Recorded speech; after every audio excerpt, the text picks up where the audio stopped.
I need to tell you. Hello, and welcome back to my channel where we are all crime all black all the time.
Funny the stuff you see when you go back and watch. Is this Dear Woke Christian? Will that work or just Is that Dear Woke Christian? Miss Love, you had two different motions. Oh, that tripping. That's Dear Woke Christian right there, isn't it? Am I tripping? Am I tripping, y'all? That's Dear Woke Christian right there, isn't it? What up, bro? I didn't know you were in the court that day. Okay. So, what we're about to watch. Yo, Bruce, where you going, man? We just getting into it. We just getting started. Dear Woke Christian in there looking dapper with the bow tie on. Shout out to my bald-headed brothers with the beard. Bald-headed with the beard, brothers. So, I'm going to show this whole thing about where she talks about Miss Sylvia, okay? This is what I'm referring to. This was before supposed to be recording. That is not this, okay? Miss Sylvia is I would call her a reporter. Some people would say blogger. She's a person who has been reporting from the courthouse. I would call her more like a reporter. She's not a standard traditional news reporter. You could also call her a blogger. Either way, she's been in the courthouse, I think, every day for the entire trial. Okay, so we're gonna watch this. Miss, is it Parks? Will that work, or just Miss? Okay, come on up.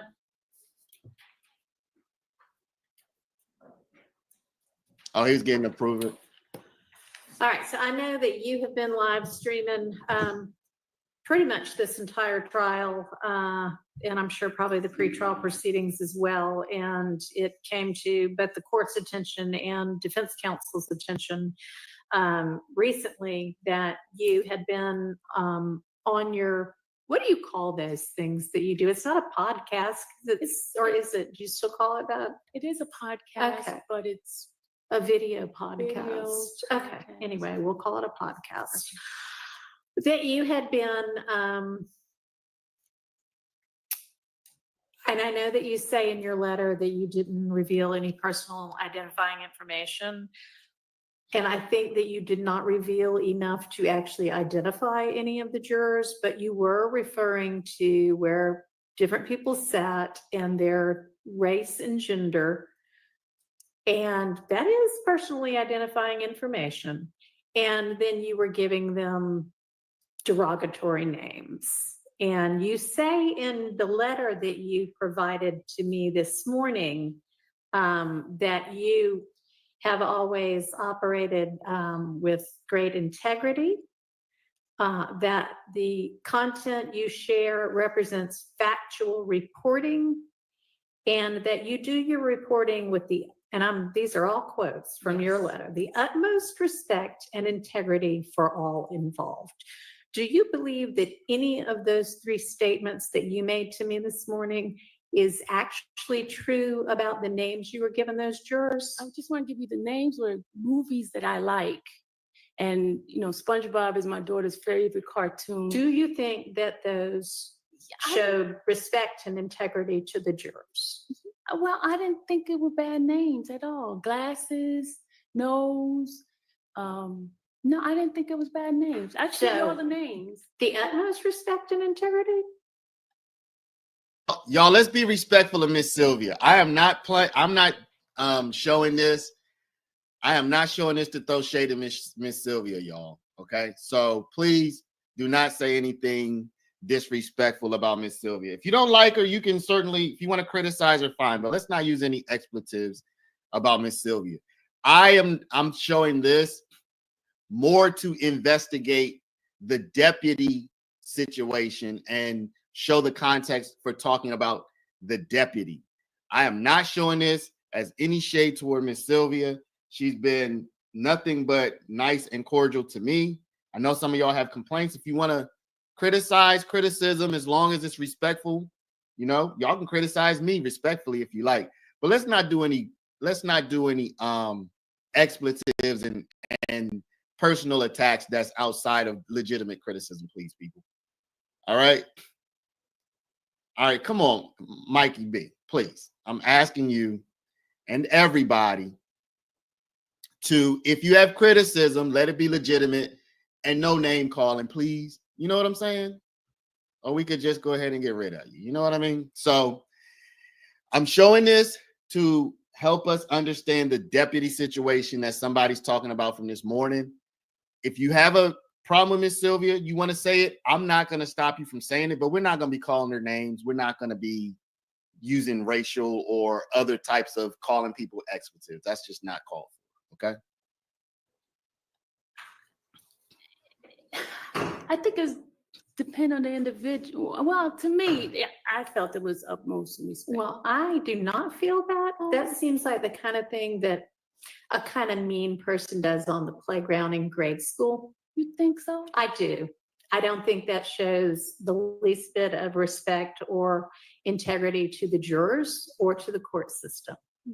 So if you are going to, and let me ask you this, you talked in your letter about being media and freedom of the press. Do you consider yourself to be press and media and journalism? I consider myself being a content creator. I create content for the community and give information.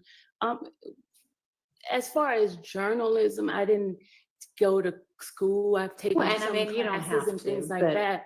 But I mean, the information I believe is very vital for the community. I don't disagree. I mean, this is court. It's one of the most important things we do in our country. But you say my role is to deliver news and information. So, I mean, do you, to that extent, consider, and you say you want to represent factual reporting. So do you, to that extent, consider yourself to be media, even if it's non-traditional media? Yeah, I would think I would, because I've taken courses of like etiquette and things like that.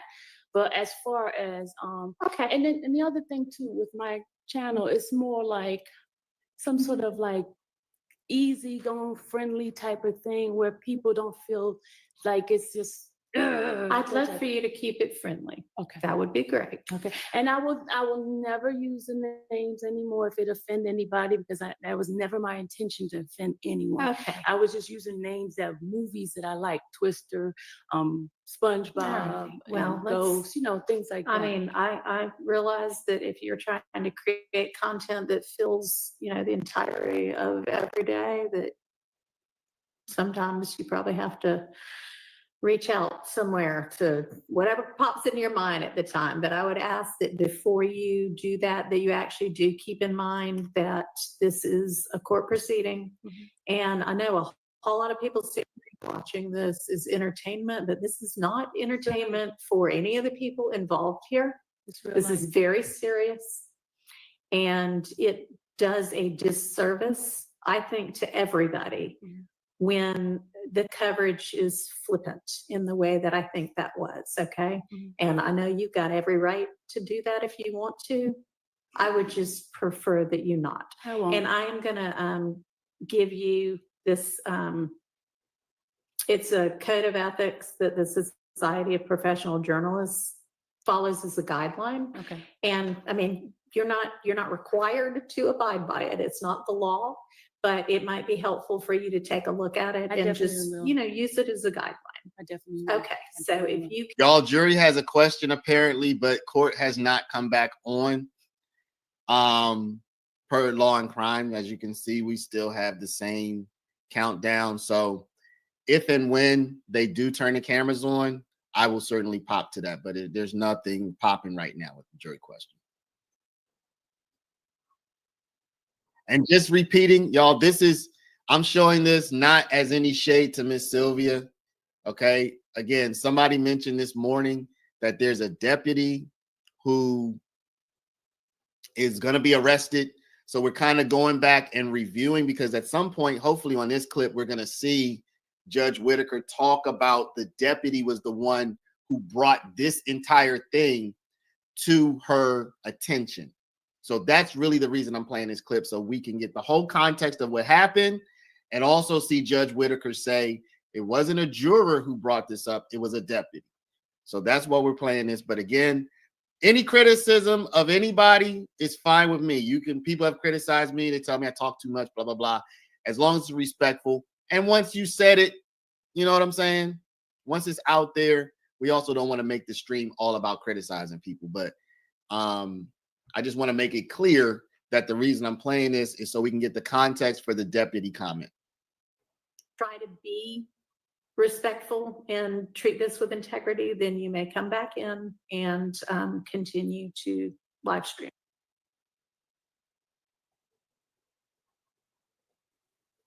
There is no sound.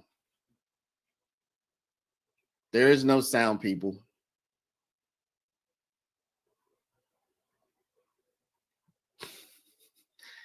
There is no sound, people.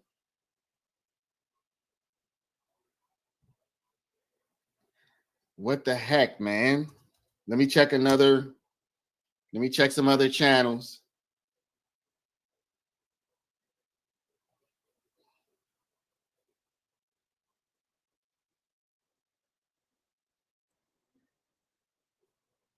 What the heck is going on here?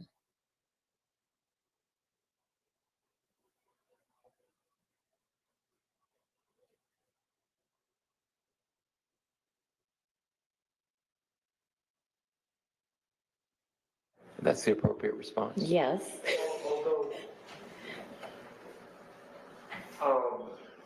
I think that the confusion.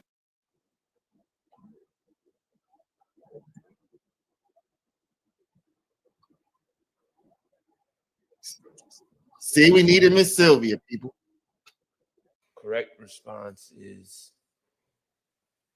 as alleged in the indictment, that if a offense is listed as a predicate, I mean, I'm not going to say predicate because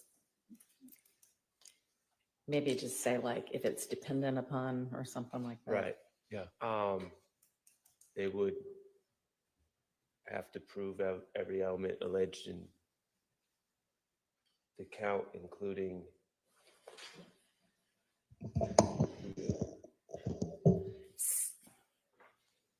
Mr. Weinstein. I mean, It that's is already in the bad. instructions to the jury that they have to consider each of the elements. I mean, could the response just be a referral to the I mean, jury that instruction? it could be, but it would be unbelievably unhelpful if we did that. Well, So- I guess I'm still struggling with exactly what their question is. I mean, they're dependent. Yeah. Yes, exactly. That's why they're asking that, I think. Your Honor, one other thing that comes to mind is with at least the firearm count, you know, the machine gun is removed, but there's multiple firearms in the house. Right. And I'm trying to find what the number was, but in our instructions, we had, sometimes there's multiple ways to commit an Yeah. offense. That specific instruction may aid them if No, but- it's, Oh, sorry. if it's in relation to, sorry, Ms. Right, Weiss. if that's what they mean. But Yes, Your Honor. considering that, and I can explain that, you know, they don't have to have possessed all of the guns as long as they find that they possessed one of the guns with the requisite intent or whatever, if that's what they mean. Yes, But- Your Honor. And the other state's thought on regard to, I do think it's appropriate, and as you know, each individual count, they have to evaluate on its own merits. Obviously, these counts relate with one another, but I think that principle of law is, Well, But if they're- yes, I mean, yes, they need to consider them individually and reach a verdict on each separately, but they are interrelated counts. So that's why they're asking. So Yes, Your we Honor. need to- I mean, if their question is regarding the possession of marijuana issue, because that seems to be the thread that runs through these three, right? Yeah, I The only think thing so. they have in common. So, in Your Honor, there was one other but thought when Mr. Weinstein. no, I guess I'm still struggling with their question. If the issue is the marijuana, then if they don't find the marijuana, well, obviously they have to find I mean, intent as well. It's easy enough to start with 58, possession of marijuana with intent to distribute. Yeah. You know, If I can that's- say, these are the elements. And they want to understand what intent to distribute means. I mean, does their question seem to be more if they don't find 58, then they can't find 61? I think so. Yeah.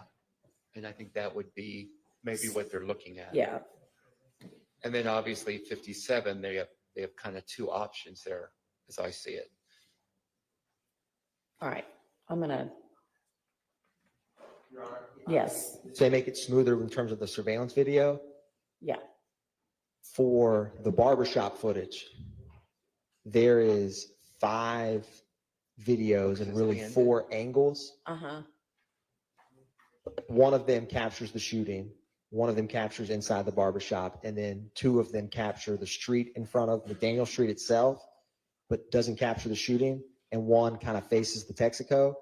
And with the Texaco footage itself, there's a lot of surveillance video from the Texaco with different camera angles.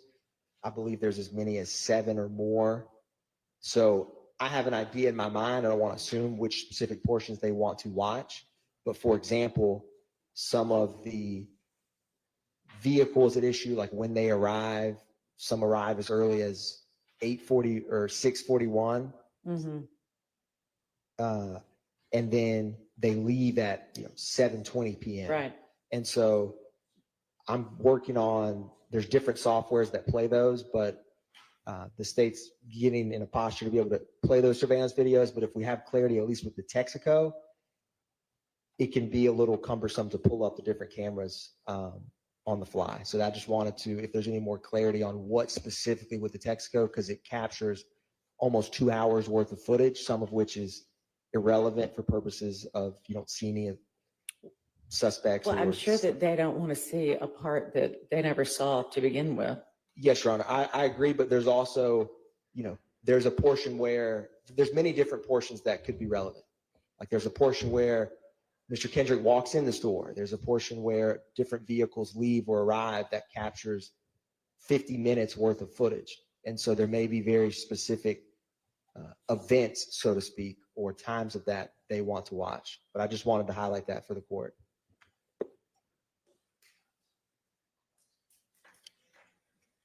So would the idea be to queue each of them up, the portions that were shown before, and say, do you want to watch this? We could do that. Yes, Your Honor. Or if they were able to describe an event or something that came up in closing or something to orient what they want to watch. Like we want to see when the Pontiac arrives, or we want to see when, and they may not be able to give that clarity, but I just wanted to highlight that because it may make it more efficient when we publish it. Ideas on that? I think if we just ask in a non-leading way, what portion of each, because the same thing, my understanding, and maybe I'm wrong, in the letter, in the note, they said something about McDaniel Street. Right, it said the drive-by shooting, I mean, that one we know what they mean, right? And the Texaco Northside McDaniel Street. So I think if they, I believe I know what camera they want to see from outside the barbershop, but even with the barbershop, we had 4, I think, different cameras. So if we just get clear. if everybody thinks they know which of each it is and y'all agree, then we can just start with those and say, is this the one you mean, or is there another one?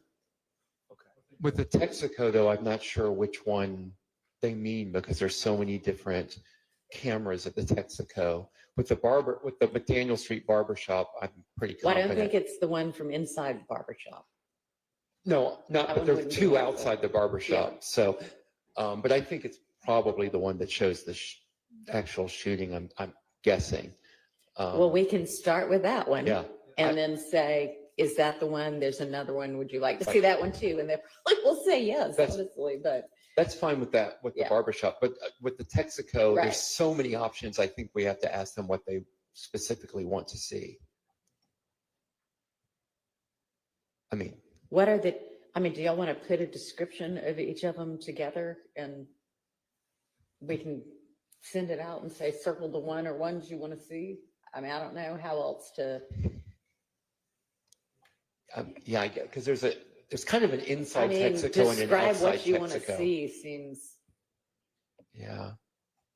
I mean, what do you think about the Texaco? No, the Texaco has, there's multiple insides. Maybe there are multiple insides in the Texaco. Well, we could just ask them, do they want to see the inside of the Texaco or the outside of the Texaco? Okay, I mean, that much we can do. Yeah. Can I jump back to where the 57, 58, 61? In a second, Sergeant Brown, can you go ask them to let us know whether the video from the Texaco they want to see is the interior or the exterior? And if they can give us any more detail about what they want to see. Your Honor, this might help. I'm not certain, but they're probably talking about something from closing. And so if there was a point of reference, like play by. Well, prosecution, if play by they've defense. just asked the question that I asked you to ask them. Okay. If they want to clarify further that way, they can.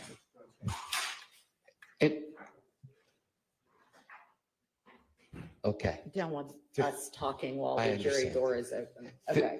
57, I think I misspoke on 57 where I said there were two ways. Rereading 57, count 57.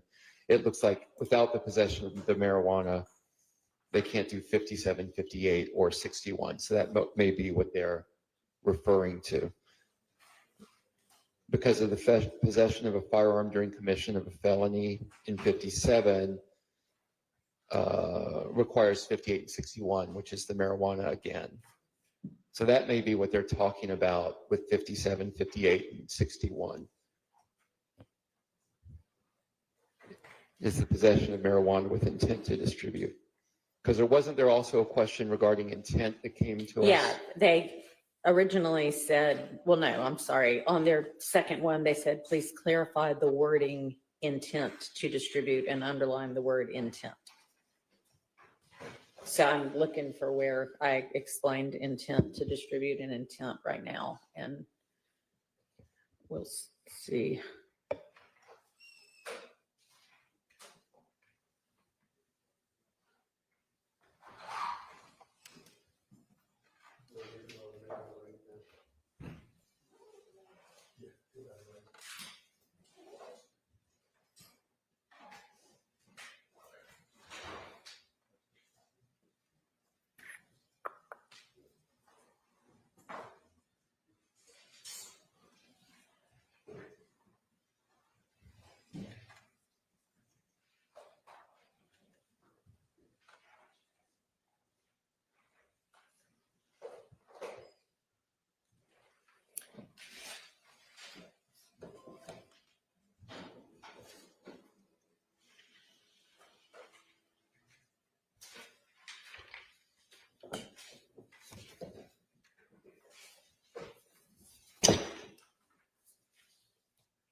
All right, since don't nobody know really what the hell going on, and that's because when they started, they didn't have sound. So I'm gonna go back and see if we can try to catch up and figure it out to where it If the intent when to it came distribute on. is defined at the bottom of Yeah. page 23. Yeah.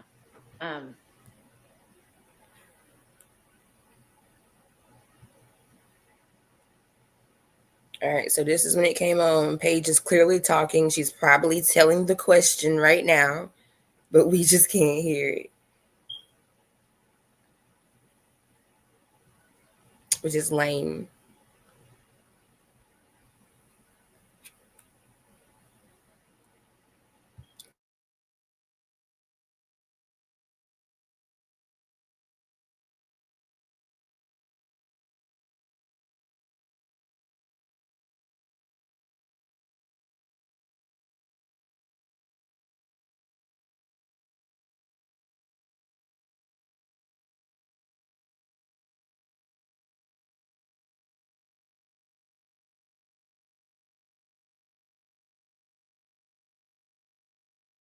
That's the appropriate response. Yes. I think that the confusion is when one is a predicate of Right. the other. Yeah, I think that's what they're And I struggling with. think the correct response is, as alleged in the indictment, that if a offense is listed as a predicate. I mean, I'm not going to say predicate because maybe just say like if it's dependent upon or something like that. Right. Yeah. They would have to prove every element alleged in the count, including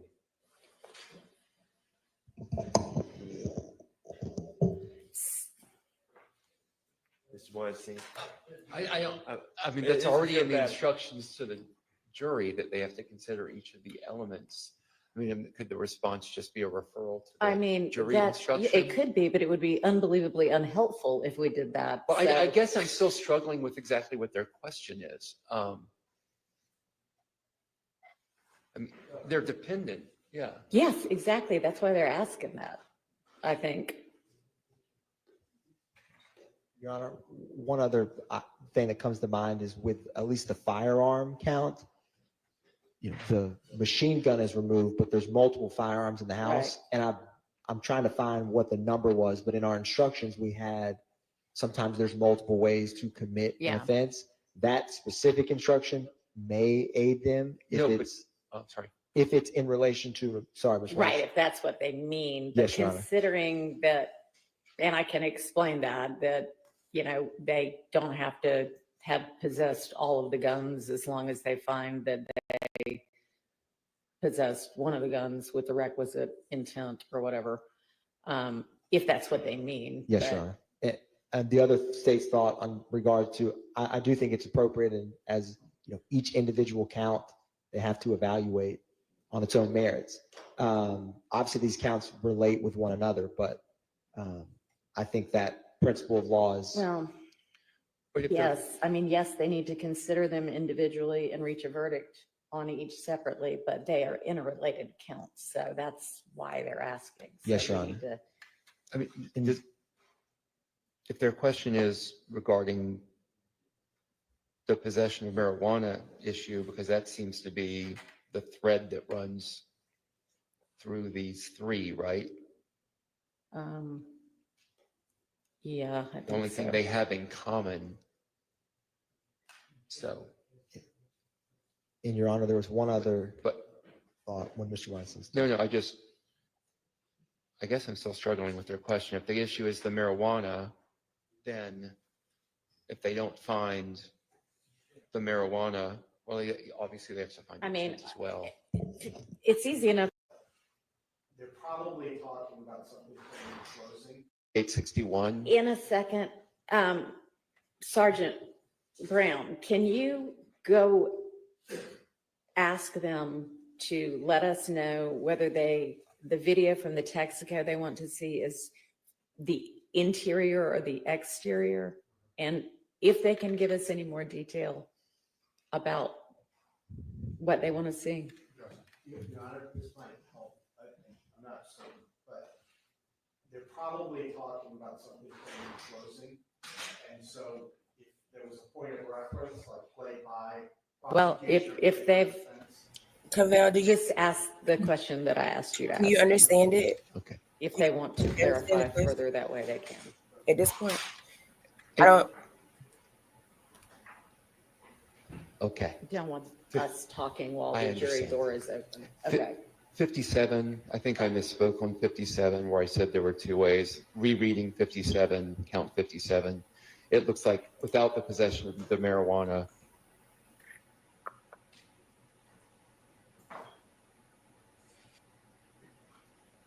I mean, I'll read that part over to them.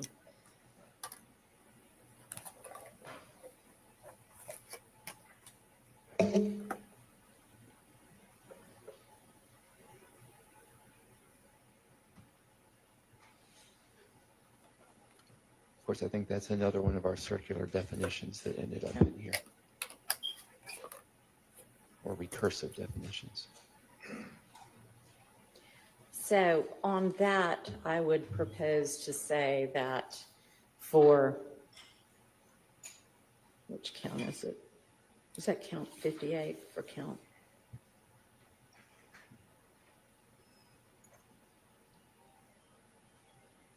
Let's turn our phones off. That's one of the jurors' phones. It's in a box over here. Okay, maybe you can go figure out and like put them all on vibrate or something.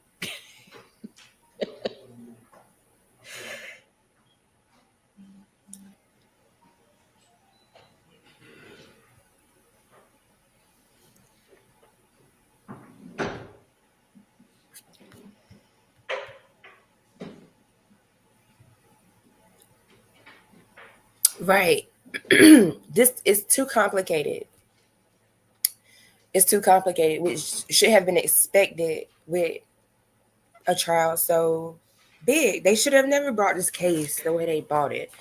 Like, these are trained attorneys. These are trained professionals. They went to law school. They passed the bar. They've done all of these things. And they don't understand the jury instructions. They don't understand what they're asking the jury to do. So how do they expect lay people, regular people, to understand it? Y'all don't understand it. Y'all are the one. Y'all are supposed to be the professionals or the experts on this, and all of them are looking at each other like, "What do we do? I don't know. What does this mean? I don't know. What did we write? I don't know. I don't know. What do we say? I don't know." Like, what the fuck? Right, yes. Part of the instructions the court had read that may be helpful is where it's page 11 and 12. Okay. It describes criminal intent. Intent may be shown in multiple ways. Criminal intent does not mean it starts right on the bottom of page 11. Intent is an essential element of any crime. I want to know And then I believe it continues to discuss who about told intent Atkins he could speak more. right through the middle of page 12, and then goes on to describe party to a crime. But that instruction about intent could also be beneficial. Who told him The state believes. he could get more airtime? He's abusing it.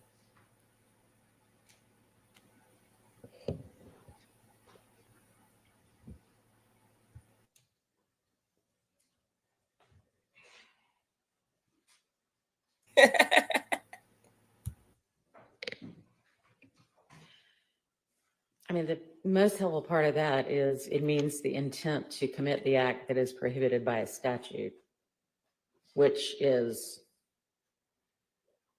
specifically with regard to this one, intending to unlawfully deliver or sell marijuana. I'm thinking about Nigga, we saying talking about weed. on intent to distribute. We talking about weed right now. Possession of marijuana with intent to distribute. It's murder counts on this The state must prove indictment, that Mr. and we talking Kendrick about weed knowingly right and now. intentionally participated in or helped in possessing marijuana, intending to unlawfully deliver or sell it. That's and find out whether that Nigga, we talking about covers like the what they right- were asking. that sounds like the right course, Mr. Kendrick. When you have a second, I just want to go back to 57, 58, and 61. Sure. I mean, I know we need to Okay. get that. I know, but I don't want to do that if you're still Yeah, writing. I or appreciate For thinking. me, I feel like this means the jury has already decided All right, the other yes. shit Okay. that we talking about Regarding weed right their now. question about the separateness and relatedness, whatever term they used to Mm-hmm. 57, 58, and 61, Yeah. I just think it would be, perhaps it would answer their question if you went back and explained that possession of marijuana with intent to distribute. Yeah. is And I a guess they're trying to figure out required how the finding of weed, each of those three, and that may help explain how that. selling marijuana Okay. fits into the RICO, since they weren't selling weed for the game. So how is this interconnected to the RICO?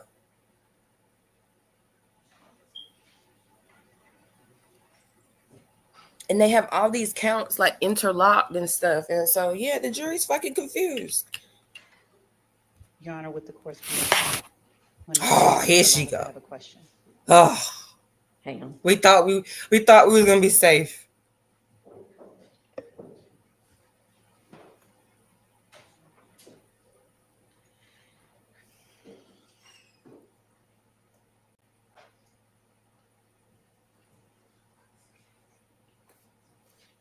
You couldn't let us just have the last little bit of trial, Adrian. Make your question quick.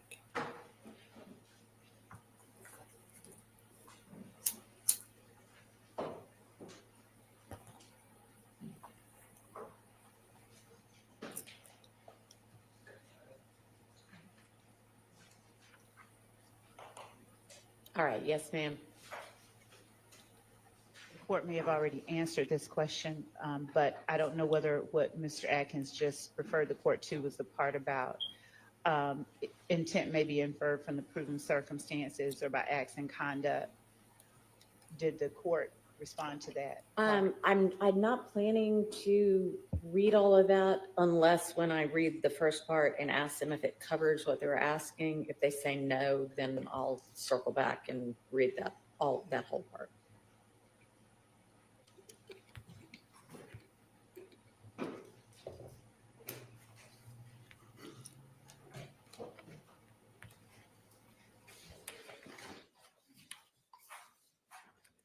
Did they get back with us on the video thing? Okay. Do they know to do the light? I mean, they were doing it earlier. All right.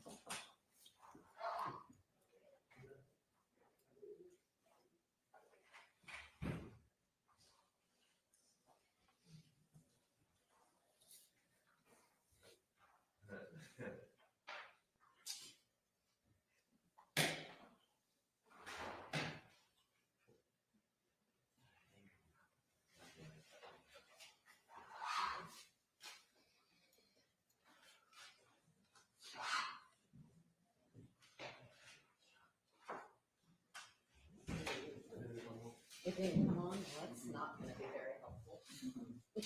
All right, let's see.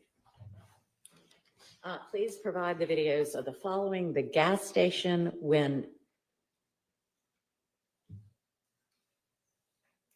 Yak was getting into the car, camera in front of the station. Y'all understand what that means? Did the jurors call this man? And then number two, the drive-by shooting in front of the barber shop on McDaniel Street on Donovan Thomas. They Yes. clarified that one for us too. Judge, there are there are 4 camera angles of the drive-by shooting. So we'll be prepared to play one of them or all of them, whatever they prefer. There are 4 different camera angles of the drive-by shooting. I'm presuming they mean the one that actually shows the shots, but there. I would think so. So let's start with that one and ask them, is this the one you meant? I want to know if the jury called this man Yak. So they added That is not his name. Mr. Weinstein. Also, please have Attorney Weinstein clarify if he said my client's watch or where is the watch regarding the Richard Milley watch. The jurors Which want to is know where the watch in no is. way- I mean, it's a total red herring. And good for you for distracting them, but that is not an element of anything they're supposed to be considering. Your Honor, with I don't believe that that was a red herring, and it went to the credibility of law enforcement and That's their true. witnesses. but- So I would disagree with that characterization Anyway, of the what court. did you Love want to talk so bad. I said, oh, I'm sorry, I didn't say his watch. I probably said the watch. If I said his watch, that would have been I would have misspoken. Okay. So I will just say, Look at her. Mr. Look at her. Weinstein did not say my client's watch. If he did, he misspoke. I probably said, where is the watch that was a 30th birthday? Where gift is from the Grace Ma'am, to Mr. ma'am, Burns? All right, ma'am. so Great I'll just Serrano answer Valley. Ma'am. that he said, where is the watch? Your Honor, would the court be inclined to respond that what the attorneys say is No. not evidence? Yes, that's And an that should excellent not idea. be even a consideration. Uh-huh. So you just rather did than all that. telling to say them Yes. that. what he said. I mean, I'm gonna do both.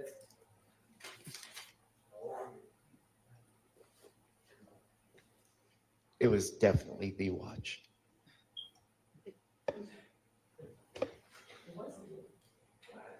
Where is the watch, I'll just say, Adrian? Mr. Weinstein said the watch. However, what the attorneys say is not evidence. How about that? Does that work? Yes, Your Honor. Doug did his big one. That what the attorneys say is not evidence. Doug did his big Your one. Honor, The jurors back there thinking about a Richard 292 Millie watch. Yankee Alpha is the shooting barbershop surveillance footage. I know when the shooting happens. I wanted to ask on the record or defense counsel, there is about 8 minutes that plays before the shooting occurs. Can't imagine that's what they want. I don't want to just, Look at Love. I want to tell. Look, for the she record, looking at or Atkins agree like, with defense you didn't counsel, run find a this portion we question can by all me agree to before start you that decided to debate. get up. Yeah, I Why think is it's you fine to asking this? start Okay. A minute Run this before, by me whatever. first. Next time you That's decide fine. to speak. Thank Look you. how But she thank looking you at for him. clarifying that, mentioning that. You're very well. Thank you. I'm going to say, however, remember that nothing that the attorneys say is evidence.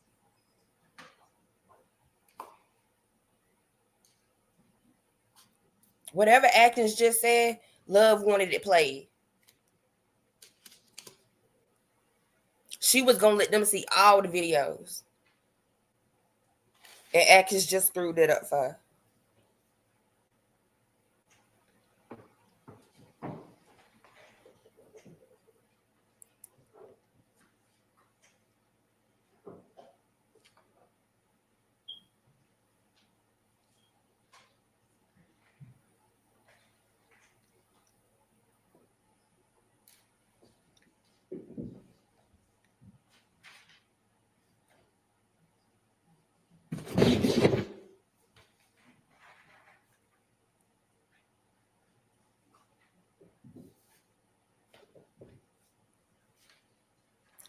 Look. And she talking to him about it. Next time, tell me what you gonna say before you get up and say it. You wasn't supposed to say that shit. Maybe you need to move to the front, Adrian. You can't be driving the car from the back seat.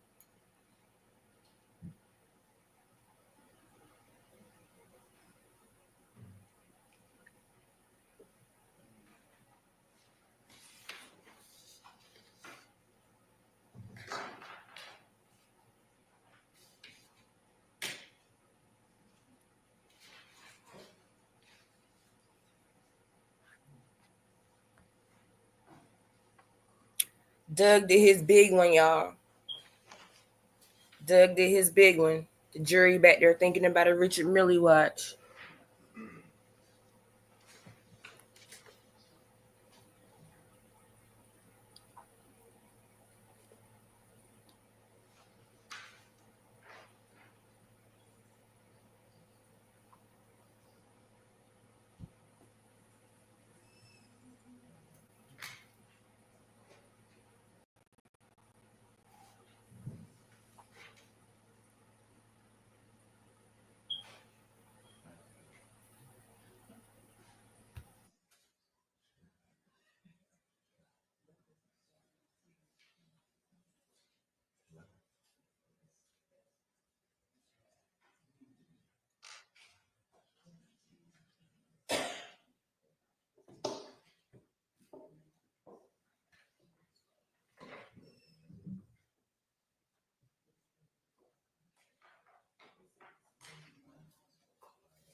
All right, how about after giving them the definition or the explanation of possession with intent to distribute, moving on to whether you need to group counts 57, 58, and 61 individually or separately, you need to consider them individually and reach a verdict as to each separately. But possession of marijuana with intent to distribute would need to be proven for count 58, count 61, and count 57. Yes. And I'm putting them in that order because that's kind of the order that 58 is possession with intent to distribute. 61 is possession of the gun because while you're committing that crime. And then 61 is if you're committing that crime, are you then potentially committing gang activity? Yeah, I understand. That's a far more natural order than they appear in the indictment. So, All right. All right. Are we satisfied then with the answers? And then we'll just have them. I think I'll have them watch the videos, and then answer their questions. Because that way, if there's any follow-up, they can let us know that. All right. Yes. So, Your Honor, the intent is to play the Texaco footage first? Yeah. And then will they tell us when they want us to stop? Because they're at the Texaco for about 36 minutes. So what? Do y'all know when you intend to start? I mean, did we watch 36 minutes? It was all introduced, every Okay. bit of it. I think they requested a very specific part of that Texaco. Yeah. Didn't they mention entering a car? Or The exiting? gas station when Yak was getting into the car, camera in front of the station. So I think we start there. Yeah. And then When he was getting. I'll just, Into that's the what car. it says, when Yak was getting into the car. So, I mean, do a little bit that leads up and a little bit afterwards. Yeah, let's and just play the portion if that they're. it's any more than that, I'll just say, does that cover what you 3 wanted? times. So do we need Well, the then last time? play each time he gets in the car, I guess.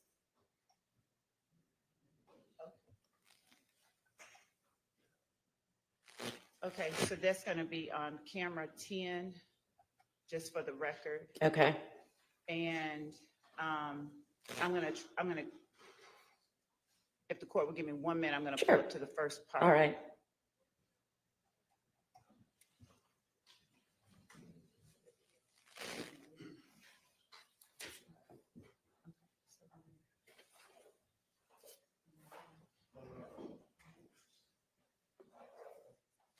I told what I said. I told y'all, whatever it was that Atkins got up and said, oh, the first 8 minutes, blah, blah, blah, blah. Love Do we wanted have everything copies, played. extra copies of the The indictment way for she them? was looking at Atkins when he got up to say whatever Mhm. was he said, she was pissed off. She wanted them to see everything. Have we given That's not them what they extra asked copies of for, the indictment Adrian. at this They point? didn't ask for everything. So you don't listen. That's your Have we- problem. Okay, thank you. All right, let me know when you're ready and we'll have them out. She finna try to play some shit they ain't asked for. Watch. She finna try to play some shit they ain't asked to see. Just to influence their decision.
And Your Honor, we have it queued up 296Y at 191633. All right.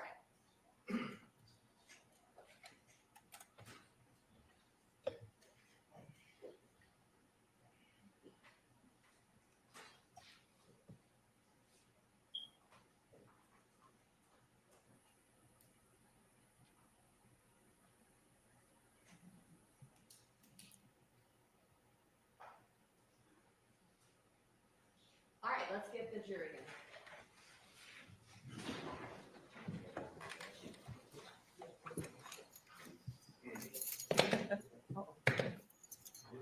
Think we know?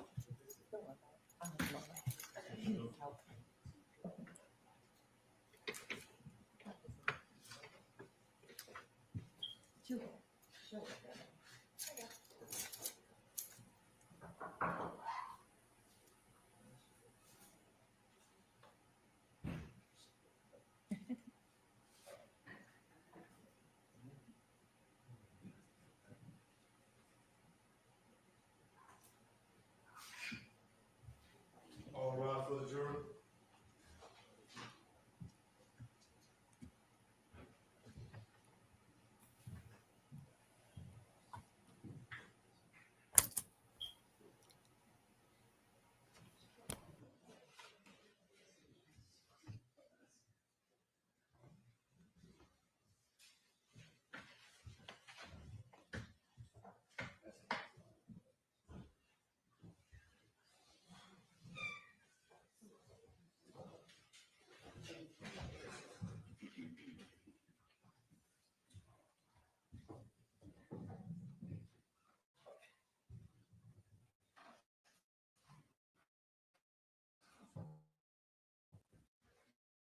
All jury.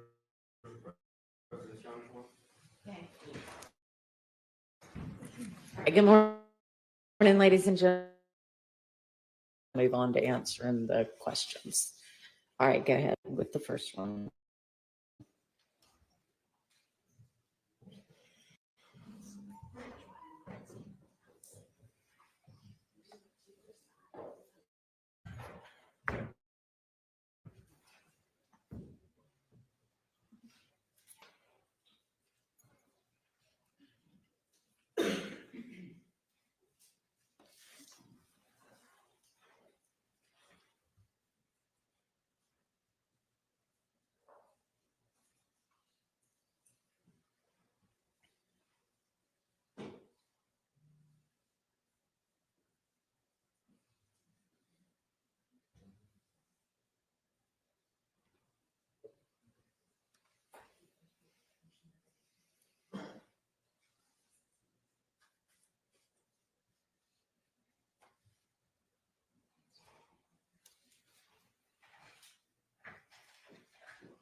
Excuse me, Your Honor, may we approach? Yes. Do you want me to stop the video? Yes, please. Okay. Give me a second, Phil.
Your Honor, for the record, we're on camera 10 at 18:44:31.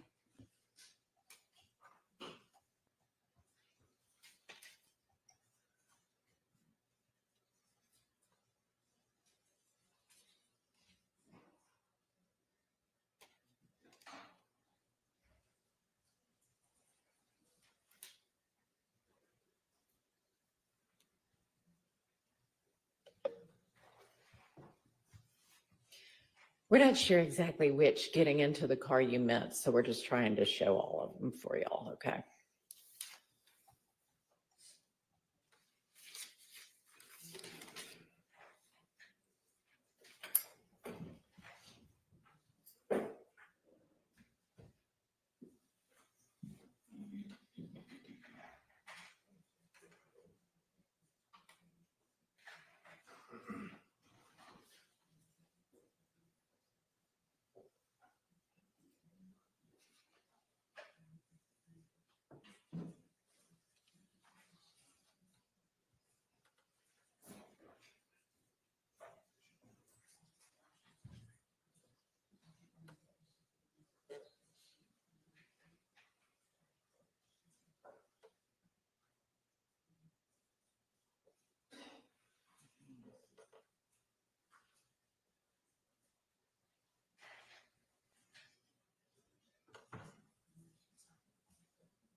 So, Your Honor, at this point, for the record, we're going to stop it and stop sharing and then fast forward to the next point that he gets into the car. We're stopping at 18:48:17.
We're fast forwarding now to 19:15:25 on camera 10.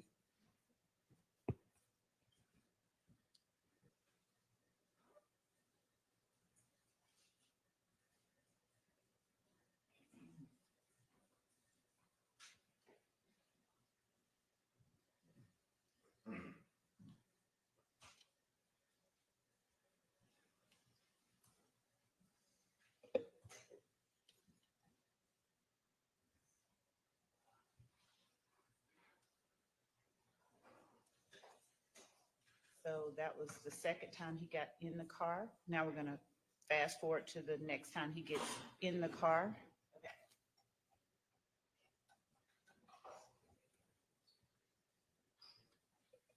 Which will be at 19:15:52. We're fast forwarding to that.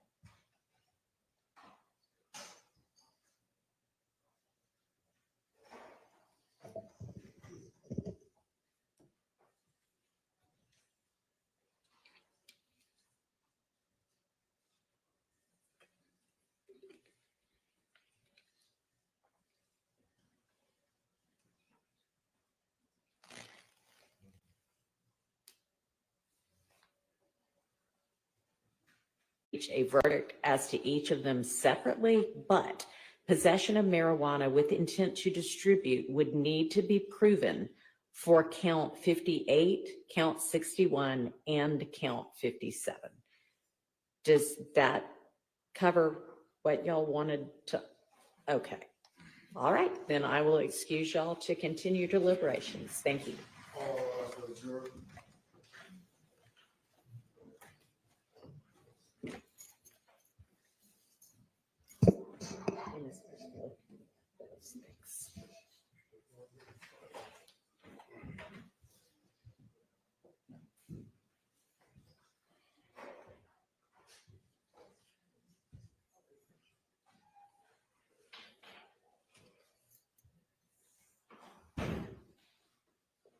All right, we'll be in recess until we hear from them again.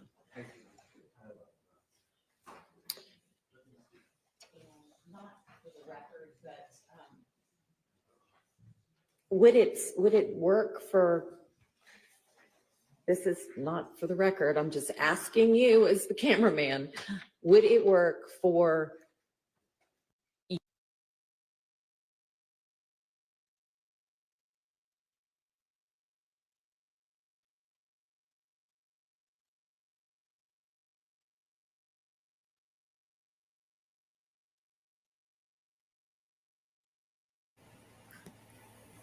So yeah,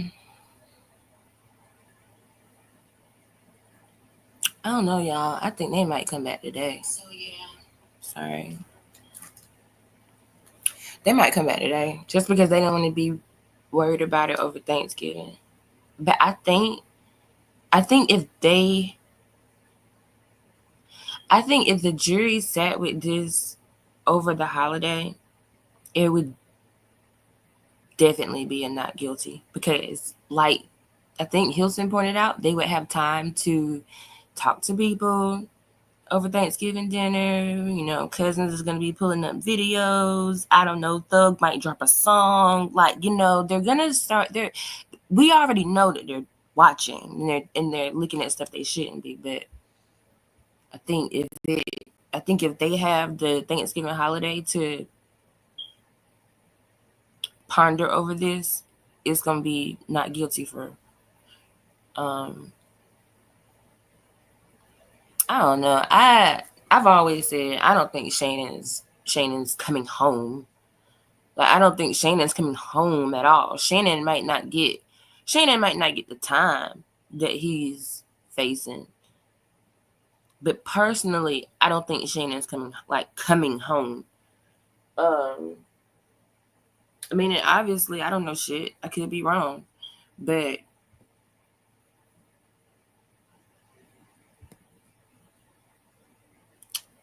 even without the murders, even without the weed, even without the codeine, even without the drugs and all that stuff, Shannon still got to get past. He was a felon in possession of several firearms. And that carries, I know in North Carolina, that's 5 years out the gate. So I don't think that Shannon is going to get like years and years and years that they are asking for. But do I think that they just going to like let him out and let him come home probation? Nah. And like I said, they might. But I just don't think so. Just because, like I said the other day, they have been disparaging Shannon's name this entire trial. And yes, it has been what's called bad character evidence, but bad character evidence sticks with the jury. Like, they have put Shannon's name in the middle of everything. Shannon and Shell Kell, and Woody. But Shannon's name has been mentioned too much. And so, like, if it's a choice between Yak and Shannon, it's gonna be Shannon. They don't have shit on Yak. They don't have Yak on wiretaps, having incriminating conversations. And just that, yeah, we look at it like, oh, that was some bullshit. Like, they won't talk about nothing. They was talking about how they didn't do nothing. But you just never know what a jury is thinking or what a juror is thinking. And you know what I'm surprised about? The gun charges. He can eat those because he'll be home at 5. Yeah, that's what I'm saying. Like, he's coming home one day. I just don't think it's going to be when the verdict is read. Like, I think he going to have a situation like, what's the guy? Nichols? Camarvius Nichols. I think they gave him like 7 years or some shit like that. And, you know, he got time served. He probably do 2-3 more, if that, and then he'll be out. I see Shannon having a situation like that. Max, I see him getting like 10. Max 10 years. Max, I see him getting 10, 15 years. And see, he's already been in 3, so that takes that off of that. Then, you know, you're left with the balance. And then, you know, it's state time. So you can get out, parole, good behavior. I'm just saying, I don't think he's going to get 20, 30, 40, 50. The football numbers that the state is asking for, no, I don't see that. I just don't think he's just going to not guilty, get to go home. That would be great. I hope that is what they do. I just don't know if it's going to happen. Like I said, I kind of feel like this jury feels like, oh, what? We've been here all year. Oh, somebody getting convicted. They didn't put on this show for no reason. Somebody getting convicted. And yeah, that ain't right, but it happens every day. There's so many people sitting in prison right now off of some shit they didn't do. It is ridiculous. But you know what I'm surprised about? I'm surprised that the state did not introduce. Hold on, let me see if I can play it. When they made such a big deal about lyrics and music and all that.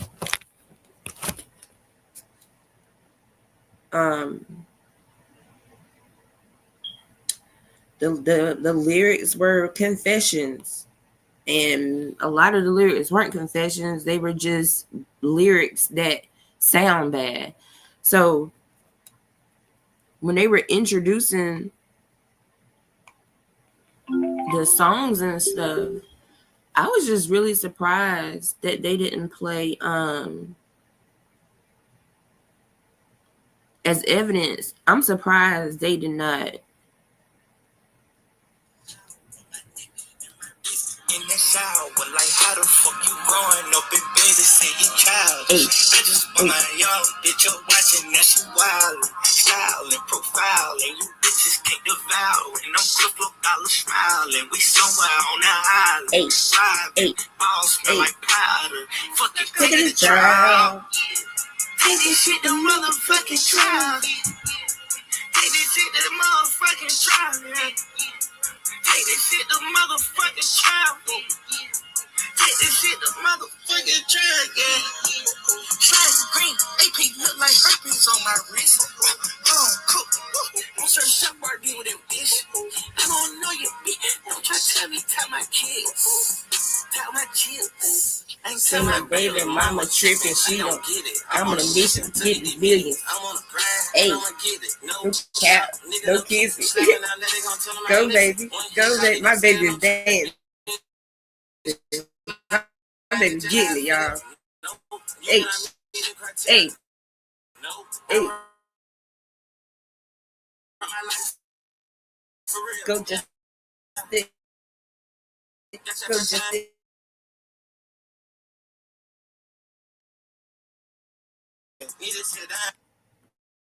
That is cool. Turn on PJ Masks. That's cool. No, we don't want to listen to PJ Masks. I like it. I'm surprised they didn't introduce this as evidence.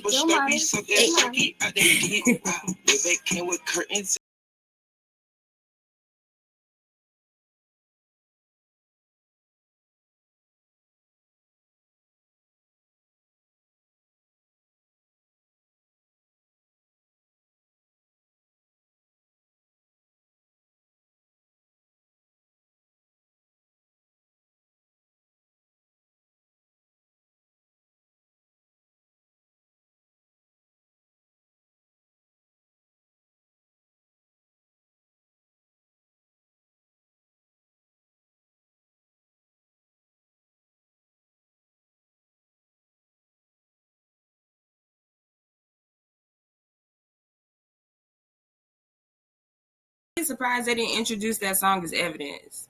You know, just to make them look bad. I'm about to shoot at a nigga, no layup. I pull up and step back and I get my jail. Yeah. Point blank, I shoot at a nigga, shoot at a nigga from far like I'm Trey Young. Yeah. Shoot at a nigga, no airball. Ooh, shoot at a nigga, no back. So what do y'all think about the questions? Is anybody even watching? What do y'all think about the questions that the jury had?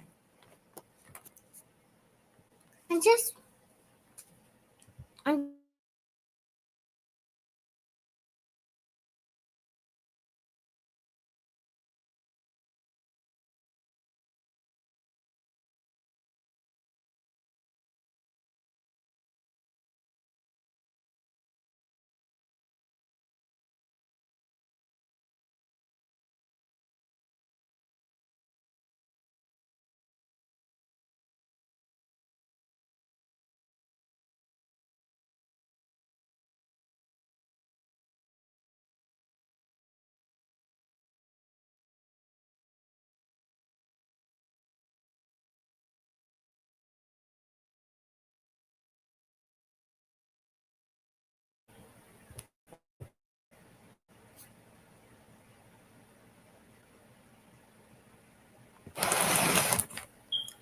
Yeah, so what y'all think about the jury questions?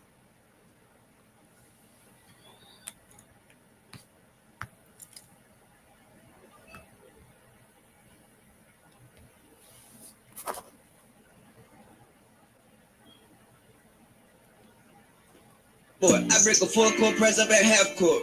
That's no cap like an afro. Ooh, I spend that Stanley Wayne Gretzky. I keep a kill man like I'm Coach K. Mike Krzyzewski. Hope you set tripping, I got a set shot. Get your whole set shot. Quiet on the set, bitch. Shoot at a nigga, no bank shot. Check the game clock. Nigga, time is too precious. I shoot at a nigga, no rebound. Shoot the whole team. Yeah. She give me face, I'm no texting. She give me face through the set. Yeah, you are the only one chatting. I don't really know what that's about. It didn't matter though. I just was trying to engage, I guess, while we wait. But shit, I'm gonna go to the store or something. I don't know. I just feel like I need to be doing something. I don't really have nothing to talk about. Like we don't have, like how many times can we rehash the stuff that has happened through this trial? Like,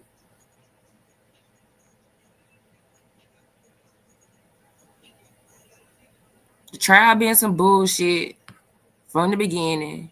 We all know that.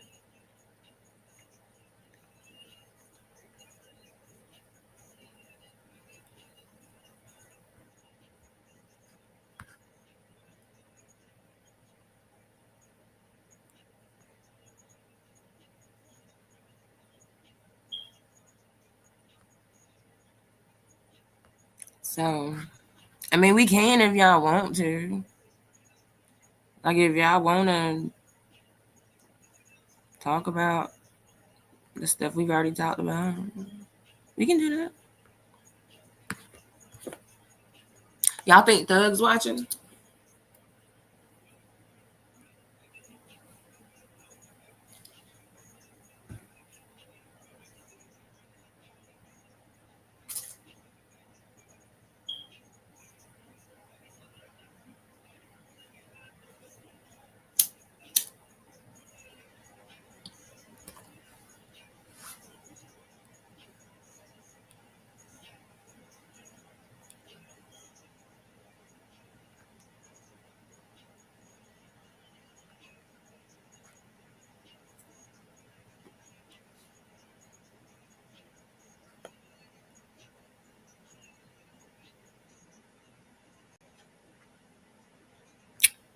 I think I'm about to make some videos or something.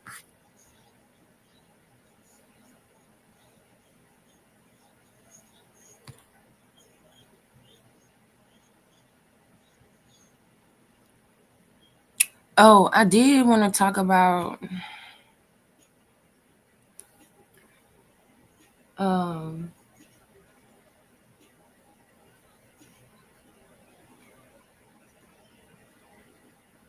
yeah, that's what I'm going to get. And I was trying to hold out. The store opened at 8. I was trying to hold out and not, be on junkie time and just like go straight to the store when I woke up. I'm trying to get some money in my pocket. Problem is, these children, these chaps, these jits are home because Thanksgiving is tomorrow. And already I want to go drop them off in front of the school and tell them to wait for the school to open back up. Obviously, I wouldn't do that because I am a great mother, but I'm just saying, y'all could just stand out here and wait for school to open back up. If y'all could be in my house getting on my nerves, you could just go stay in here and wait for school to open back up. I'm finna take them to their grandma's house. What I'm finna do. The little one had already asked me to go to grandma's house 3 times. It is 10:42 a.m. But you woke up thinking about grandma? I can't blame them. I mean, I was like that with my grandma too, but damn. So I'm not going to be able to enjoy my day like I normally do because the oldest one has already asked me for $20. He's already asked me, can he go somewhere? And it was like 10 o'clock. Absolutely not. Whose house are you going to at 10 o'clock in the damn morning? Get out my face. Ma, you don't want to know why I want $20? Nope. Sure don't. Absolutely not.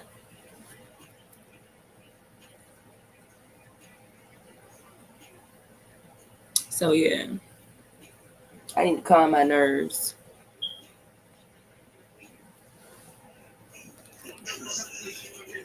But I had saw, when did I save it? I did want to talk about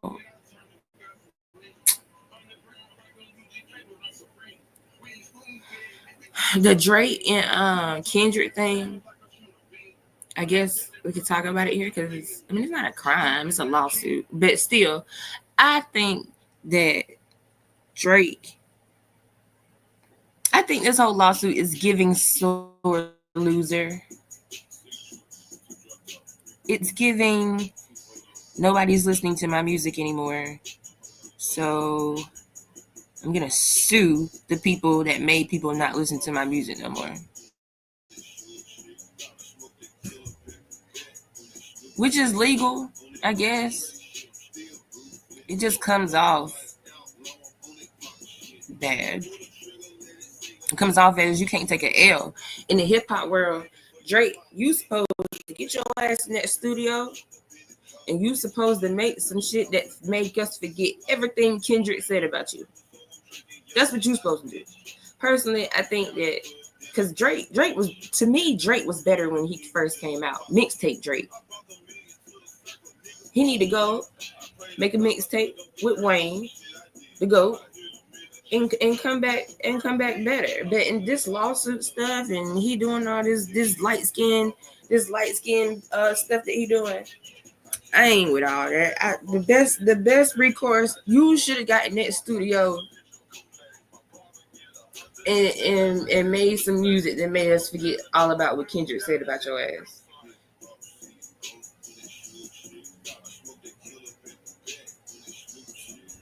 On that Dr. Dre shit, I'm still ruthless. Thug life, outlaw, I'm on that pop shit. Pull the trigger, let it sing, I'm on that clock shit. I'm aiming for your top, bitch. Take them heels out before you jump up in the drop, bitch. She asked how much cost up in my cup, that's a lot, bitch. Pour it till it's dirty. My Glock got a 30. Really know I'ma get this money.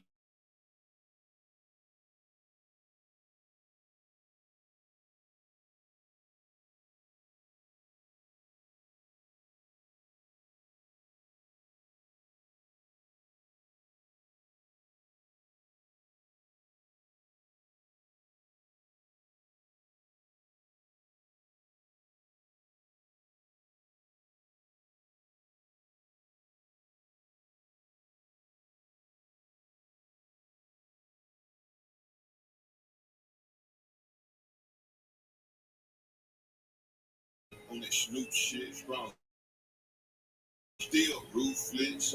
Thug life, outlaw, I'm on that pop shit. Pull the trigger, let it sing, I'm on that clock shit. I'm aiming for your top, bitch. Take them heels out before you jump up in the drop, bitch. She asked how much cost up in my cup, that's a lot, bitch.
Examiner, one that's highly credentialed, one that she called. She was asked, the medical examiner was asked, could you even, like, for a split second after this type of injury, lift your foot up off the pedal? No, it would be impossible. The immobilization would be instantaneous. Shart emphasized that with the testimony, and when I told you guys there's a reason he has to repeat this stuff, you guys are like, we get it, Shart, wrap it up for his closing argument. I'm like, no, he's got to repeat it because the defense gets the last word. And they're going to try to get their last word to ring louder. And what did Hilton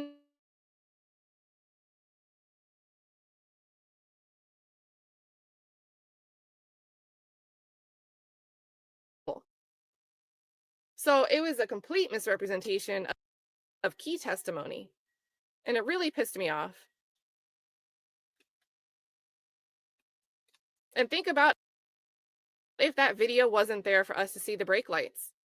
That wouldn't even be an argument that the defense could make because we wouldn't have video of the brake lights still pumping 34 seconds later. So if that video wasn't there, or if the detectives didn't think that video showed the Shannon Stillwell's vehicle, looking at the right place at the right time, maybe that video would no longer exist, even if it existed at one point. You know, I don't know. I don't have faith in these APD people anymore. They seem to be losing anything that doesn't look good for their case. And the only reason we might have this video very well could be because they thought it looked good for them in their argument against the people they're accusing. So, well, yes, medical, whatever, improbability. You're right. You're right.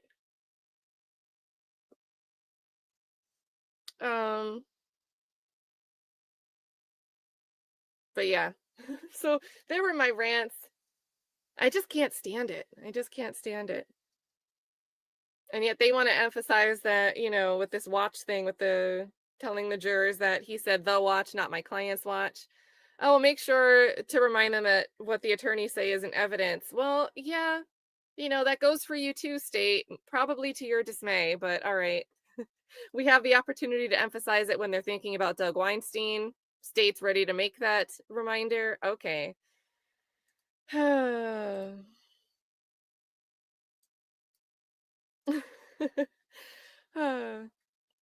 Positive Q with the positivity here says, good morning, Kat, Moz, and chat. This case had Love pull that weave strip out the front of her head. Loud Hilton hung herself lying. And that's the thing, the emphasis, right? I really think part of me was concerned, and these jury questions showed me that the jurors were paying attention to key details of this trial. But I was like, well, Hilton's actually telling a cogent story. It might not be accurate. It might involve some misrepresentations, but she's telling something that actually can be followed, finally, for the first time in this case. So if the details have been lost all before, this might be the first time that some of the jurors are sitting there and actually piecing things together. And because it involves misrepresentations, I was like, oh boy, no bueno, no bueno. But these questions are showing that, no, they have been paying attention to these details through and throughout the trial. Of course, you know, minus anything, we're all human. We forget things. We don't always catch things as it's happening. So I'm not saying they have every single detail memorized or even caught it as it was happening, but they were clearly paying attention with the questions that they're asking. So I think it comes back to bite Hilton to overemphasize things that they could come back and see with their own eyes weren't really what she was saying. So thank you so much, Positive Q. Sassy Experiences page is the lesser of two with the purple devil emoji.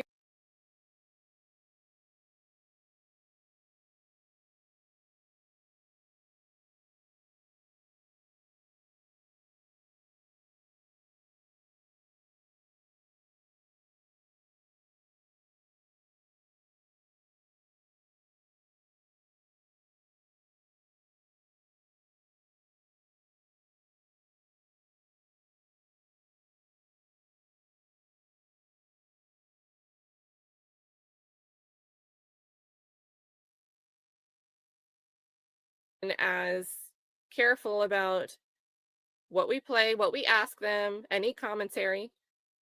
So I think this whole, even just this little bit that we had of court feed today would have been very different with a different judge in general.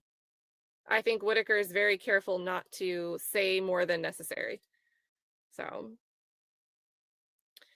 I say what the F I want says. I think someone thought if, quote, his watch was deep in the closet. Oh, absolutely, Topel. When they realized it isn't Yak's watch. It was the manipulate, and understand he didn't reside there and have. I think where Love underestimated I totally agree. people was that she didn't think that people. And I think this shows the importance of the conversations when they're being manipulated. Forth, right? I mean, and that's a lawyer thing. The whole point of different your job is to create it out. And we get back in that deliberation room, we start to have this conversation. The state's job is to obviously paint clearly the watch was something they were thinking about for whatever reason. And the defense job is to create it out. Say, but in the state painting why the was picture his they want watch to paint, there if it wasn't his home, right? So maybe the other jurors are like, well, we don't get this. It wasn't and we saw that firsthand with Simone. When Simone got up and was trying to tell the judge that no, his watch wasn't there. The person's car was riddled with bullets. And so Whitaker was like, well, was it really riddled with bullets?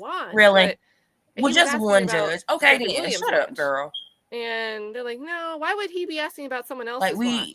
people know when I they wonder if they said been something like, well, maybe manipulated. because that I know other you're attorney trying to run one over on is me not right here now. anymore because Jeffrey Williams is in Let's here, create right? too much doubt. Right. Um, The doubt and these is conversations absolutely play there. out, and you can I kind mean, of and like, the doubt has oh, been there from the okay, beginning. let's look If at we're that. being Oh, okay, I real. get it. So the same way, I'm going to say it again, the way you guys ask things in the chat, ask questions, like, please, if you're on These boys are just like be 100% that innocent? same person that you guys No. are in the chat, in that deliberations room. No, I don't. So, Do I think they did? because wasn't I that think just they on did like the random? stuff. I just didn't think. I don't think it was like the drinks thing at all. So, like, because they made it seem like it was like within. We don't know. The We pedal still and don't went know 0 about to 90. Donovan Thomas, but I don't think Not like anything he was gets done in on the a name of highway ramp YSL. and starts doing 90. When, quite frankly, when I They drive into obviously was out Atlanta, here getting it. Like Shannon, if I you're mean, he not admitted he going was selling like drugs. at least So they were 80, obviously out here getting it and you're doing gonna have things. cars weaving I mean, all even around Willie you. admitted they were doing So, things that they shouldn't have been a doing. 90 The is not problem much of a is it stretch just at wasn't all. in the name of YSL. They was just At doing all. it because they wanted. It was So, it was for them. Shannon wasn't selling and thank you drugs again. and I going say and what the F I giving want. it to thugs. The Honorable, yeah, that Or says, putting this it in gives the me good vibes for YSL jar. SB. They won't take Hilton's word For that the he rest of the unconscious. gang Oh, we got members, this I one, but think this is so true. a lot of gang. I didn't want to say gangs, but a lot of That like 34 crews like seconds that was my favorite line. that do I participate love in Doug's criminal whole activity. closing. I have That's a not lot of great things to uncommon. say They about different have parts of Shards. Of course, like his a was lot of longer. them. They There's do probably put more money away examples to for pull from. the people who have But my got locked up favorite for from the bond defense to put was money just on your Sharp folks' books emphasizing for lawyers. Like 34 that's seconds. what really Right? friends are for. He didn't really, I And a don't lot of remember him these crossing kids, on a that lot of these 34 boys that seconds grew up in the talking about the neighborhoods, like these timestamps. boys did. But he said Like it in how many closing. times have we And for me, heard what just that in did this is, all right, trial if I think a body's that gonna jerk, such and such do I think mama it's gonna died, jerk such and such 34 daddy seconds died. later? Either these boys' parents have died or they've been in prison their entire 34 lives. seconds. So I'm so stuck on this. I'm so stuck on this. So, and I do think that the state, the streets, had a good argument. Well, look their at the angle. The friends, car their had to crew, be pulled that's up. their family. That's Now, who I they gonna look disagree out with for. their It is them to that pull means that money their front together to put windows aren't on aligned. they Right. homie books or to get their homie a lawyer. So I disagree with that, but judge talking over love is the best. No need for the FedEx video. It's not guilty in my opinion. Right. The state did not prove. Did not prove. I just predict that they'll want to y'all got to forgive my internet. My my son is Fortnite. The Chamel drinks. The state did not prove. So, and again, hit that live button unless they come that back. No other person could have done these crimes. And I'll keep the clock going. That 100% without a doubt. 4 hours. There's no other person that could have done this but Shannon. I do anticipate more questions. So, and we'll be here if they do. I still think, guys, it's 11. They can deliberate until 3. They probably want to have a lunch. I do think a verdict's possible today. I'm not saying necessarily like expect 100%, but I think there's a greater chance, seeing that they've probably gotten through the Donovan Thomas and the home raid stuff. And I wonder if we'll get any questions about overt acts. Like some indication on, are they really considering all these things that involved other people and not them? Or are they just skipping over it like, thank you again, Jennifer. Miss AB says, good morning, everyone. I'm just jumping in. I'm at work. What's going on? So the jurors had the 3 questions. Again, in short, I'd say rewind about 30 minutes, you'll get a full recap. But in short, they wanted to see the video of Yak getting in the car and the drive-by of the Donovan Thomas shooting. That's all they wanted to see, just that footage. They wanted clarification on whether Doug Weinstein was asking, when he asked questions about the watch, was he saying my client's watch or the watch? And then they also wanted clarification on the meaning of intent. And it seems like that's related to counts 57, 58, and 61. dropping the link to the current indictment. But those are all from the raid on Jeffrey Williams' home. The charges that Yak has for possession of marijuana with intent to distribute, and then criminal street gang with the underlying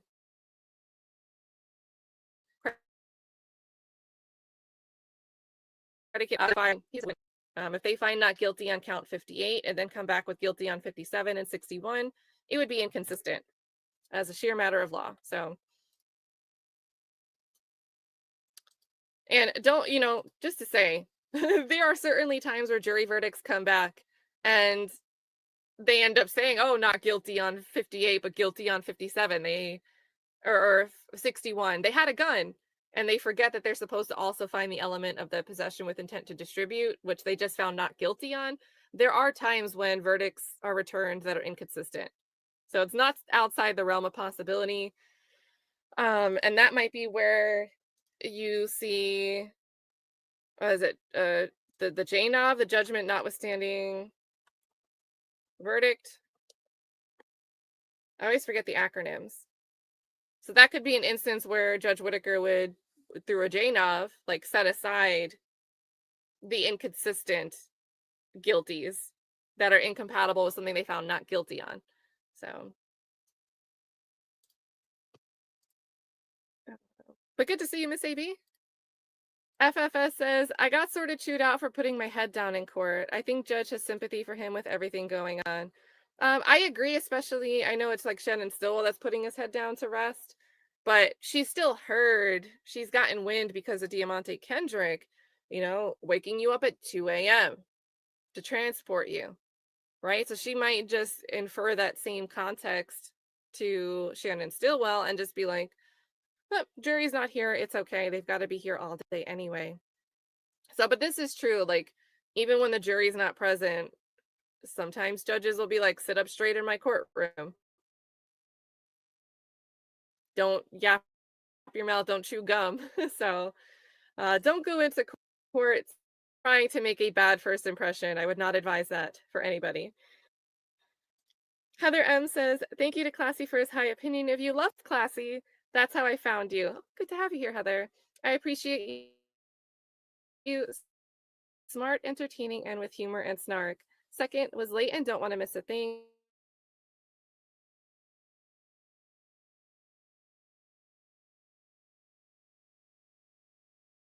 I think this is viral up there. But thank you so much for coming over. And guess what? When I said it was Tuesday in the stream earlier, you guys are like, Kat, it's Wednesday. And that reminds me of two things. First of all, Club Classy tonight over on Classy Beach channel. We got to run this back one time. It's been a while. Oh, guess what day it is? Guess what day it is? Huh?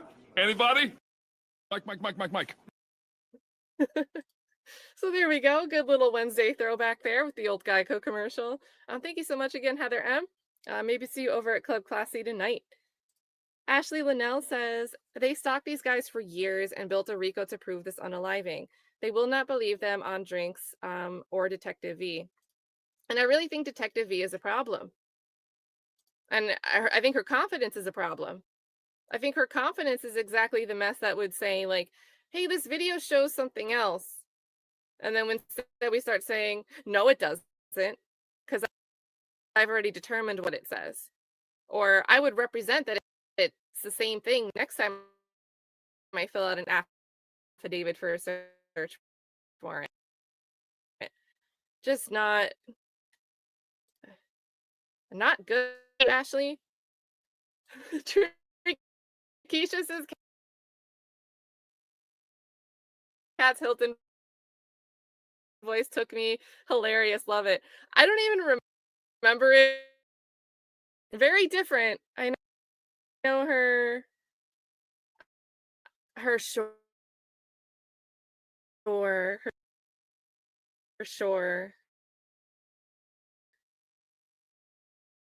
Plush of the Gods chat when he was streaming yesterday. How Woody called Hilton out for acting tough. I don't remember the wording of it, but Woody had called her out Like, yeah, when you were trying to talk all tough or something like that. And just another thing you kept in the back of my mind, that she does that and it was noticeable when she was trying to build rapport. She thinks it's effective, and I don't know if it really is. I don't know if it really is. KC Dog says, gonna miss the Honorable KNW's big sigh the most. Well, speaking of Flesh of the Gods, you can go over to his channel, and he's got, if you put a code in his chat, like the exclamation point, cat sigh is one word, pops me right up on the screen, and you get a cat sigh on demand. So definitely got to make sure you check that out. Get your cat sigh fix at any time. Chip Ewing says, for Hilton's new book, Confessions on a Beat. Yeah, I really didn't like that, because it was kind of like she was like Whitaker, whatever non-jury day, she said it's words on a beat.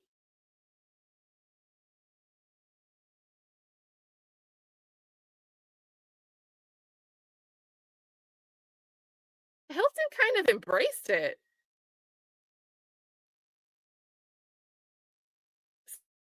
So, I don't know. I didn't really like that comparison. And I get that it helps her case to say confessions on a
find it. Maybe Doug reposted it.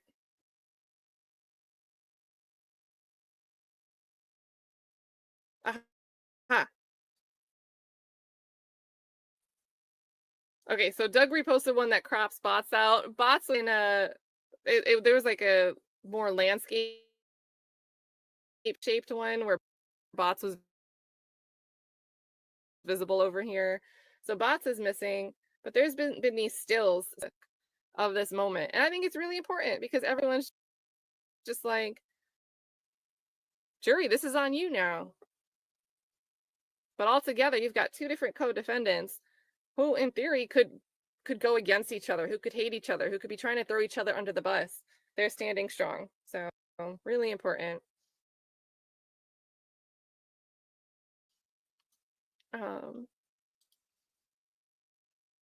Let's see. And thank you again, to have it queued up. We're going to replay. It was mentioned at the end of the plea colloquy for Jeffrey Williams. So we're going to replay that because, again, it's not an easy task to look at the timetables and math for different charges with different conditions. So I'm going to rely on what they said in court to guide us rather than try to guess myself. Peter Ortiz says, wow, I miss Tyler Perry in the courtroom. Yep, you sure did. You might have to rewind. Destin TV says, Hilton said she likes rap music. Who do you think she listens to? I get ludicrous vibes. Also, what is my email address? Listen, that's probably so backed up. But I'm putting it in the chat right now. But yeah, I don't know. Didn't she quote a song? I don't remember what song. Didn't she quote somebody in her closing?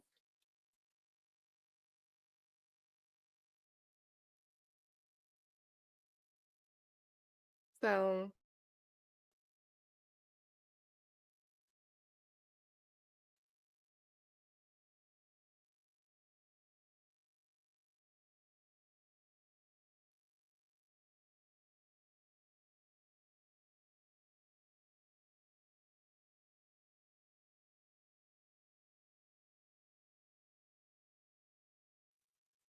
hilarious. Hilarious.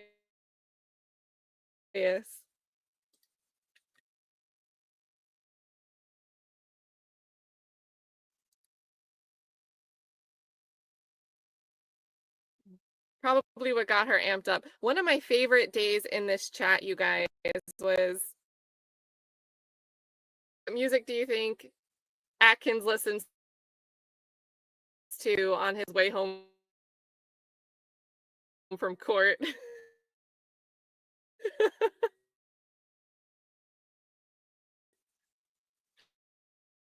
Oh, you first just listen for Sprinkle. Heck yeah. Hilarious. Who said Dave Oh, wait, is this talking about Atkins? Dave Matthews? Oh gosh. He listens to Homicide by Woody. Oh my goodness. Heck yeah. Thank you so much, Justin to be. Peter Ortiz says bad tacos and warm beer piss off cat. Heck no. No. You know, I don't mind warm beer. I mean, you got to deal with that sometimes when you travel. But bad tacos are an absolute no. No, no, no, no, no. I won't even try to eat them. And I don't like wasting things. But I'm not going to put up with bad tacos. Shout out to Peter Ortiz. And then let's see.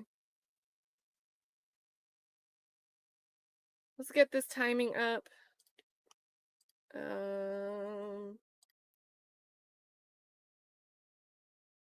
We're going to switch over. Let me put a banner up.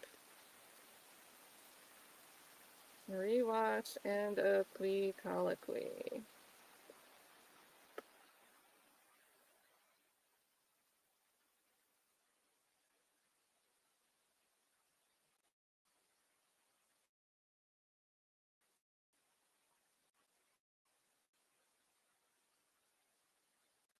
Well, actually, since it's over, let me just use the transcripts.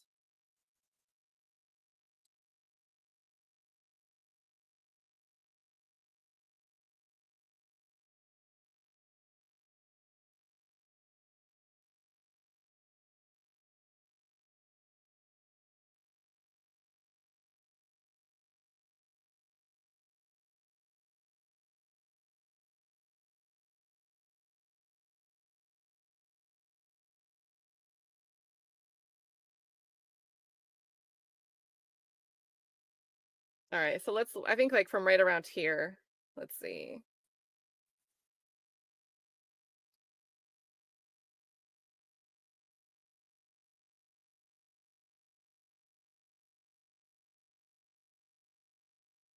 He's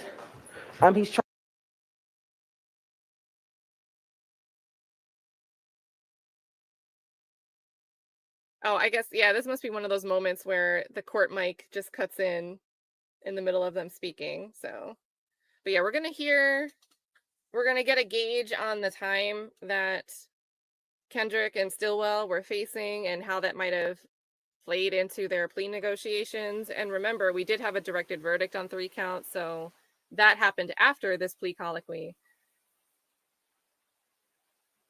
imprisonment. He's charged with count 57.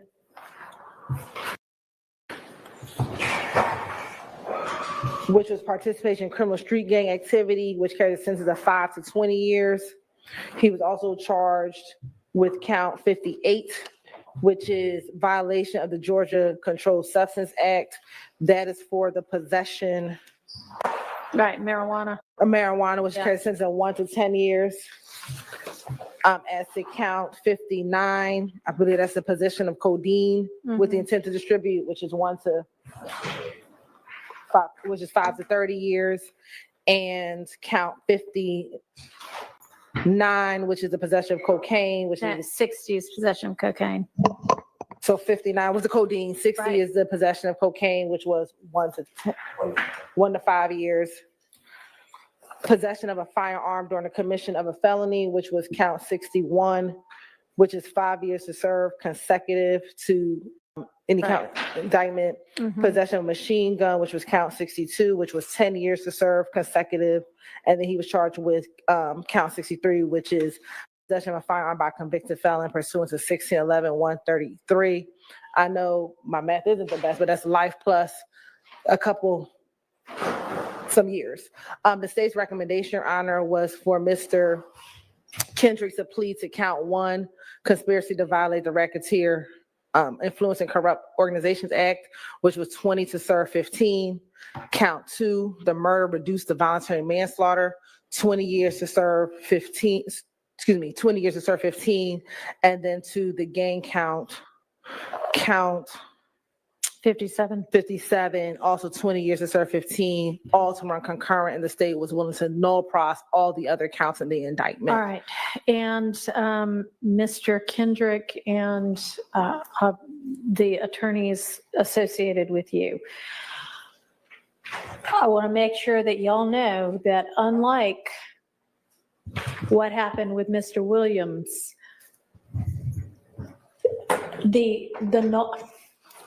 if you plead non-negotiated to less than all of the charges, there is nothing that the court can do if the state chooses to go forward with some of those charges. So you could not do what Mr. Williams pled guilty or nolo to each of the charges that he was facing. You cannot say, well, I'd like to plead guilty to count 1 and I'd like to plead to the reduced charge on count 2. And then I'd like to just skip the rest of them, because the state can say, well, we're not skipping the rest of them. We're still going to try you for the rest of them. And the state can also say, we're not okay with letting you plead to voluntary manslaughter unless you abide by the terms of the agreement. We're going to go forward with the murder trial. So I know that Mr. Weinstein, you and Mr. Apt and everybody else who's been helping know that, but because things seem to have worked out sort of beneficially for some of these other people who have already pled, y'all might think, oh, well, gosh, can't we do something better than that? Given what you're facing, they hold a lot of the cards, and a lot of it is outside of the ability of this court to change. Okay. All right. We understand that, Your Honor. Thank you for advising us of that. All right. Mr. Stillwell is facing Your Honor, Mr. Stillwell is also looking at count 1, which the conspiracy to violate the Racketeer Influence and Corrupt Organizations Act, which is 5 to 20 years. He is facing 2 counts of murder for count 2 and count 49, which each carries a sentence of life imprisonment. He's also charged with count 50 of this indictment, Your Honor, which is participation in criminal street gang activity, which carries a sentence of 5 to 20 years. He's also charged with count 51, participation in criminal street gang activity, also a sentence of 5 to 20 years. Count 52, possession of a firearm by a convicted felon, previously convicted under 1611-133, which is 15 years consecutive to any count in the indictment. 54, possession of a firearm during the commission of a felony, which is 5 years to serve consecutive. Count 64, which is another possession of a firearm by a convicted felon under 1611-133, which is also 15 years to serve consecutive. So Mr. Stillwell's looking at maximum of 2 life sentences plus 85 years. Plus 85 years, Your Honor. The state's recommendation, and I'll just say globally, Your Honor, was 60 years to serve 40 years in prison. That we would have reduced both of the murders to voluntary manslaughter, Your Honor. And we had given his attorney the option to kind of craft how that 40 years would look. But that was the extent to our negotiations, Your Honor. And Mr. Stillwell, kind of the same information to you.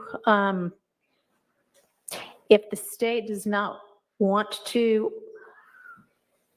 reduce charges, you're not entitled to plead to reduce charges. They can say, you got to face these murder charges and we're going to make it a jury trial if you don't agree to what we're offering. Same thing, you can't say, well, I'd like those other charges dismissed if they're not willing to dismiss them in exchange for the negotiated sentence. So obviously each of you has the right to continue with the trial. What you're doing, you are all have very capable attorneys representing you who clearly care very passionately about you all personally, as well as presenting your best case. But it's ultimately going to be up to the jury, and you cannot know what any jury is going to do. And they may say, I don't believe a single bit of this beyond a reasonable doubt. Y'all are both walking. They may say, you know what, I buy this, I don't buy that. I'm convicting you of 4 of the 5 or 4 of the 8 charges. You're still then going to face sentencing. They may convict you of everything. And if you are convicted of everything, Mr. Stillwell, you're facing 2 life sentences plus 85 years on top of that, as opposed to 40 years to serve with parole as a possibility. And Mr. Kendrick, you are facing life plus, I think I added up 115 years instead of 20 to serve 15. So it's just something to think about. And I mean, it's already past 5 o'clock. So are y'all going to leave the offer open until you have withdrawn the offer before you even put it on the record to? We communicated this to them last night, but they did not accept it. That we would have withdrawn off.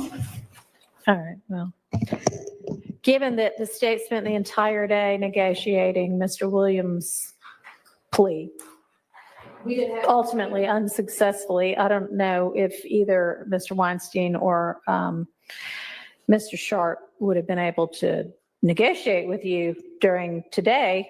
They would have, we didn't have any communication from Mr. Weinstein or Mr. And they rejected the offer. Okay. I did have communication with Mr. Abate today. I attempted to have communications with the DA last Tuesday morning, but she failed to show up for our meeting. Any chance y'all might leave it open until 9 o'clock tomorrow? Your Honor, I'll consult with the DA, and if she wishes to read Okay, I mean, I have no idea whether they'd want to keep it, but I haven't, we haven't put it on the record, and I haven't ensured myself as the court that they understood what the potential sentences were up until just now. So I would appreciate it if she would, so that they have the opportunity, having heard from the court, to talk to their attorneys. And they may still say that we're good, we're going forward, but. We'll start with the district attorney, but as a. Okay. So in the event that it is no longer open to you, or that you decide to reject it anyway, I plan to start the trial again Monday morning. I'm going to have the jury be here at 9. I'm going to have us be here at 8:30. We're back to getting no sleep. So I'll see y'all at 8:30 regardless. Okay, now court is adjourned. Okay, so there was the end of that rewatch there. Go back over to this, almost at 5 hours here total of deliberation time. But yeah, that's like serious time, you guys. And remember, yes, some of those counts are off the table because of the directed verdict. And also, since the other 3 counts that had a partial grant with the directed verdict, where we're going to charge lessers, the minimums change a little bit with the sentencing requirements for those if they were to be found guilty. So a little bit different, but not too different from that, what we heard there. So, and Julie Cat says, shout out to Jura56 in the chat for the hilarious shade thrown at Love's hair, the 1993 hair wrap, the ribbon. It's crazy. To a lot of people, that looked like she changed her ponytail color, like just bleached, like did an ombre look for just the ponytail. Thank you so much, Julie. Let's check X and see if there's any short-term updates.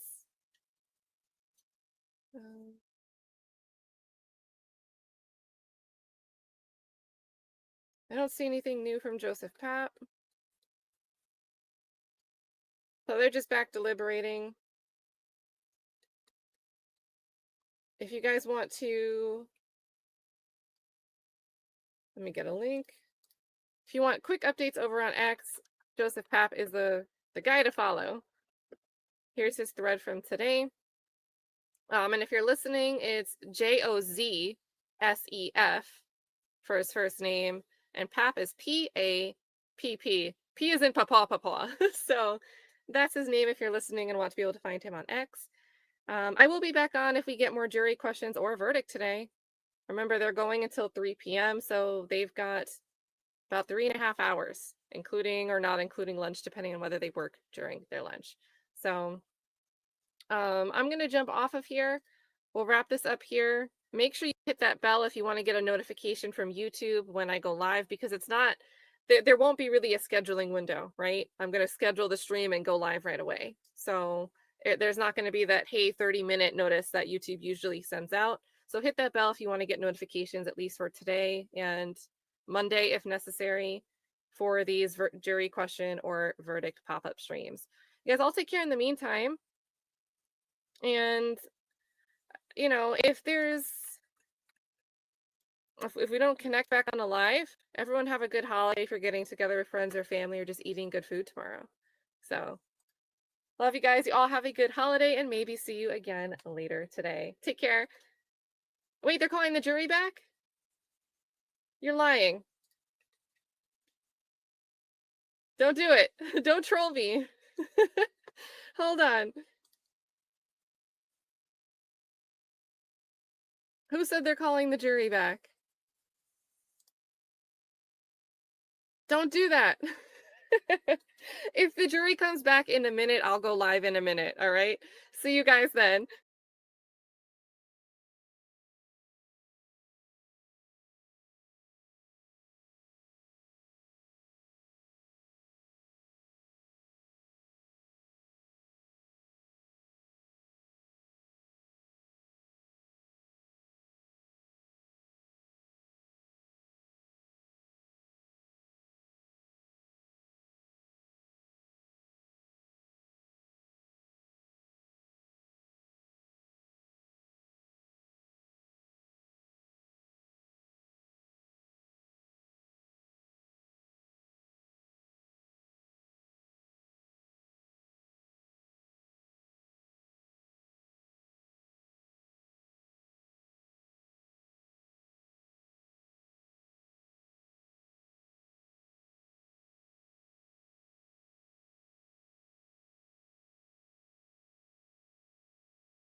Who's going to tell LeBron that he's now a hybrid gang member? In fact, we just heard what the state said about wiping the nose meant, according to the gang experts. Who's going to tell LeBron that he's like ordering a hit in the middle of NBA warmups? Does that make any sense? Is what the gang investigators say, should we really take it? Hook, line, and sinker? I suggest we should not. Okay, I'm going to move on to the state's attempt to prove the commission of an overt act in furtherance of a criminal objective. And mind you, they have to prove all of these elements beyond a reasonable doubt. So it's not like I have to show everyone did not happen. These elements all have to be proven by the state. Okay, and a reminder, this isn't just about people committing crime, because I'm just going to sit here and tell you, there's no doubt that people with YSL tattoos, there's no doubt that people that say slat have committed crimes. No one's disputing that. Isolated crimes by an individual or a group of individuals that have nothing to do with any alleged conspiracy cannot be overt acts. It's not just crimes that or other acts that are alleged against people associated with YSL. The acts must further the criminal objectives of the alleged conspiracy. So what do they focus on? They focus on, first of all, oddly, artistic expression. Jeffrey's lyrics. Like we're just going to pretend there's not a thing called rap music. We're going to pretend there's not a thing called artistic license. We're going to pretend there's not a thing called YSL, the record label. And when Jeffrey says slat in a song or slime in a song, which is recognized worldwide and is popular and sells albums, we're going to pretend that there's no context to this. And we're just going to pretend that all these lyrics are somehow designed to further a RICO organization. That's absurd. We're going to pretend Shannon Stillwell's statements about bragging about beating a murder rap, which is good for his music career, is somehow furthering some criminal objectives of some conspiracy. That's absurd. They list in their list of overt acts a bunch of social media posts. Social media posts of people with tattoos on their face. Nothing else. Just, oh, he took a picture with a tattoo on his face. Or wearing slime clothing or Make America Slimegate clothing. Clothing created, mind you, by Miles Farley, a person who was able to, again, turn negative into positive and turn that movement that was going on in Cleveland Avenue in a way for him to make money through selling clothing, for him to provide to his family. Turns out Miles Farley didn't subscribe to, oh, your options are athlete, entertainer, dead, or jail. He decided to design clothes. And what's his reward? You're part of a conspiracy. What does the state say were these overt acts? Well, they list a lot of petty drug selling. We heard from Trontavia Stevens. I don't know if you remember, but it was a long time ago, I know. But he talked about being pulled over. And I made sure to ask him. And he wasn't denying that he had a bag of weed on him. I said, hey, man, who went in on you with you on that bag of weed? I bought it. Okay, yeah, but when you sold it and made a profit, who are you going to share the money with? They look at me like I was crazy. Man, this is a $100 bag of weed. I ain't sharing money with anyone. I'm a drug dealer. I buy drugs and I sell drugs and I make a profit and I keep the profit. What evidence have we seen at all that any of this petty drug dealing had anything to do with furthering some criminal enterprise? It's isolated acts. They list gun possession. 2019, they say Shannon Stillwell was possession of a gun in furtherance of the criminal objectives of the conspiracy. Man, we have heard ever since Shannon Stillwell was falsely accused of killing Donovan Thomas in 2015 about people shooting at his head, people shooting at the car he's in. People are trying to kill him. And you think he's possessing a gun as some furtherance of some conspiracy? Does that make any sense? He's trying to survive. The murder of Jamari Holmes, tragic event, horrible, complete waste of 3 lives. Jamari Holmes, Rodelius Ryan, and Mr. Blaylock, 3 teenagers, senselessly, all lose their lives to varying degrees. Jamari Holmes obviously loses his life in in the most real sense. Absolute tragedy. No one's going to say otherwise. This list is an overt act in furtherance of furtherance of the criminal objectives of the alleged conspiracy. It was like a 15-year-old doing something incredibly stupid. What objectives was that furthering? It wasn't. It's an isolated act committed by someone who screams out YSL and screams out SLAT. But that doesn't mean it's furthering any conspiracy. We hear about Jaden Myrick. First of all, who the heck is Jaden Myrick? I know they put him on this indictment, like to try to say, oh yeah, he's a co-conspirator in this too. But they're the ones that put his name on this indictment. What have we heard about Jaden Myrick? We ever hear about Jaden Myrick ever meeting Shannon Stillwell? Do we have any indication that Jaden Myrick knows Shannon Stillwell? What about Jeffrey Williams? Any indication that Jaden Myrick knows Jeffrey Williams? Who the heck's Jaden Myrick? But some dope in the jail that's looking to make money by doing something incredibly stupid and attacking Rashawn Bennett. So he calls another dope, and they come up with their own little plan, but it has nothing to do with some broad conspiracy that Shannon Stillwell willfully and knowingly joined. We heard about jail calls. They're all listed as overt acts. Cordelius Dorsey calling Antonio Sumlin. Hey, I want you to attack some guy named, Victor Meadows, I think his name was. I can't even remember the guy's name. Had nothing to do with this case. And Antonio Sumlin's like, what? And he's like, okay, man. And he hangs up the phone and doesn't do anything about it ever again. Is that furthering a conspiracy? And this was the coup de grace. Christian Eppinger has an armed robbery arrest warrant out for him. And the police jump out on him, unmarked police, and say, get out, boy. And he has a gun. And he gets into it with the officer and shoots and runs. And then another officer shoots at him and he shoots back and he continues to run. Somehow the state is alleging that Christian Eppinger, no one else is there. No one's saying, hey, Christian Eppinger, do this for YSL. Christian Eppinger trying to avoid arrest, trying to stay free. Completely isolated from anything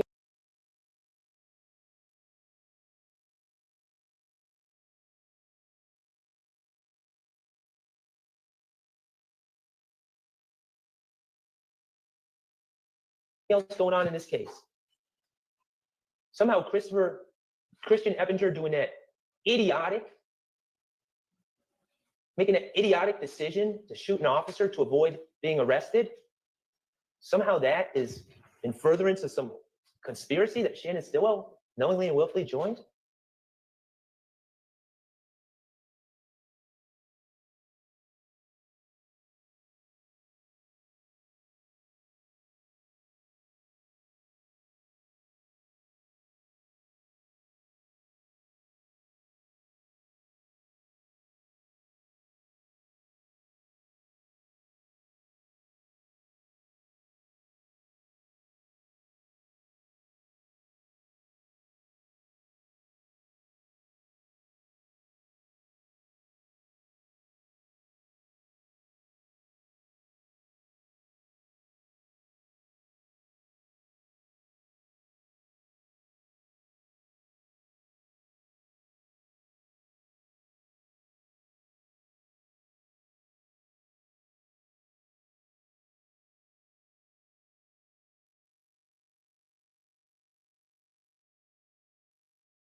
So we got these two liars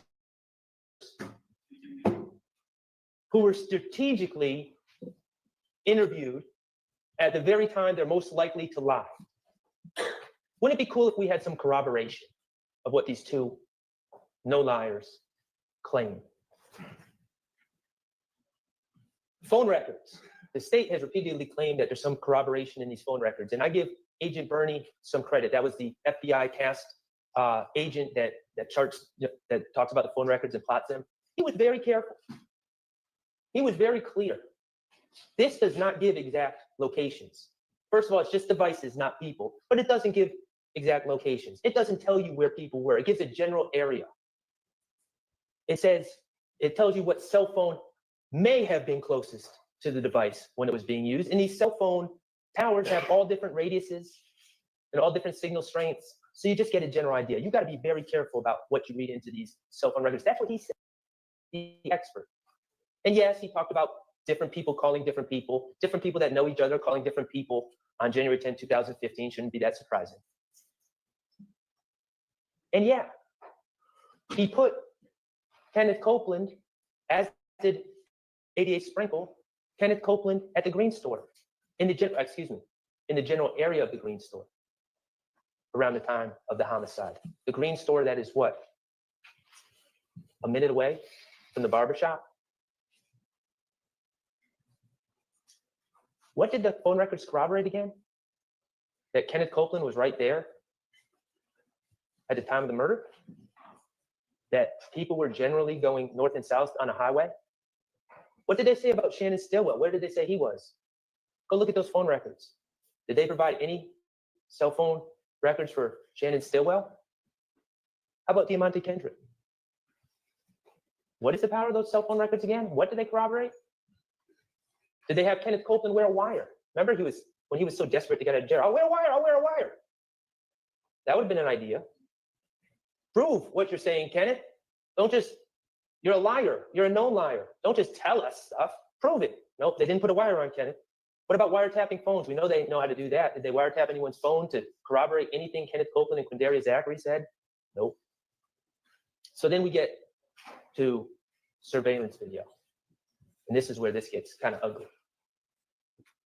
Kenneth Copeland claims he was at the Green Store, not outside the barbershop at the time of the killing. And his phone records put him in that general area. How many times have myself or Attorney Steele asked about the Green Store? Detective Thorpe claims that he went to the Green Store to try to get surveillance, but he didn't think they had any. Really? Because I heard about my client being shot at, his head being shot at that very same Green Store, and I heard the officer responded and looked at the surveillance to determine who was shooting at my client. I've seen pictures of the Green Store. I see the cameras. They don't have surveillance. Okay, Detective Thorpe, so you tried to get surveillance. Do you have that in any of your reports? Any documentation of you going to the Green Store to try to get surveillance to corroborate the claims of Kenneth Copeland? Oh, no, that's not in my report. Ask Gaither, Lieutenant Gaither, about the Green Store. Why would I go to the Green Store? That's not even relevant. Really? I beg to differ. She had no interest in corroborating Kenneth Copeland. So then we talk about the McDonald's surveillance. The McDonald's at Old Hateville and Cleveland Avenue, the very spot where Kenneth Copeland claims in his story that everyone met and that Demekion Garlington told him who killed Donovan Thomas. Well, we know the McDonald's has surveillance.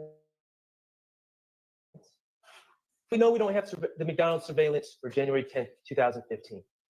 So I ask, Attorney Steele asks, I ask, other attorneys ask. First, we asked Gaither, did you ever try to get surveillance to McDonald's? And what did she say? Oh, we went like 2 or 3 months later, we went and we talked to a general manager and they weren't able to get into the cameras right then, but we took the card and we gave the card to Thorpe. That was her explanation of the efforts to get camera footage from the McDonald's. I said, okay, do you have that in a report that you drove down to McDonald's and talked to? Who was the person you talked to? What was their title? What was their name? Where's the card? Oh, no, I don't have that in a report. Nope. Okay, so then we asked Thorpe. What did you do to get surveillance from the McDonald's to corroborate anything Kenneth Copeland said? And this is where it gets ugly. He said, I went a couple days later and I talked to the people and they said the footage had been erased. The 15-day or however many days the cycle is ended and all the footage was erased and it started all over again. That piqued our interest because everyone knows that's not the way surveillance cameras work. Everyone knows it's first in, first out on a rolling basis, meaning if it's a 15-day cycle, at the end of 15 days, everything isn't just erased, but it starts taping over the beginning parts again, so you always have 15 days memory. Everyone knows that you wouldn't go to the McDonald's 2 days after an incident and find out that the whole system had been erased, because that's not how surveillance systems work. And we asked every officer, it seemed, that came up here, you ever hear of a surveillance system working that way? Where it just all erases at one time, or does it roll first in, first out? Every one of them said they never heard of a surveillance system just erasing all at one time. Every single one of them. So does that McDonald's on that corner of Old Hateful and Cleveland Avenue have a one-of-a-kind, a one-of-one surveillance system that they're operating? I don't think so.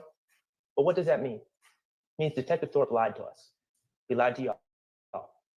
He didn't go to try to get that surveillance from the McDonald's. He didn't go 2 days later. What did? It's a straight shooter, D.A. Sprinkle. What did D.A. Sprinkle said when we asked him about it? Hey, did Detective Thorpe ever mention trying to go get the footage from the McDonald's? Did that ever come up? Because, you know, we've been asking a lot about this McDonald's footage. What did D.A. Sprinkle say? You know, Detective Thorpe never brought that up to me. And that seems like something would have brought up. Detective Thorpe lied. Either that, or he did go get the footage, and it doesn't back up Ken Copeland's claims, and it's in his missing file somewhere, which he can't find to bring to court. I guess that's a possibility. But he lied.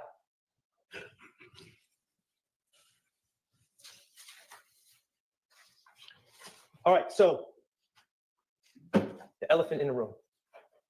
Who killed Donovan Thomas? It's not our burden to solve this case, first of all. The jury instructions are clear. It's not our job to solve cases, especially cases that happened 9 years ago. But to the extent that it factors into the question of reasonable doubt that Mr. Stillwell committed that crime, let's just leave it like this. I know someone who has a closest associate named Trevante Turner. I know of someone who is arch enemies with a man named Kelvin Watts, who is the brother of Donovan Thomas. I know of someone who, with Trevante Turner, went and shot up Rich Homie Kwan's father's barber shop in 2014. I know of someone who stole Donovan Thomas's nut chain and wallet and cell phone out of his truck in late 2014. And when asked about it by the police, repeatedly lied about that situation, repeatedly pretended that him and Donovan Thomas were cool. I know someone who was jumped by Kelvin Watts in Club Crucial on January 6, 2015. I know someone who to shooting up the TIG studios at 675 Metropolitan Avenue on January 8, 2015, 2 days before Donovan Thomas's death. Shooting which shot a hole in Rich Homie Kwan's windshield. And if you recall from the officer who responded to the scene, a shooting that very well may have occurred while Donovan Thomas was present. Remember, I asked that officer, were there people there in the studio at the time? Yes, there were. Who were they? I don't know. They wouldn't open the door. They wouldn't come and answer. And I know someone who was put on the proverbial plate by Donovan Thomas on January 8th, 2015. Mr. Kokomo, could you please play DS24F?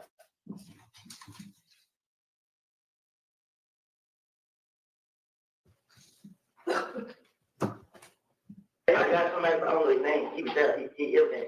He called me the night. Well, I forgot what day they got killed, but it was a Friday night. They had, no, it was a Thursday night. They had a barbecue. The barbecue just about, it was blood, everything blood. Then the whole meeting was based on me. They were all in there talking about this and this, talking about this and this.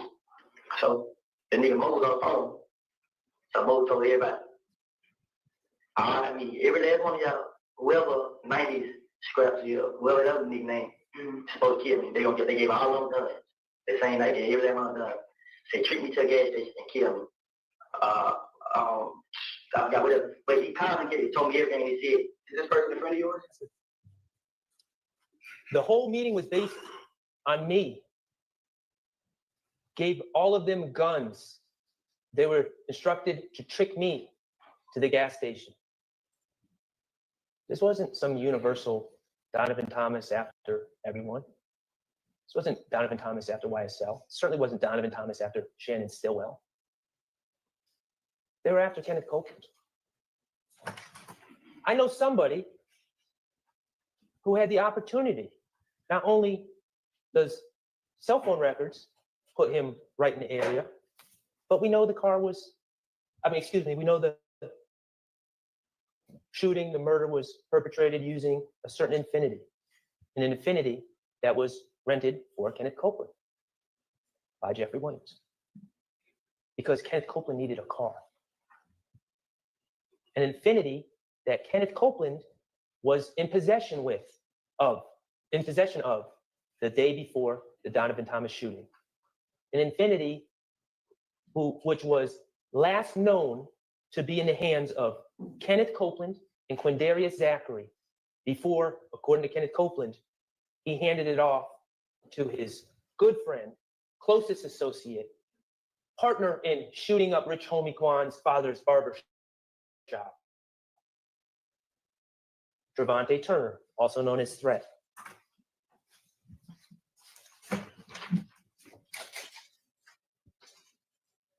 In conclusion, regarding count 2, ladies and gentlemen, there's an absolute lack of reliable evidence against Shannon Stillwell. He had no motive. His problems with all these people happened afterwards. Once APD falsely accused him, once the streets falsely accused him of committing this crime, that's when people started shooting at his head and shooting at cars he was riding in. He didn't have any problems with Donovan Thomas. There's no evidence of that.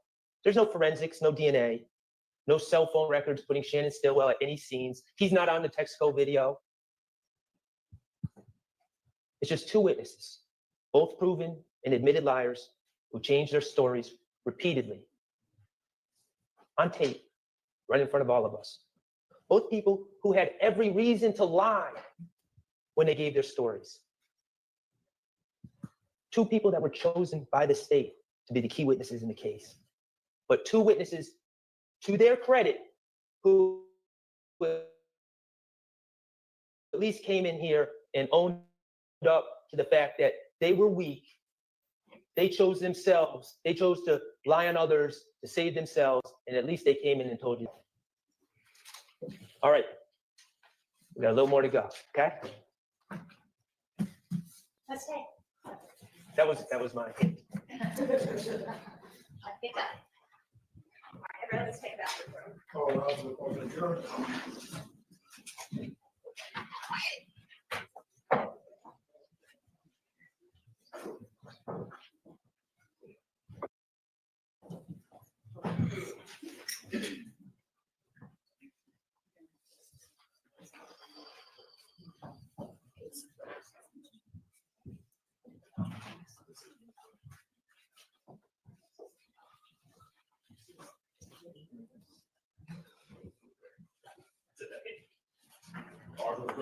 Thank you. All right, go ahead, Mr. Chart. Thank you, Honorable. Please support. I see the coffee. I can take a hint. We're almost there. Okay. We're going to move on to the Shamel Drinks murder from March 14th, 2022.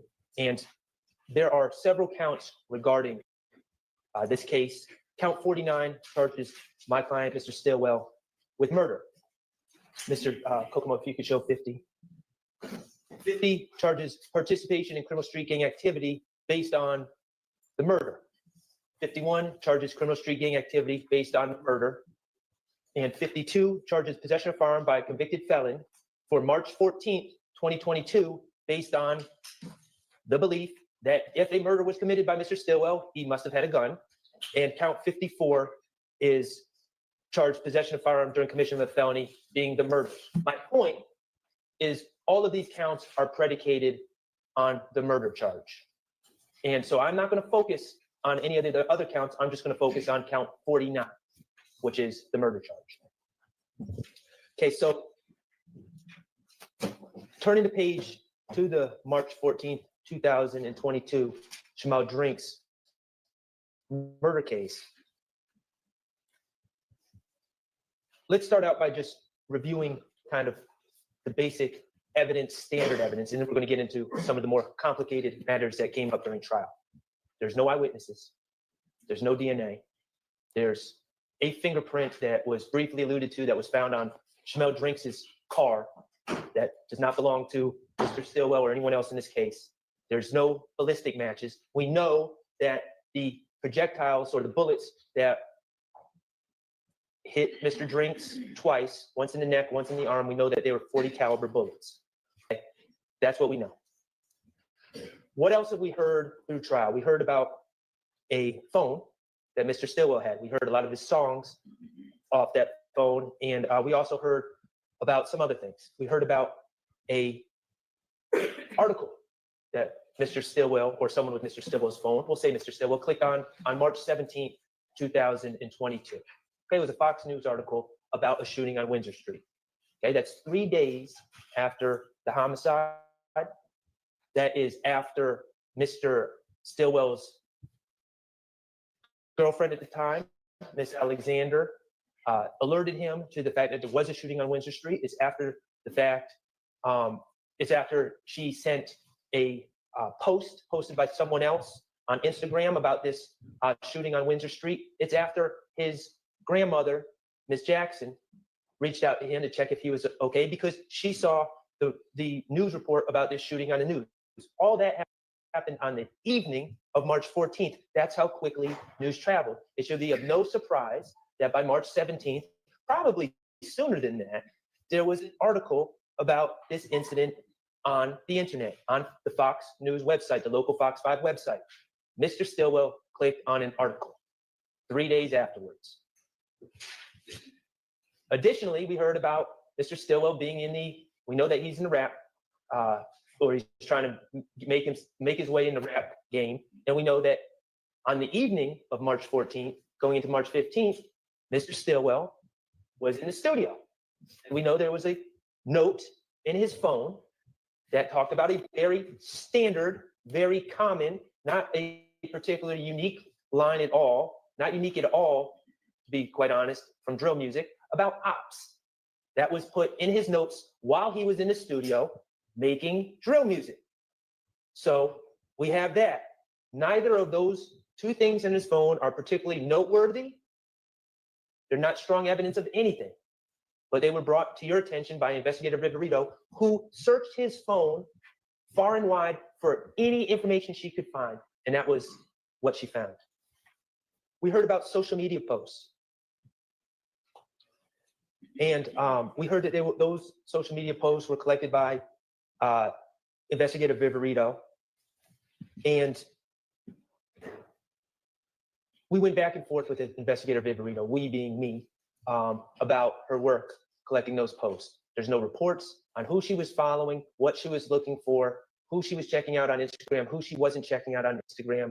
We also know from the post by Mr. Nichols that was presented to you initially in a far different form than it was actually on the internet, that Investigator Viverito was not only collecting posts, but she was manipulating posts to present to you in the way that she deemed fit because she is biased. We learned that there were several people that made posts about the goings-ons in March of 2022. We know, and I'm not going to hide from it, that Mr. Stillwell made posts about Maine, Christian McMiller's death on March 11th, about Darius Ford's death, about how his heart is broken, about how he ain't gonna be the only one crying. We know that there were posts on both sides from everyone in the community about what was going on in March 2022. But the takeaway from the post is this, and it actually came from investigator Viverito. I don't think she really wanted to admit it, but she did. We talked to her about the March 11th killing of Christian McMiller and Darius Ford, and about that investigation. Now we're talking about 2 years and 8 months ago now, how it remains unsolved, how no one's been charged. Okay? And we looked at some of the posts that were made in reference to that incident. We learned about a Big Nick who posted just after that incident, slime and chalk. And we know what that, I mean, it's pretty self-explanatory. And we know about these other accounts. Edgewood, I think it was Edgewood James and Jody Hurst, 2 other accounts that weren't necessarily their names, may have been kind of like pseudo accounts or fictitious accounts, celebrating in really the most vile ways possible, celebrating the deaths of Christian McMiller and Darius Ford. And I asked investigator Viverito, and she confirmed, you know, even if they're fictitious accounts, you can see who was posting, you could pull IP address, you could try to look into that and figure out who was posting. If you really thought that these posts, if you really thought posting about the crime was a confession to murder. And she agreed, she could, but they didn't, because it's not.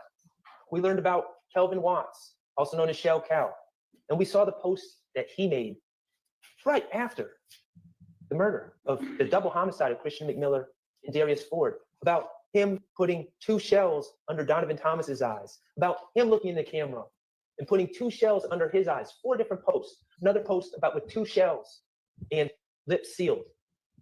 And we talked to investigator Viverito about what those shells meant. And they meant bodies in her estimation. So Kelvin Watts is sitting there posting, putting symbols of dead bodies under his own eyes in his own way with the shells. And I asked investigator Viverito, oh, and he also made a song. We heard about the song he made, Mafia Story, where he's celebrating the death, where he's describing the death, how they were in a fast car, and how they died on the freeway. Direct references to the death of Christian McMiller and Darius Ford. And so I asked, all these posts that Kelvin Watts has made, has he been charged? And the answer was no. And why was the answer no? Because posts on the internet about the death of people, even claims of responsibility, such as putting two shells under your own eyes, that's not enough to charge someone. That's not a confession.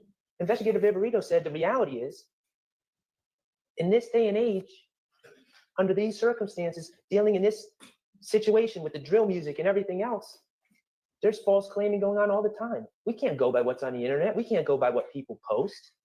That's not a confession. That's what we learned from Investigator Viverito. That's what she was forced to concede when we talked about the Christian McMiller and Darius Ford deaths.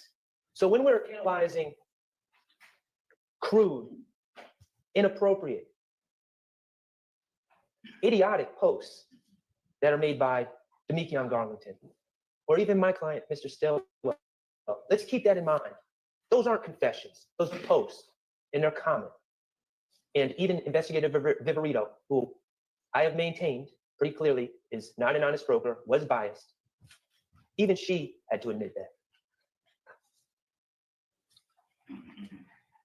Ballistics is interesting because we know about the FN that Mr. Stillwell is allegedly being linked with, 57 FN. And that was always a hole in the state's case, right? Mr. Drinks was shot with the 40 caliber bullets. Mr. Stillwell has never been linked to any weapon that shoots 40 caliber bullets, at least not in 2022. So Investigator Viverito shows up in court, looking to put her stamp on the case, looking to sway the jurors. And she looks at a video and she says, yeah, on that table, I think that's a Glock 27 based on the bottom of the grip. I'm not an expert. I'm not saying it is, but I'm just going to kind of hypothesize in front of the jury that it's a Glock 27 and they shoot 40 caliber bullets. Okay, you're not an expert, but you're throwing that in front of the jury. Never said it before until you're on the stand. And what's your experience with Glock 27s? Well, one time I went to the gun store and I was trying to decide what kind of gun to buy, and I held a Glock 27. That's it. Think about Investigator Viverito and her bias and her trying to sway you and identify or claim to identify a firearm and make it model from that picture and what her basis is, what her real basis is. Any evidence that Mr. Stillwell ever possessed that gun? And what did she say? She just can't answer no, because of course there's no evidence that Mr. Stillwell has ever possessed that gun. She said, well, do you have any evidence? Or I don't have any evidence that he didn't.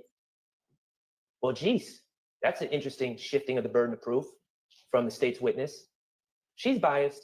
She came in there to try to solve a key problem of the state's case, which is that Mr. Stillwell is not linked to any weapon that could possibly shoot the fatal bullets in the Jamel Drinks case. And she tried to solve that problem for the state with her little trick and her little identification based on one time handling a gun in some pawn shop or some gun store somewhere. Don't fall for it. It just shows her bias. So we heard the wiretaps.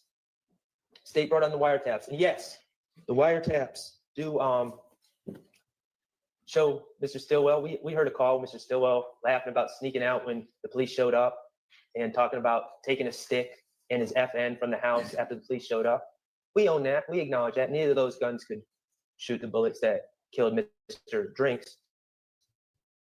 But there was another wiretap that was played that I'd like us to just hear again. And Mr. Kokomo, you know where I'm going? Okay. It was from a call on April 1st, 12:29 a.m. And the state made such a big deal of this. Of course, the wiretap, hold on one second, just don't play it. Okay. The state made a big deal of this because it's a wiretap. Demekion Garlington's on one end on his cell phone. And the state made such a big deal about Mr. Stillwell, what he was doing on this call on April 1st. Of course, we know he was in jail. He'd been arrested on March 17th. So he's in jail and he's talking to Demekion Garlington. And they make a big deal. He's on a contraband phone. He's on a contraband phone. Now, I'm not saying that's right, but let's think about that scenario for a second. We've been sitting here for a year listening to the same.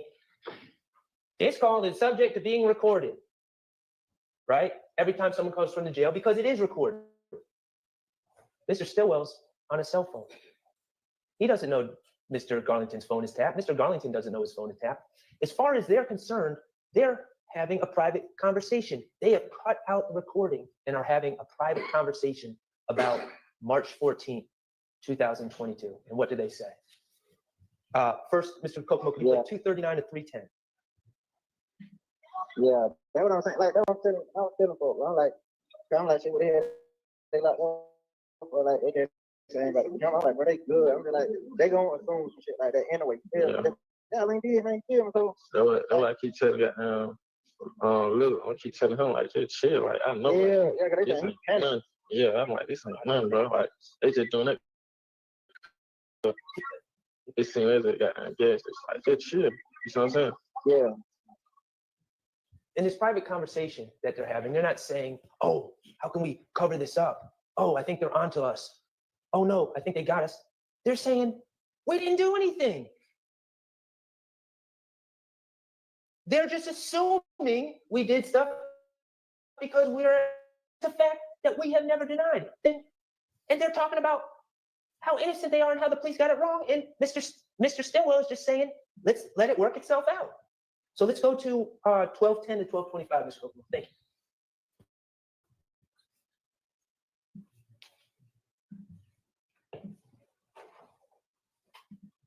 Yeah, I already know. Like, when they got down, go to wiping down, doing them got down, them you know, like gunpowder for rings, all this shit up. Yeah.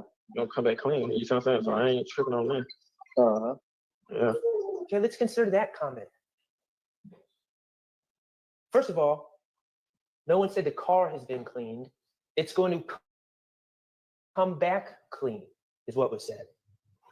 And now listen to what Mr. Stillwell says. Once a GD going to wipe it down, doing GD, you know, the gunpowder forensic, all that S-H-I-T, the gunpowder forensic. Does Mr. Stillwell sound like an expert in gunshot residue there? Does he really sound like someone that's going to say, oh, I have so much inside knowledge on this forensic work that the police do on the inside of cars that we must clean the headliner of all things? No, he sounds like someone who knows that they were in a car on March 14th, 2022, knows that they were at the BP, knows that they left and they drove down Windsor Street, and knows, despite the fact that he's been arrested falsely for killing another gentleman, he knows in his heart that no gun was fired by him inside that car or outside that car. That's how he knows it's going to come back clean. It's not some devious mastermind that's got some inside information on the forensic work. He barely knows what he's talking about. You know, that gunpowder forensic, all that S-H-I-T. That's the comment of someone that knows where they were on March 14th and where they were driving and what they did not do. And what they did not do was fire a gun. Let's talk about the rental car. State made a big deal of this rental car. Yes, Mr. Stillwell rented a car on March 14th, 2022. First of all, we've seen the BP tape. There was no plan, okay? This was a chance encounter. It was unforeseen that Jamal Drinks would ever show up at a gas station. So there's no indication that people would be renting a car in anticipation of running into Jamal Drinks, okay? The reality is we heard about what was going on in Mr. Stillwell's life.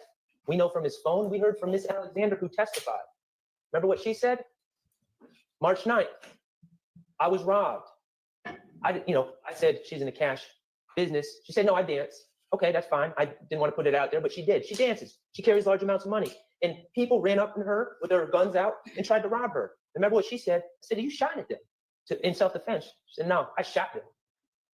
She didn't have any remorse about that because people ran up on her to try to take her stuff at gunpoint. But she was concerned about the blowback. She was concerned about people coming back to get her. Couple that with the fact that Mr. Stillwell has had a target on his back since 2015. Couple that with the fact that Mr. Ford and Mr. McMiller were just ruthlessly murdered on the freeway while driving in a car that obviously someone knew who they were and had an idea of what kind of car they were in. Is it really any wonder why a car was rented by Mr. Stillwell and Miss Alexander on March 14th? If it's such a secret, if there was such a plan behind this car, isn't it odd that Mr. Stillwell, first of all, they ordered it online ahead of time. Mr. Stillwell walks in there on surveillance, gives his ID, gives his name. It wasn't no secret. They were renting a car because things had gotten dangerous. They were trying to survive. And then we make a big deal of these tints. Yeah, they did put a tint on the car. That was kind of the point. That was exactly the point. No one's hiding from that. Mr. Stillwell was scared for his safety. He was scared for Miss Alexander's safety. And the first thing he did that night is went and got window tints on the car. And yes, he broke the rental agreement in doing so. Let's consider Mr. Stillwell's actions after the fact. I don't know. It seems logical to me that if I'm in a rental car and I use it as part of a homicide, the first thing I'm going to do is get rid of said rental car, distance myself from the rental car. It's on video at the BP. It's on video on Windsor Street. There's surveillance cameras all over the place in Atlanta. The first thing anyone would do if they committed a crime as heinous as this in a rental car is to get rid of it. Well, what do we know that Mr. Stillwell does? Well, first of all, he runs into Investigator Viverito at 2830 Waters Road a day after the homicide, wearing the same clothes he was wearing in the BP, by the way, not really concealing his identity there. And he tells investigator Viverito, yeah, that's the car I'm in. That's the car I'm riding in. And then what does he do later in the day on the 16th? Does he go into Griffin, Georgia and burn it in some back road somewhere? Does he go drop it off in Alabama? No. He calls Alamo and extends the rental until the 20th. Ask yourself, really?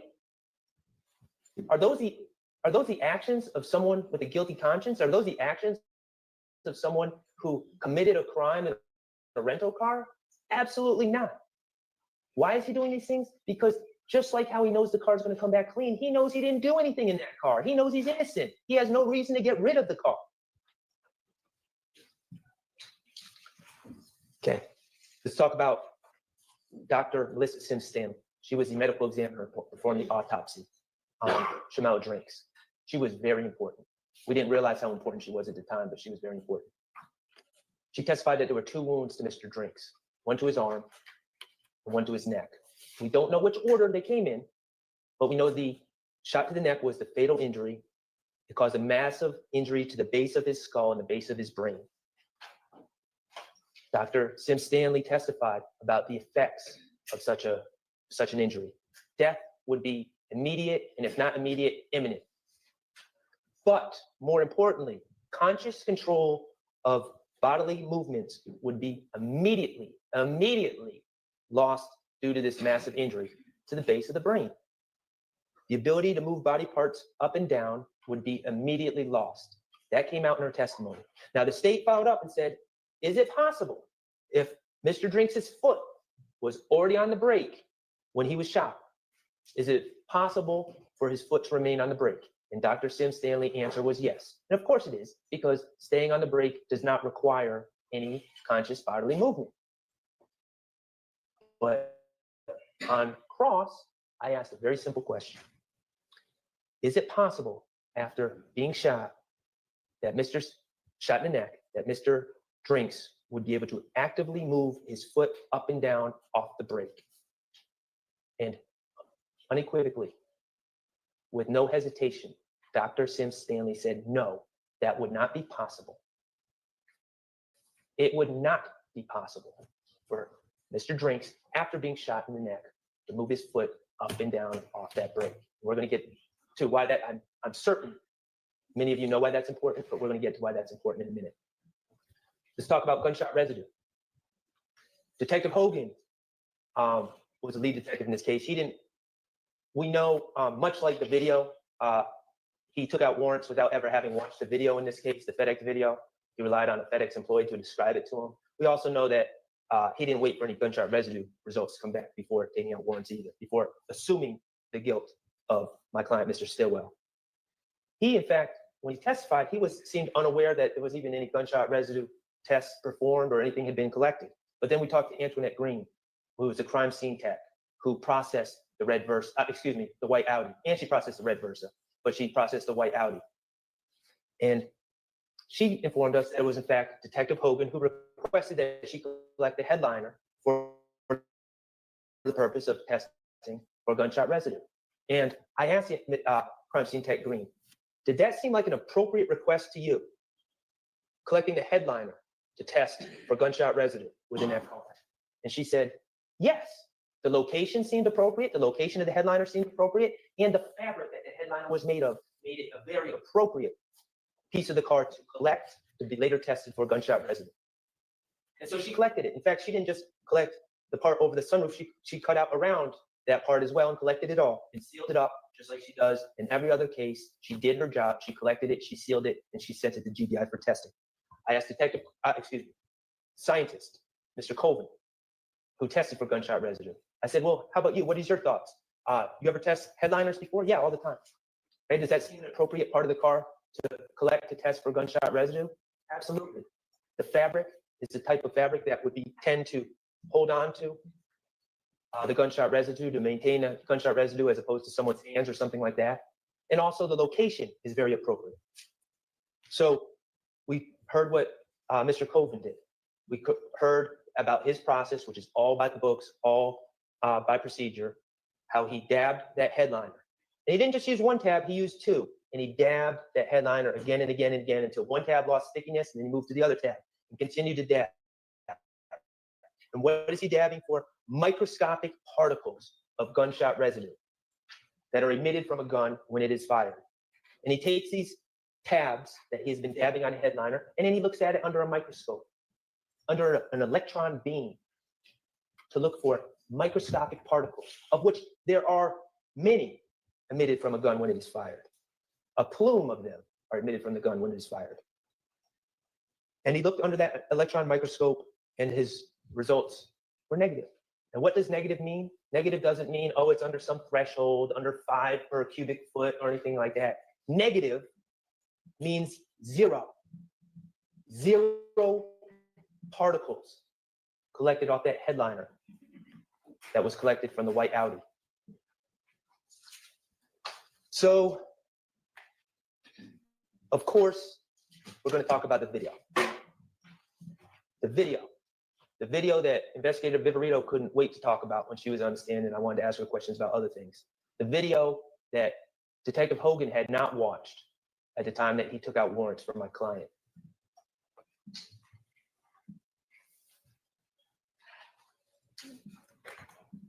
Mr. Kokomo, could you pull up the video? Okay. And I just want to give a little timeline of what I submit we're going to see from this video. We're going to see 3 cars in a line. We're going to see a 4th car, a white car, pull up behind Mr. Stillwell in a driving fast. We're going to see Mr. Stillwell pull off. 16 seconds later, we're going to see Mr. Drink's brake lights go on and off. 16 seconds after Mr. Stillwell has been long gone. 18 seconds after Mr. Stillwell leaves, we're going to see a 5th car make an unexplained U-turn. 30 seconds after Mr. Stillwell has pulled off, we're going to see Mr. Drink's brake lights flicker on and off again. And finally, for a 3rd time, 33 seconds after Mr. Stillwell has pulled off, we're going to see Mr. Drink's brake lights go on and off once again.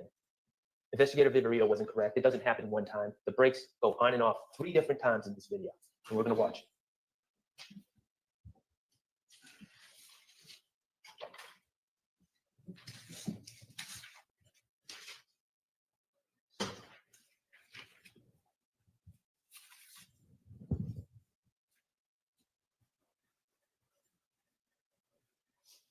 Pause. Okay, right here, we have 3 cars lined up. Mr. Drink's red Versa on the left, Mr. Stillwell in the white Audi in the middle, and Mr. Nichols and Mr. Boyer, according to the state, and Mr. Farley in the right. I invite you when you're deliberating, I invite you right now, when you're deliberating later on, if you need to review this video, you can look as many times as you want. I want you to look to see if you see a muzzle flash at any time when Mr. Stillwell's car is next to Mr. Drink's.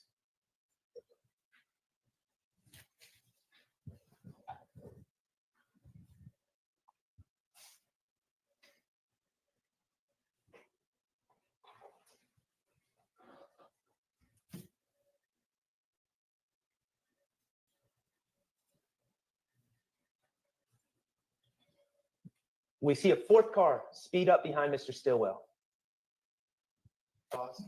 And Mr. Stillwell leaves.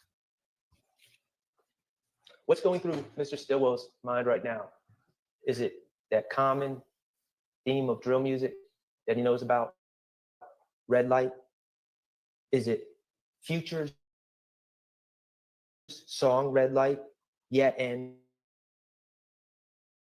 real out here, running through the red light, looking through your, is that what's going on in Mr. Stillwell's mind? Is that what he's thinking about as he sees this 4th car speed up behind him? Or maybe he's thinking about that night, September 26, 2015, when he was in that car with Tierra Jones and Miss Duncan, and that car sped up behind them and started spraying the car they were in through the rear windshield. Either way, Mr. Stillwell gets on. Mr. Nichols apparently confused, is trying to figure out what's going on, and he eventually leaves as well. Okay, pause. Pause.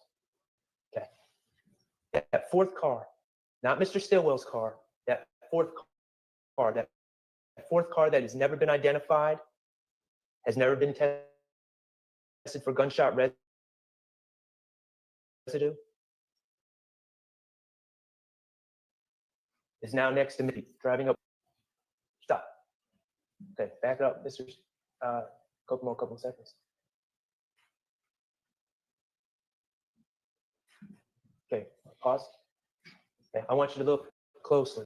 Right here, we're going to see the fifth car make a sudden U-turn. Is there someone in the street? Is there someone waiting at that car to make that U-turn? Is there an obstruction? Is there anything going on that would explain why that car makes that U-turn at that exact time? No, there's not. There's one explanation. Hold on, Mr. Kokomo. There's one explanation and one explanation only. That car hears a gunshot.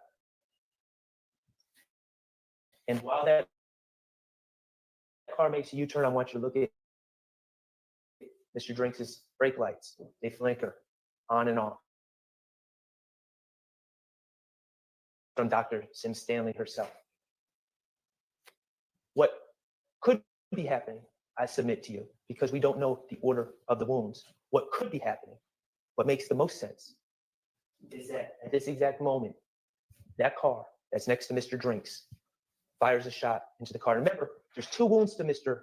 Drinks, but there's really 3 shots, because one projectile ends up going into his arm and it's on his seat and is collected by Miss Green, CST Green. Another projectile ends up sadly in his body and is collected by the ME. A third projectile goes through Mr. Drinks' car because we see the exit wound, where the bullet exited Mr. Drinks' driver's side front door. So there's at least 3 shots that are fired into Mr. Drinks' car. I submit to you at this exact moment, first shot is being fired, that car hears it, is making a U-turn, and Mr. Drinks is trying to react, perhaps moving around, going up and down off the brake, trying to figure out what's going on, perhaps trying to find the firearm that he has in his car, trying to figure out what's going on, as he's certainly not anticipating or expecting to be shot at that exact moment.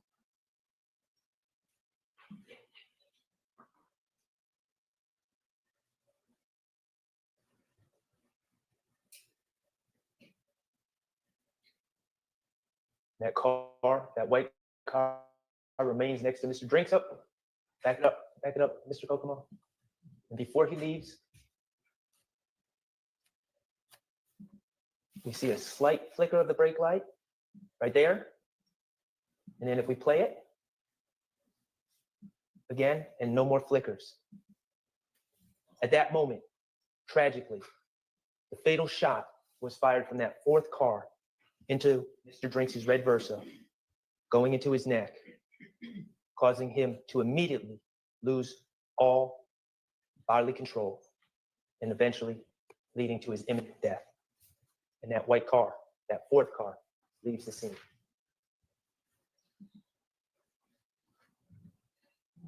That last brake light flicker was 34 seconds after Mr. Stillwell had already left. It is scientifically impossible that Mr. Stillwell killed Mr. Drinks. Couple that with the gunshot residue test that proves that a gun was not fired from the car. Couple that with Mr. Stillwell's behavior, him not distancing himself from the car, but extending his rental. Couple that with the call that we heard on the wiretap of him and Mr. Garlington speaking candidly, talking about how the police are just making an assumption that they know they did nothing to Mr. Drinks. This case is clear. Mr. Stillwell, as convenient as it is, inconvenient as it is for the state to admit it, he didn't kill Mr. Drinks.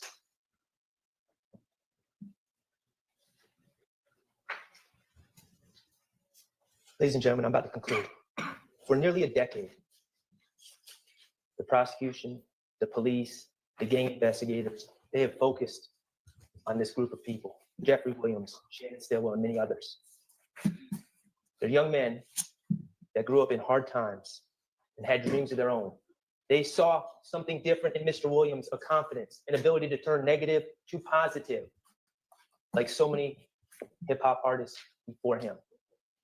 They were attracted to Mr. Williams. They identified with him, but they also saw opportunity to chase their own dreams, to get in the studio, to make connections, to hopefully make it big. And it worked out for some of them. Mooney Lee is now a signed artist. He's not alone.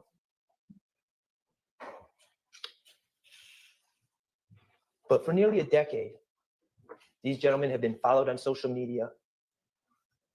Prosecutors and police officers have listened to their music, have scrutinized their artistic expression, leaving no room for artistic license, leaving no room for hyperbole.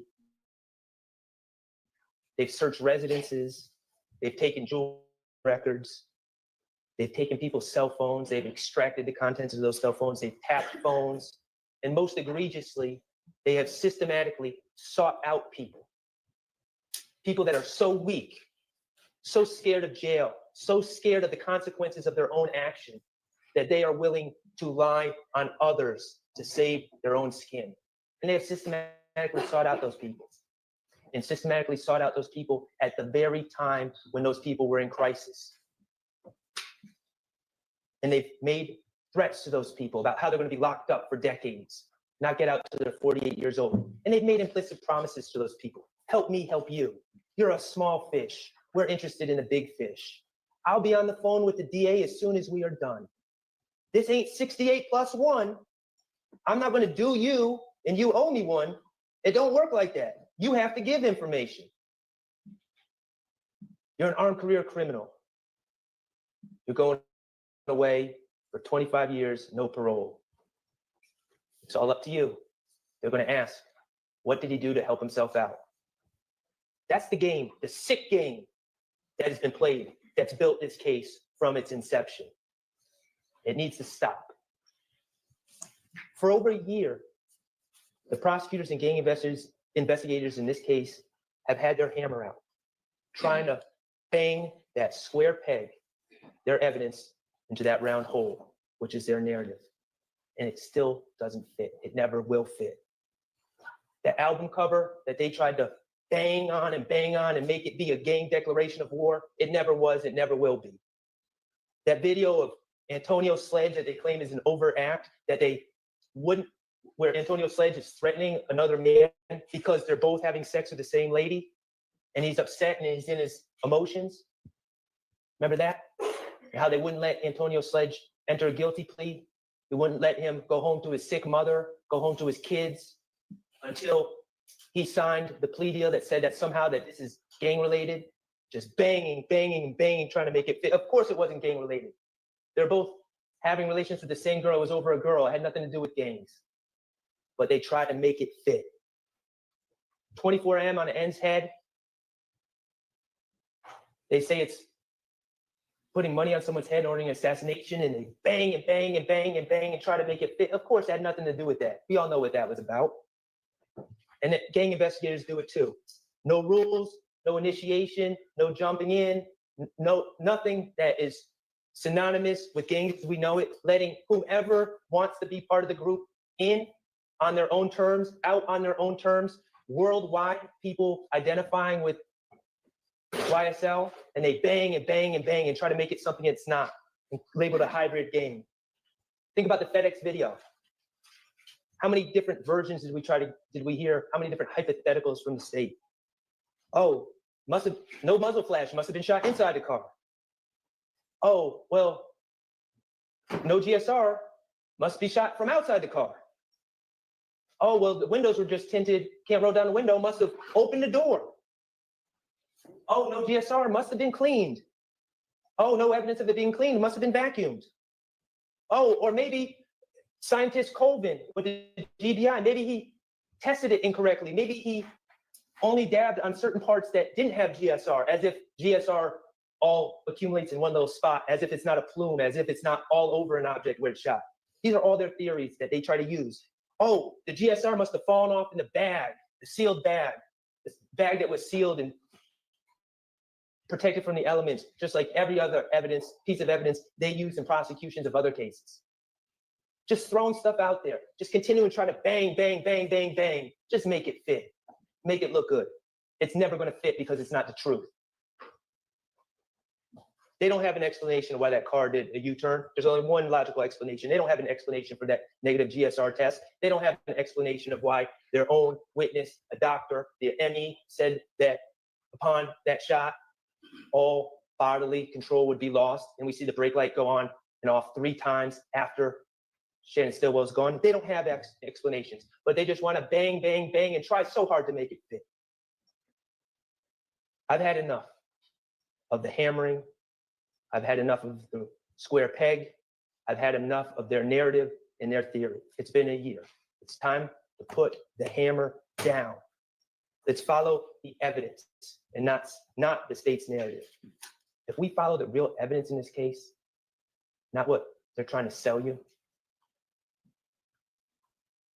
you will come to the conclusion that the state has not proven count 1, conspiracy to violate the RICO Act beyond a reasonable doubt, and you will return the only just verdict in that case and find Mr. Stillwell not guilty. If we follow the evidence and not the narrative about count 2, Donovan Thomas, you will find that the testimony, corroborated testimony of admitted liar Kenneth Copeland, and admitted liar Quindarius Zachary is woefully insufficient. That there's reasonable doubt all over the place, and you will find Mr. Stillwell not guilty, count 2. And if we follow the evidence, you will find that not only has the state not proven that that Shannon Stillwell shot Shamel Drinks. Not only have they not proven that beyond a reasonable doubt, but it's crystal clear that Mr. Stillwell did not commit that crime. And the only just verdict for counts 49 through 54 will be not guilty. Ladies and gentlemen, I appreciate your time and attention.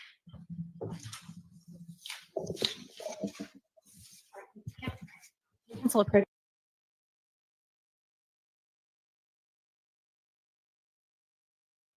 All right, beautiful people. Thank you so much for tuning in. We just watched Max Shart's cross-examination from yesterday. Again, listening back to it this second time, I have the same sentiments. I feel like Max did an amazing job with what he had, and I'm not upset about it. I think that he did enough for what he argued for. You know, I think, you know, when you are an attorney, you are on a time limit and your client has many different charges. It's best to focus on the ones you feel like, you know, you got a fighting chance at.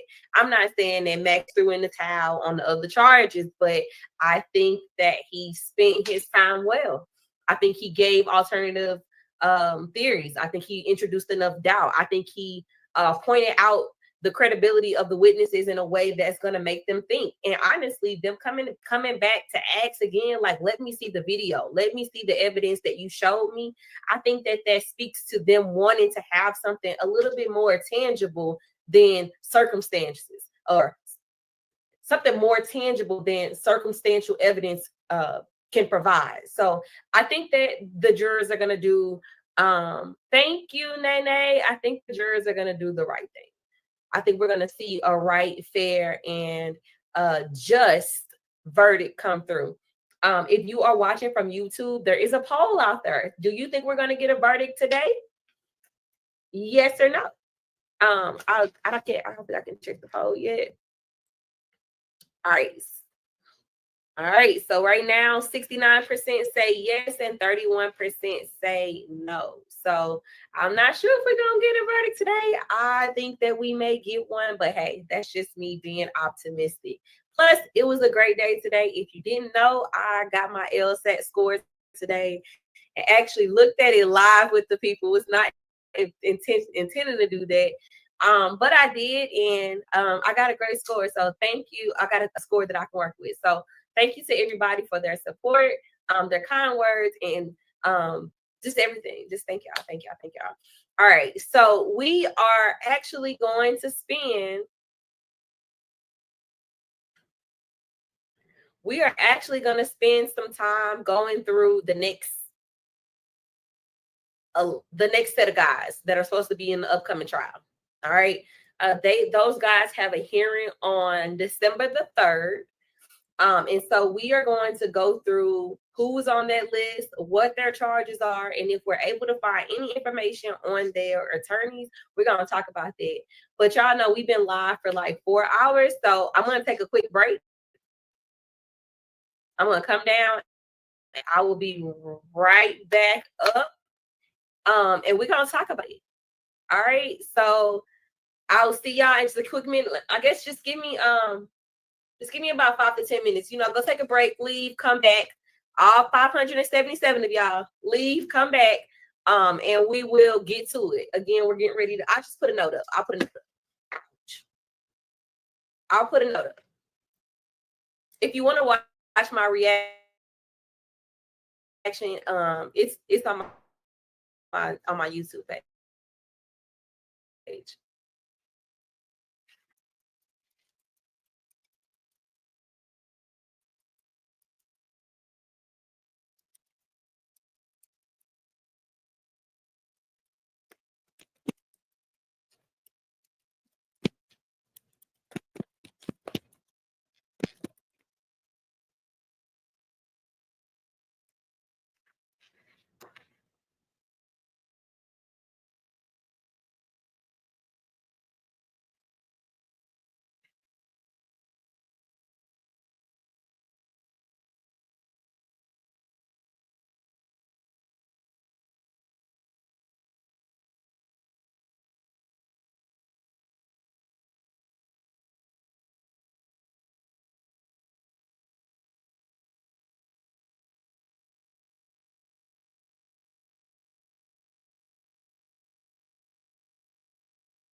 During the first 5 years of a child's life, more than 1 million new neural connections form every second, making the window of opportunity in these years invaluable.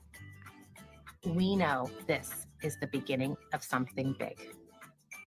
Store closes in 5. We just need to grab a few more gifts. Jackpot. That's the one. Yes. Okay, let's go. JJ, what? Hey, I made my family disappear. Sorry, guys. I'm just sitting there having the best night of my life. Oh, what's this? It's a beaut, Jage. It's a beaut. Get in the car, boy. When holiday shopping ends, Disney Plus streaming begins.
Your favorite gift, our lowest price. Join Whoop for only $1.99 for 12 months. Wix gives you the freedom to tell your story.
Hold on, y'all. Thanksgiving tomorrow, and these people don't know how to act. But I am back. I'm just getting ready to get all our stuff up.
We got noise on the.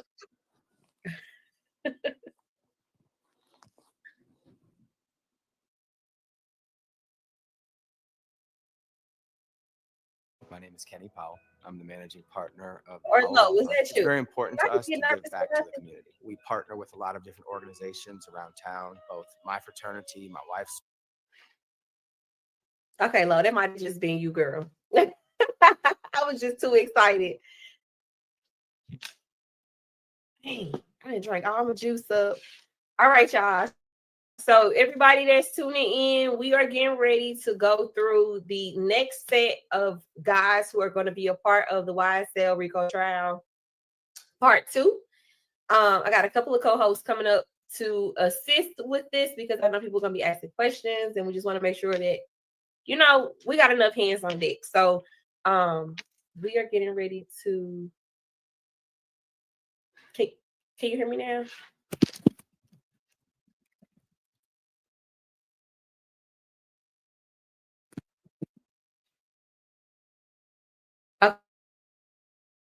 Okay, cool. All right, so I'm waiting for at least 1 or 2 more people, and then we're gonna jump right in next to the individually some of their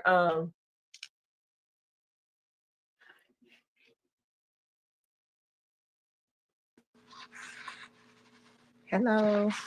Hey, Joy. Hey, I look a mess. I ain't had a chance to curl my hair, so excuse me. Oh, you look fine. My heart dropped too, Ray. I know my heart dropped too. Okay, and we got Yates. I gotta figure out another way to get us lined up in here so pretty. Y'all know I'm new to all of this, so I'm still like figuring out how to make it so that we are all okay. At least all of us are here. So if anybody else is joining, I will add them. I think I can only bring up like 6 people at a time with my StreamYard, but all right, y'all. So before we go through and look at the next 6, I know Yates wanted to talk about recidivists. Do you wanna talk about that first? You've already talked about that, haven't you? Well, not in detail. Oh. So just briefly, so Georgia has something, and we call it sub C recidivist. So when someone's charged under sub C recidivist, the state is the one that gets to pick and choose whether they file. So if you have 3 prior felony convictions, or if you pled or were convicted in another state of a crime that would be a felony in Georgia, anything after that, they can file for sub C recidivist. And under that, you have to receive the maximum penalty, and you have to serve every bit of that sentence. You're not parole eligible. You don't get any good time credit. You don't get 2 for 1. It is serving day for day to the door, every bit of that sentence. And the judge doesn't have discretion on whether or not they give you like the minimum. You have to get the max. So even if you were charged, say you pled to a misdemeanor in a different state, but in Georgia, that crime would be a felony, they can even use that against you. Yeah. So that's that. So she is explaining that because that rule applies to at least Yak, as we know it. So if, God forbid, a guilty verdict comes back on Yak, he would have to do the max. He would get the maximum sentence for his charges of RICO, right? Yes, he would get the 20 years, and so we would see him in 18. And again, that is if on the unfortunate chance that happens. Yeah. Yeah. All right, so we're gonna jump right over into it. I think everybody knows Attorney Yates, which is probably a bad thing that I didn't have her introduce herself. But I'm just gonna have my ladies introduce themselves, and then we will jump right over into the content. You want me to go first, or you want to go? Allison go first? Yeah, man, girl. Okay, well, I'll go first. Hey, y'all, I am Auntie Joy, as some of you or most of you know from X or Twitter. I'm just here to support Taylor and help her out on talking about the YSL stuff. So I do have a YouTube channel. I don't push it, but I do have a YouTube channel, and it is Auntie Joy 2 Real REEL. If you guys wanted to follow me, I'm rebranding from another community. I was once a content creator, but I was in the gambling community of the YouTube era a while back. But yep, thanks for having me, Taylor. Hey, Allison. Absolutely. Hey, Mo. Am I next? Mm-hmm. Okay. Hey everyone. My name is Lo. You guys probably know me on Twitter as 404 Lo. I'll come on camera in a second. Just excuse me, I was shampooing my hair. But just like Joy said, I'm just here to support Taylor, get into the next set of gentlemen for this trial, and just be supportive of anyway. So that's it. That's all. Even though y'all know Yates, just introduce yourself, just in case we got some new people today.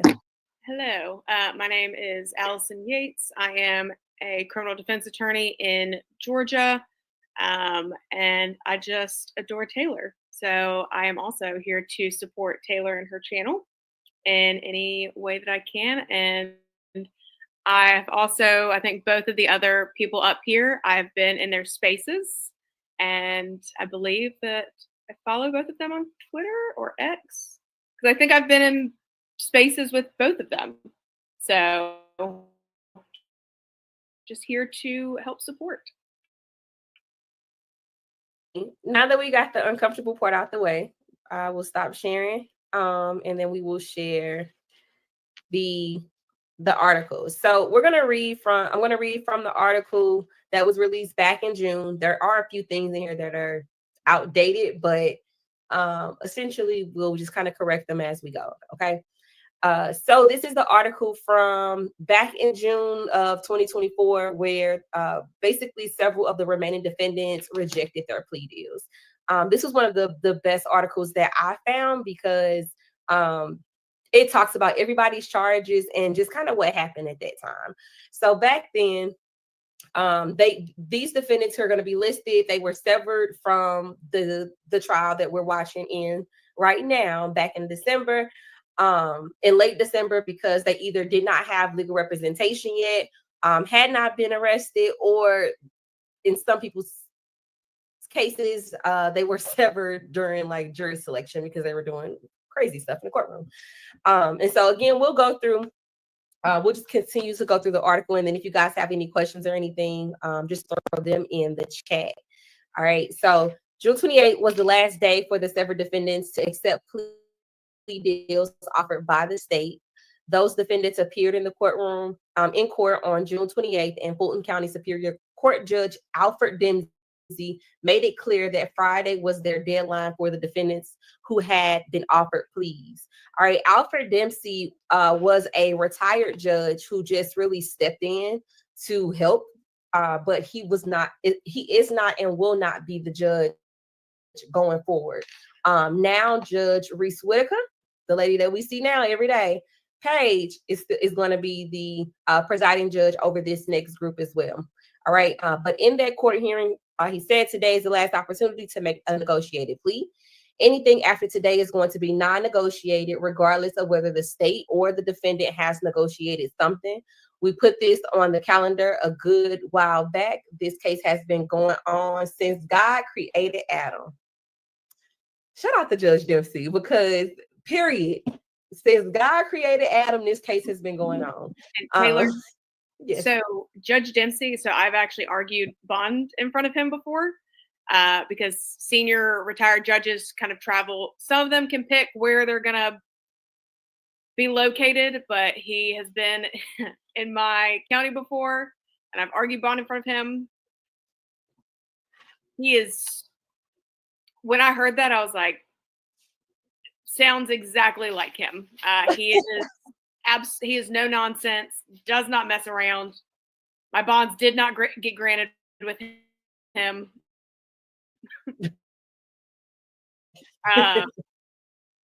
So I'm kind of glad he's not the one. If the state were to come back with really favorable plea deals, let them be negotiated. Why make it be a blind plea? But sorry, continue. No worries. We love the insider details because I don't think any of us know anything about Dempsey. But for him to say that, okay, shout out to him because we can already see he not for the shenanigans. All right. He says, so if you haven't worked out something yet, tough. We're just moving it to the trial calendar, and that's all I've got to say.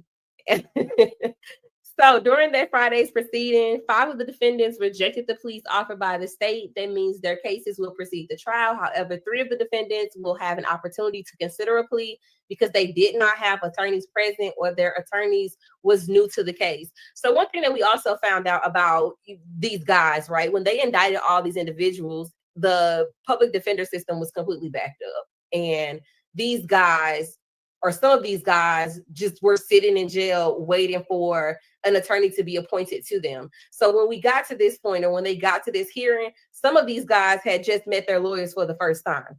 And so that's kind of a little bit of context behind why certain ones were given, like, just explaining this sentence, why certain ones were given a little bit more extra time to kind of negotiate their plea versus others who had to make a decision.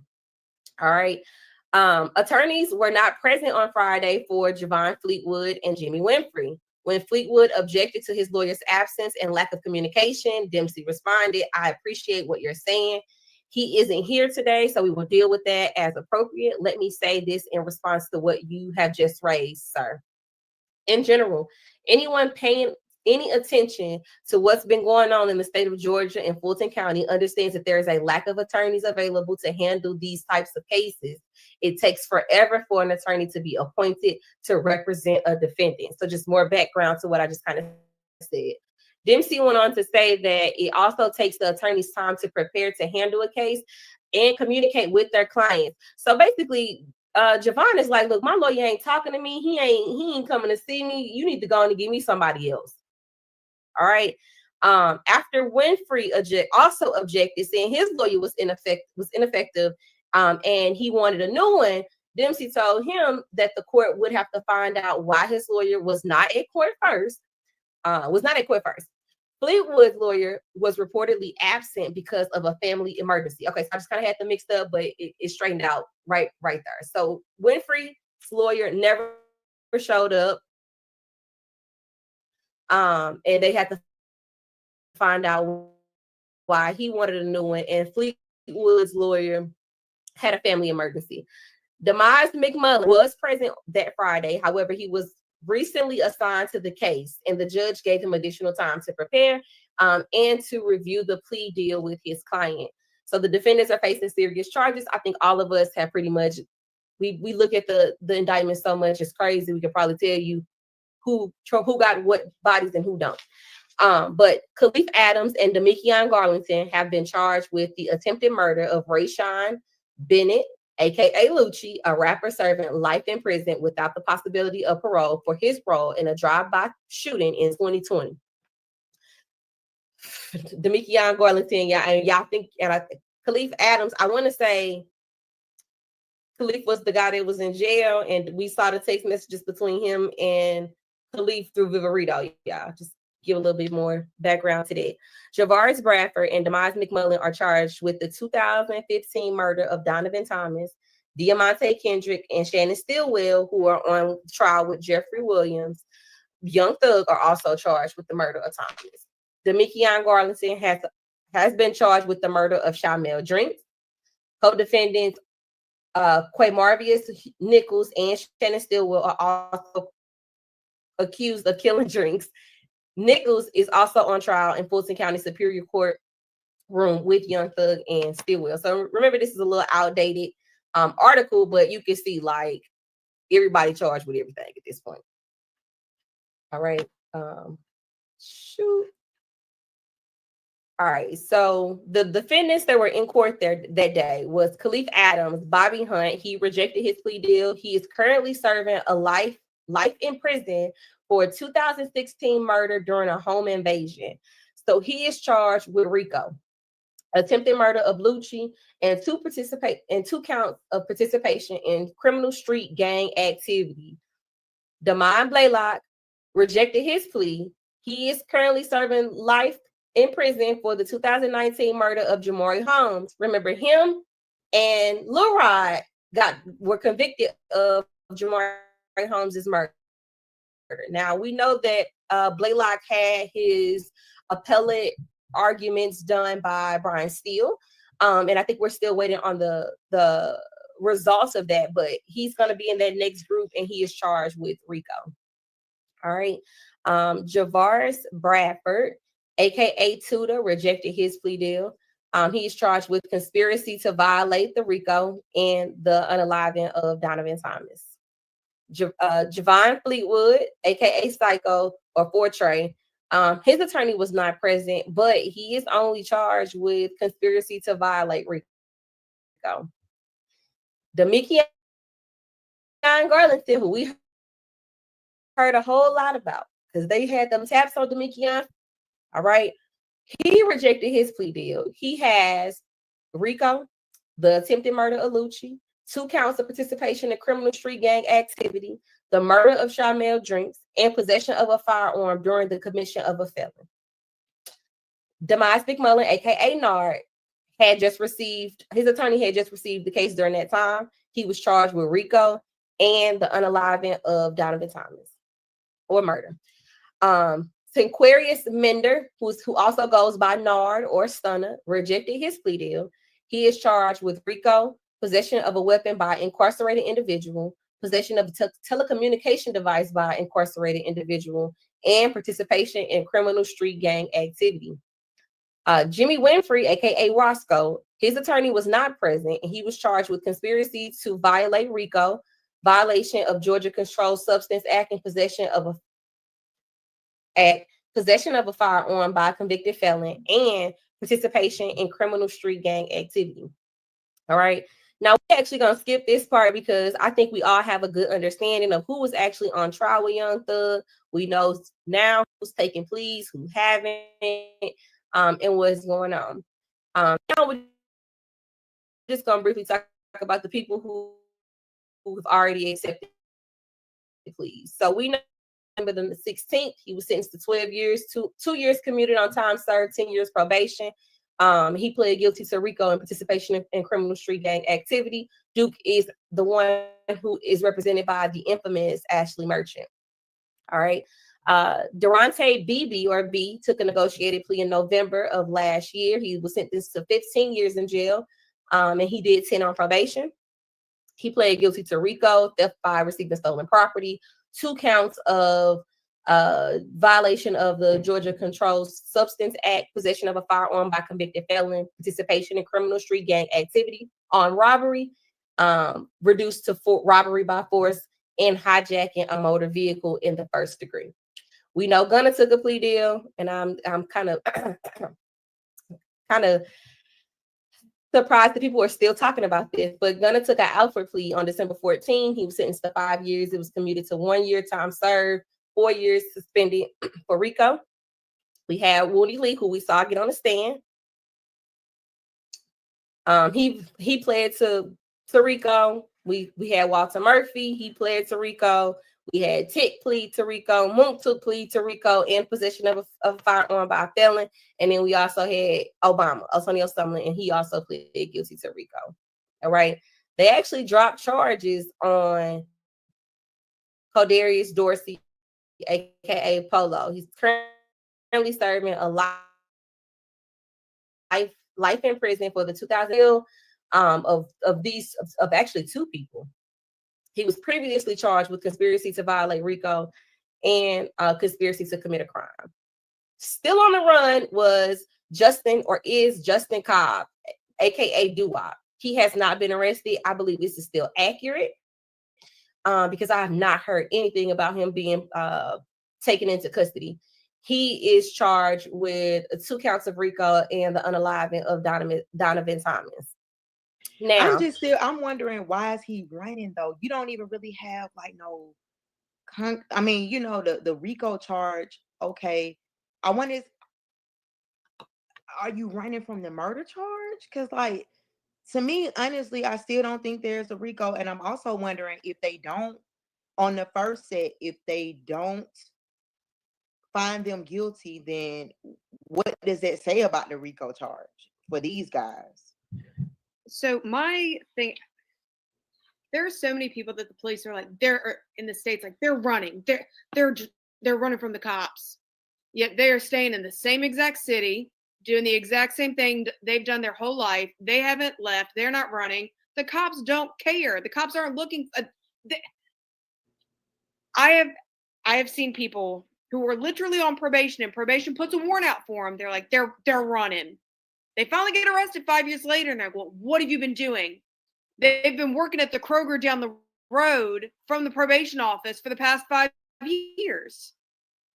I think that's an interesting assertion, though. So, do you think that they just don't want to pull Justin Cobb into the? They don't want to pull him into the courtroom, like because I'm just thinking, like, if that's their intention, why not just drop the charges on them? Sometimes it's not even the state. Sometimes it's just, again, the police do such a bad job. They're not out there. They're not writing reports. They're not looking for Cobb. So I guess like my thing is, with him being on the run, what happened prior to this? Is he on probation? Is he out on bond? Like, what is going on with him? He has never been arrested. So he just got the charge out of the blue and just was like, fuck it. Excuse me for cursing, but like, just like, whatever. I'm not going to show up, or he's been running a long time. Running a long time. I mean, it's not the first time that I've heard it, though. It's not the first time that I've heard that they know where he is and they don't want to get him. So that's why I was just kind of like asking, like, why don't you want to go get him? Does bringing him into the fold tear their theory up even more?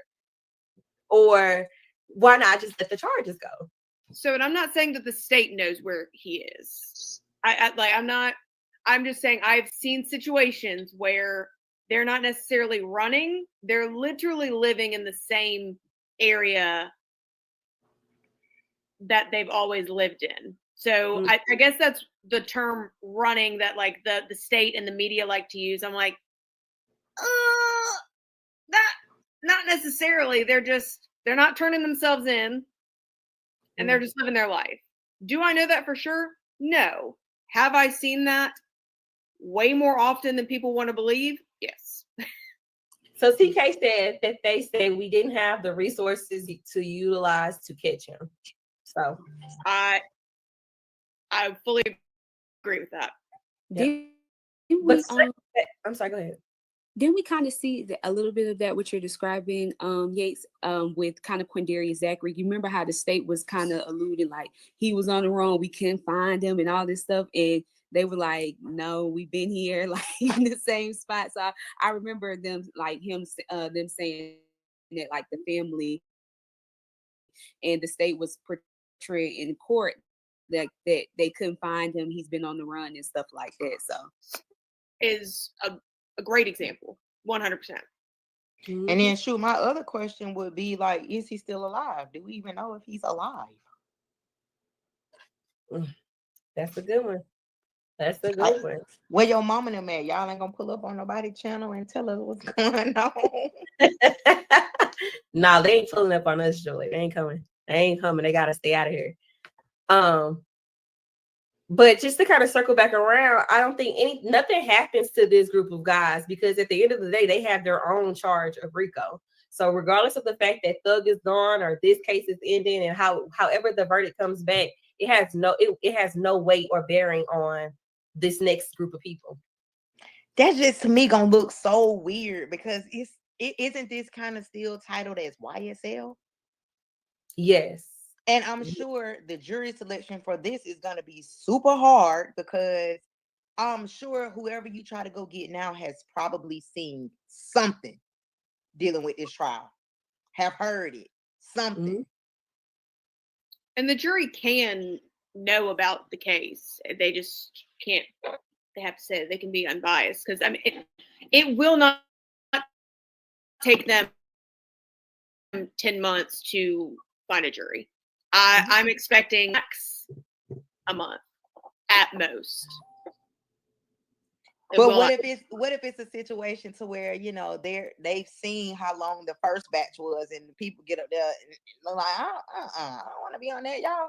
What's up there? Yeah, it's changed. Like, no, I don't want to take that much time out my life. Like, you still think it'll be easy? I mean, it's not going to be easy, but it's not going to be as hard as what people think because there's so many people in Atlanta who don't know they know what they've seen on the news, but they're not following this. They don't care. I mean, they're close enough to the area where they see what's on the news, but they're not following it as closely as a lot of us are.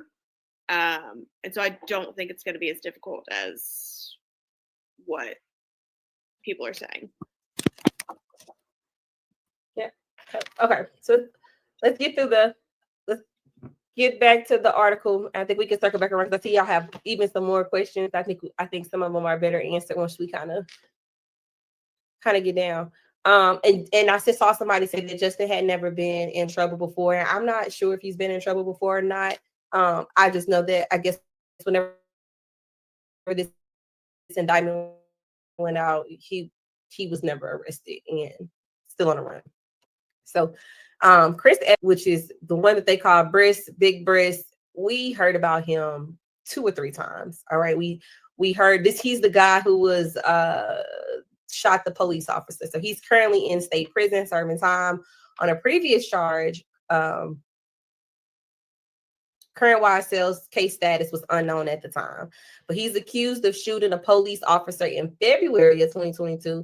The case was severed after a deputy was arrested for having a relationship with Eppinger, charged with the conspiracy to violate RICO, armed robbery, hijacking a motor vehicle in the first degree, 2 counts of possession of a firearm by a first offender probationer, death by taking, 2 counts of attempted murder, 2 counts of possession of a firearm during commission of a felon, 3 counts of participation of criminal street gang activity, and conspiracy to commit a crime.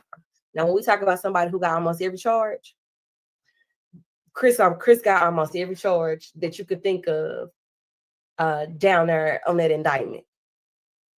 All right. And he is the one who was caught with the relationship with the deputy in the courtroom. And that's why he was severed during jury selection. I will actually post this link out here too for y'all if you want to go out and read this one on your own. Because it does have the link over to the improper messaging. Then go and check that out. I will provide you guys with that link.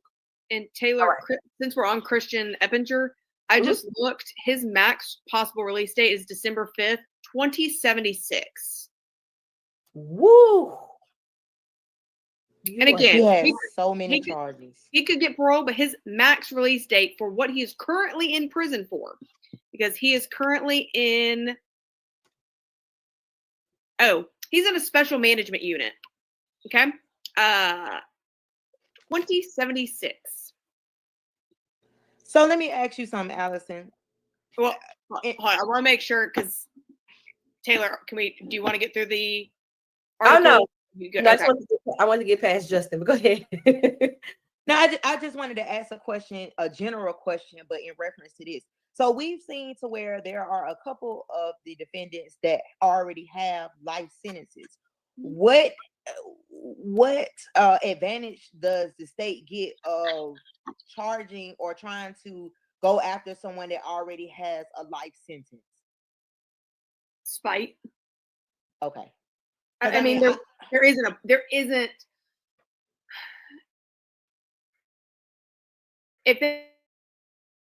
So a life sentence in Georgia, you have to serve 30 years before you're eligible for parole.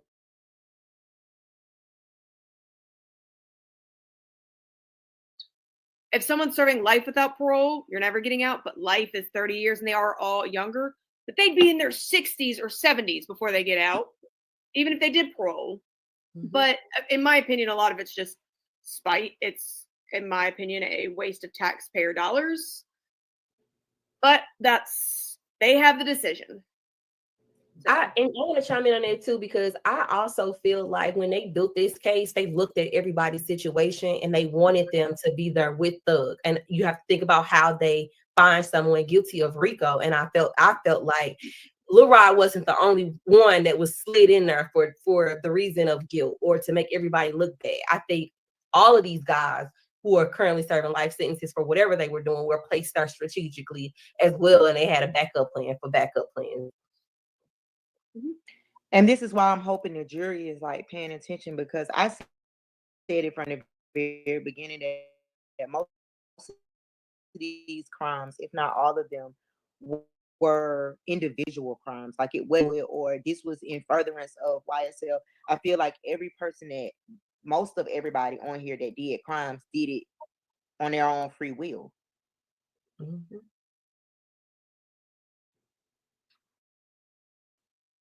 I would agree with that. All right. So next up, we've got Miles Farley, known as Slato with Lil Miles. Now, I want to say Miles is the one who makes all the clothes. Keep me honest. But I want to say, okay, Miles makes the clothes, and he's the one who's the little guy, light-skinned fella. I think he had like a little fro, and yeah, he was the one that they were saying that they had to protect him because he was so little, and they was trying to get on his top while he was in jail. But he was the only defendant granted bond despite facing a murder charge. Current YSL status is unknown. He was charged with conspiracy to violate RICO murder, 2 counts of participation in criminal street gang activity, and possession of a firearm during commission of a felony. So Miles Farley is also charged with the unaliving of Shamel Drinks. He's the other person that they allege to be in the car, and I want to say they say he's in the car with Nichols. He was granted bond. I believe he's the one who has the attorney who brought his prescription meds into the courtroom, and they arrested his attorney in the courtroom.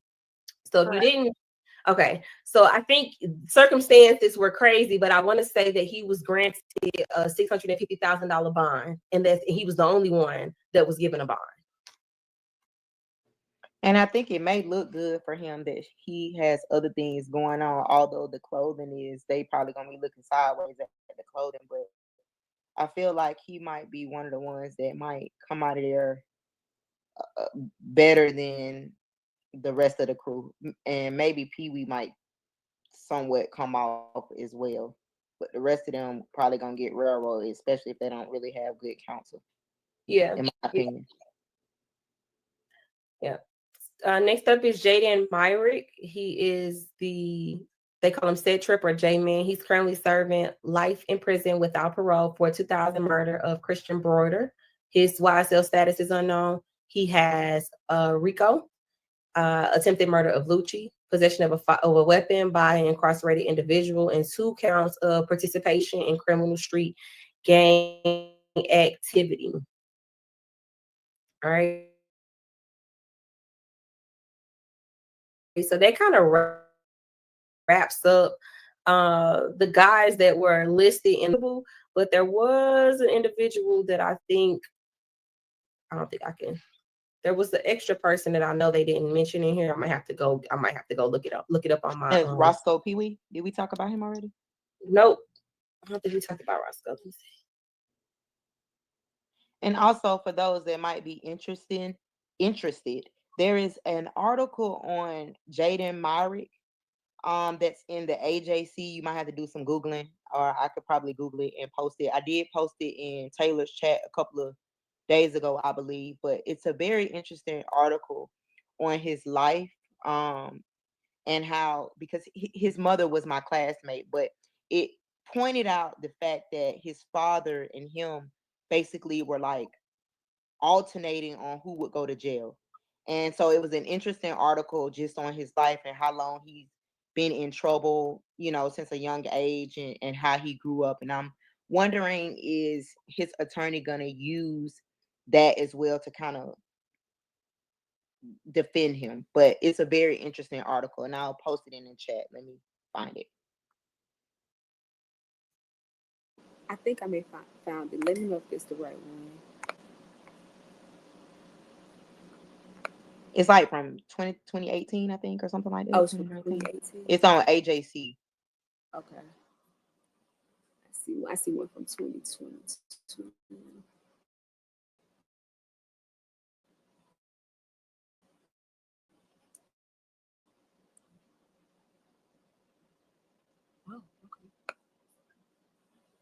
Roscoe is Jimmy Winfrey. I think we did touch on him. Yep.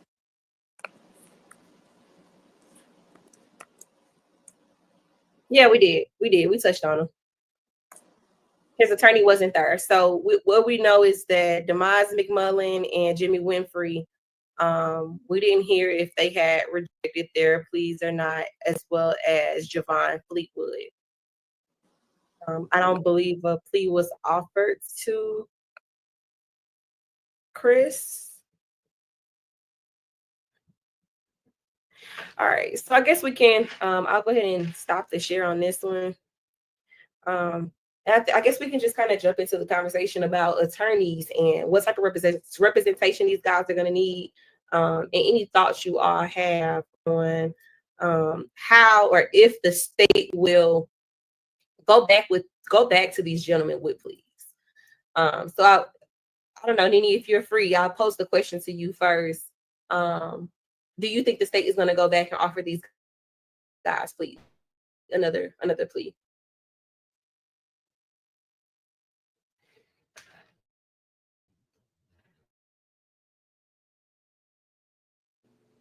Who you want to first?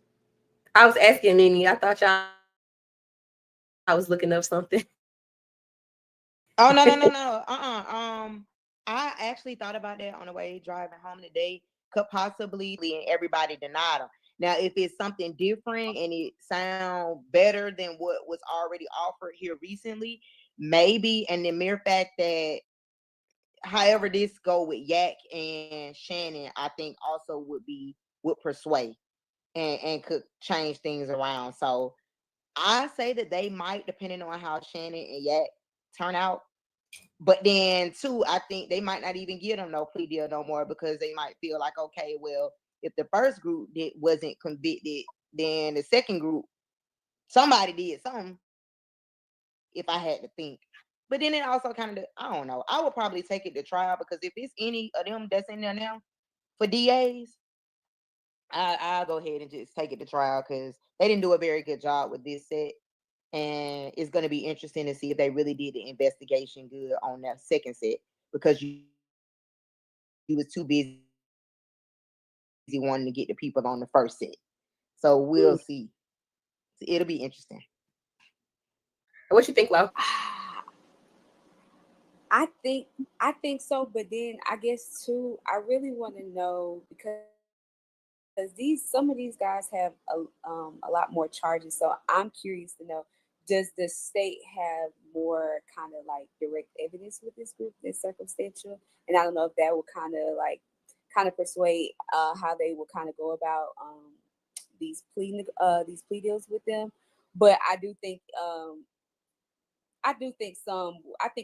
will be offered, because, and you know, the other reason why I think that too, I think about that latest interview with the DA Fonnie Willis, and I'm looking at her body language and observing the things that she was talking about, because I feel like when they still are negotiating pleas for them, it's a win in their book, and I still think that they're still about like really trying to win, not really about like getting the truth or being advocates for the victims and their family, like all the stuff that they be throwing out there. I think they're trying to get like checks and wins, and for them, I still think that that's a win. I mean, she talked about this, the other convictions of the other people and things like that. So I think it's still going to be on the table. Now, if they're good, please, that that's remains to be seen. But I think they will.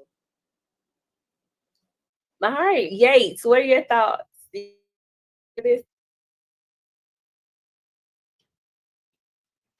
Sorry, I'm Googling how to boil eggs. I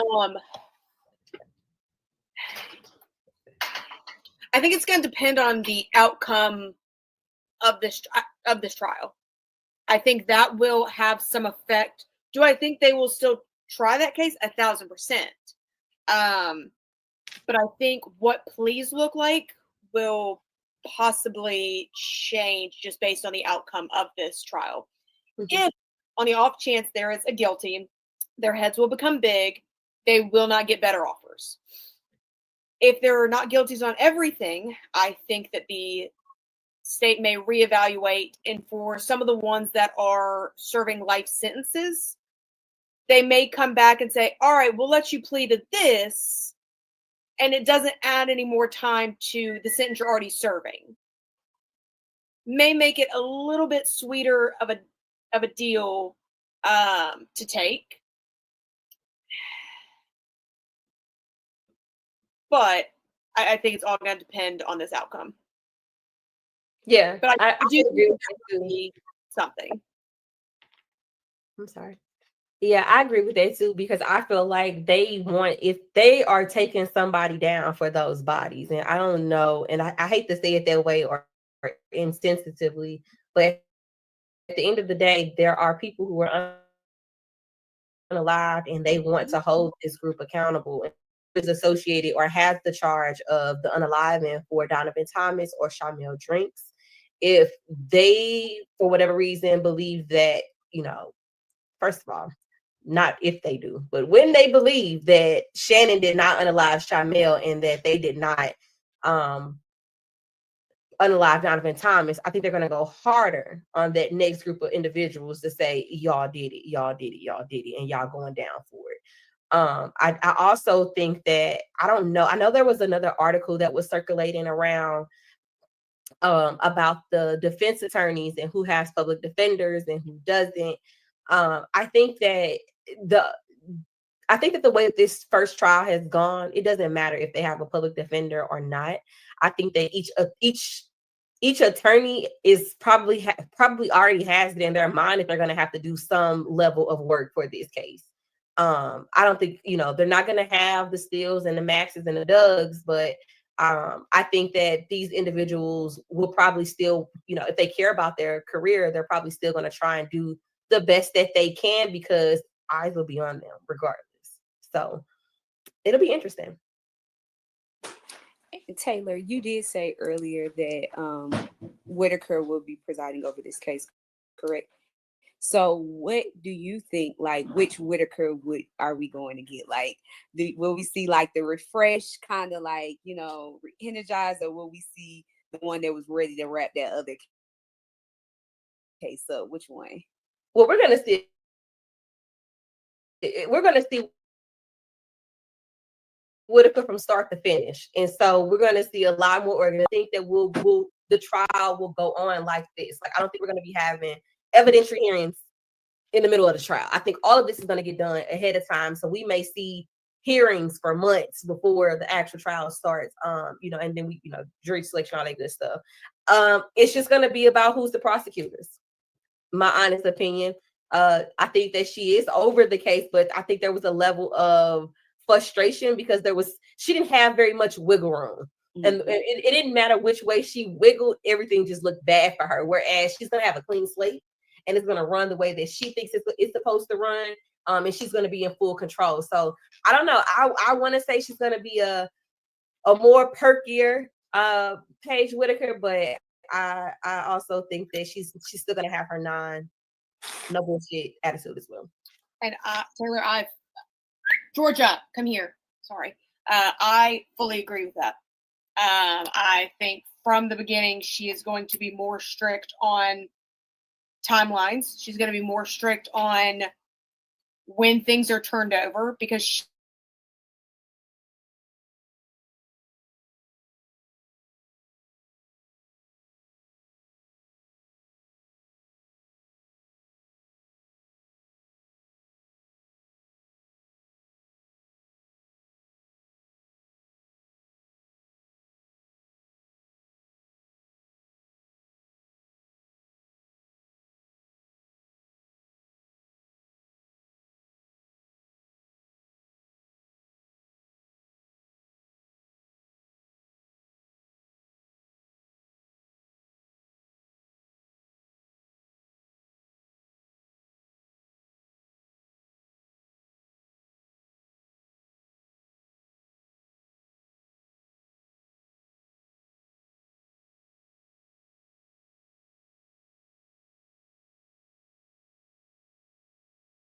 they're using in the second, you should know your case.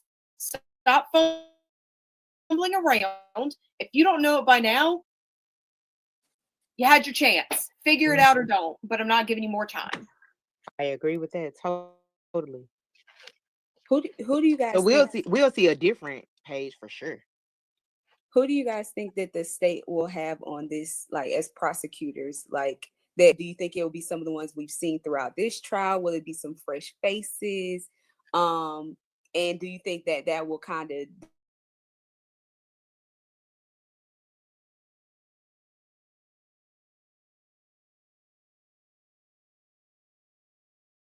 I guess leniency? I don't know if her patience has more than with them on the first case, and will that trickle over to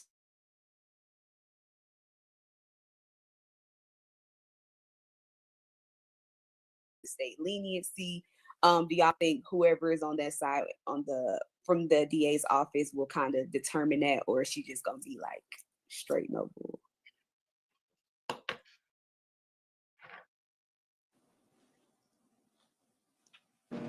What you thinking, Taylor? I see you over there thinking. I don't know. I think she's gonna be like, no, I think she's gonna be no nonsense. I think it's gonna be, and I missed part of the question too, and I apologize because I was trying to look at that link that Auntie posted. So I think she's gonna be no nonsense. And I do think that the prosecutors are going, I would imagine it's gonna be Abate. And I know I say his name wrong, y'all, but that's how I say it. Abadi, in Atkins. I think that it's gonna be lesser eyes, and so we may see Mr. Brown come back. Just to have, and just, you know, I'm gonna say it the way I need to say it, just so that there's some color on that side of the prosecution side. But I really think that Atkins and Abadi are going to lead the march. I think Hilton will probably show her face if she remains at the DA. Went over there, and I recall hearing her say, or it being said, that she was like, well, y'all, she was upset that they didn't take the plea deals that were brought, and was like, well, I'm going to do y'all like I'm doing them in the other room. So yeah, so I was like, all right, well, we may see Hilton again. Okay. Do you think we're done seeing Love? Like, the fish ain't big enough for Miss Love. Okay. I don't know. I'm gonna be honest. I think that this one would be a lot easier for Love. Simple reason because you don't have the big fish on there. I think it would be easier for her. We won't see the theatrics as much, in my opinion. But that's only if they got it together, and I would hope that they got it together. That's really the thing. If they don't have it together, I don't know. You know, did they ever take that training? Do y'all know? You talking about the Brady training? Yes. Did they ever do it? I don't know. Oh my God. I don't know. You mean the 4-hour video or whatever they had to watch? They sat in that courtroom and they watched it, and you want to know what it did? Yeah. Mm-hmm. I honestly I don't anticipate seeing many changes from the prosecutors. I think some of the behavior that we've seen in this current case that we've been watching, I still think that we may see that on this one, the defense attorneys for these co-defendants. Well, I can't say if they're up on game or if they kind of, because I know they still have their own workload and other things going on. But again, they probably had cases with some of these prosecutors before, so I hope they are up on game. But I still think that the state and their antics that we observed before, I still think it's going to trickle over in this case. And I feel like it's just going to be what they can get away with, or what they will allow, or what Whitaker will allow. So I'm anticipating seeing some of the same stuff. So, but like you said, it's not going to be the same attorneys in there. So hopefully they got their antennas on. So here's my question: which defendant do you think is in the most trouble? And we're gonna also ask if y'all think Rico's in the next group. I'll go first. I think Chris Evans and Demikion Gorlington, they in trouble. Yes. Yep. All day long. Exactly what I was thinking. Yep. Yeah. YSL Briss, and we've been hearing his name a lot all throughout this current trial. And when you read off his charges and stuff like that, even seeing them videos of him shooting at the police, we don't heard the Keon Garlington name so much. So it's just like, I don't know. Numbers. I'm not even gonna job. I'm not century numbers because yeah. Like, will we see Rico in this case? I still don't know. I still feel like the state is going to continue to force to push that theory, but I still think we may see a lot of isolated crimes of people just out here in the streets just doing whatever really to survive again. Like, that's just my opinion, anticipating on that. But of course, they're going to try to make it stick. But in my opinion, I don't know if we will see it, but y'all tell me. Nini or Yates, y'all think we're gonna see Rico? Nope, that's me saying no. I think I'm gonna be honest with you. I'm like Lo. They're trying to see what sticks, but I think it's also gonna come out that these guys probably really wasn't even affiliated with YSL. It was just one of them things where they were claiming it, and just so happens they did crimes and they're being attached to it. And I'm also hoping, and I'm not sure if they'll be able to do it, but I'm also hoping that whoever attorneys that they have, that they start digging back into these law and crime videos and start using some of that as what has happened and transpired in this case, so it'll make sense to the jury for the next case. I don't know if they can do that, Allison. That's on Allison's question, but I would, since they was doing it in this trial. So what they will be able to use is, like, say they bring up a witness who testified in the last trial. If that witness testifies differently in this trial, they can pull their transcript and say, she testified like this and that last time. So they can use that. So people are kind of hamstrung by their previous testimony. You can use that to impeach. Okay.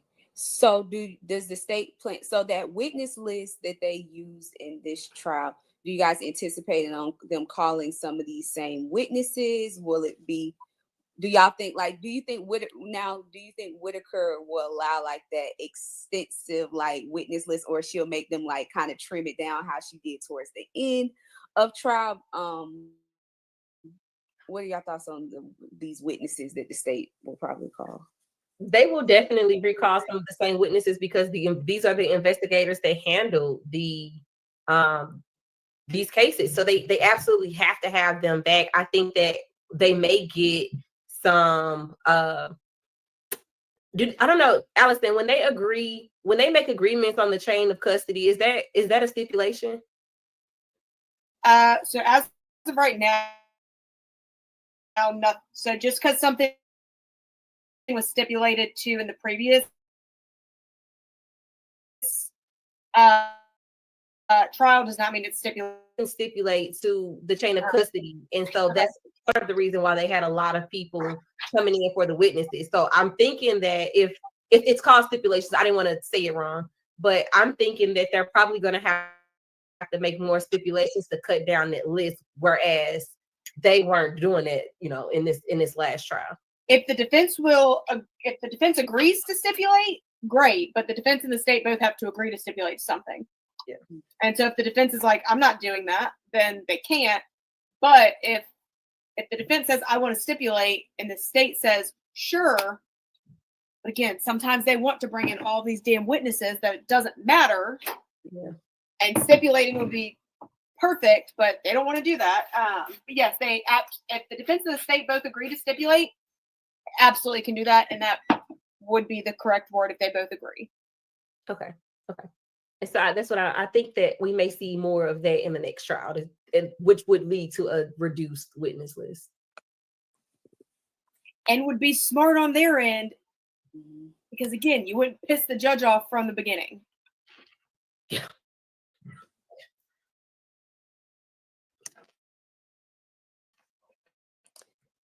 To answer this question, I really think that Woody will be called and to throw the case off.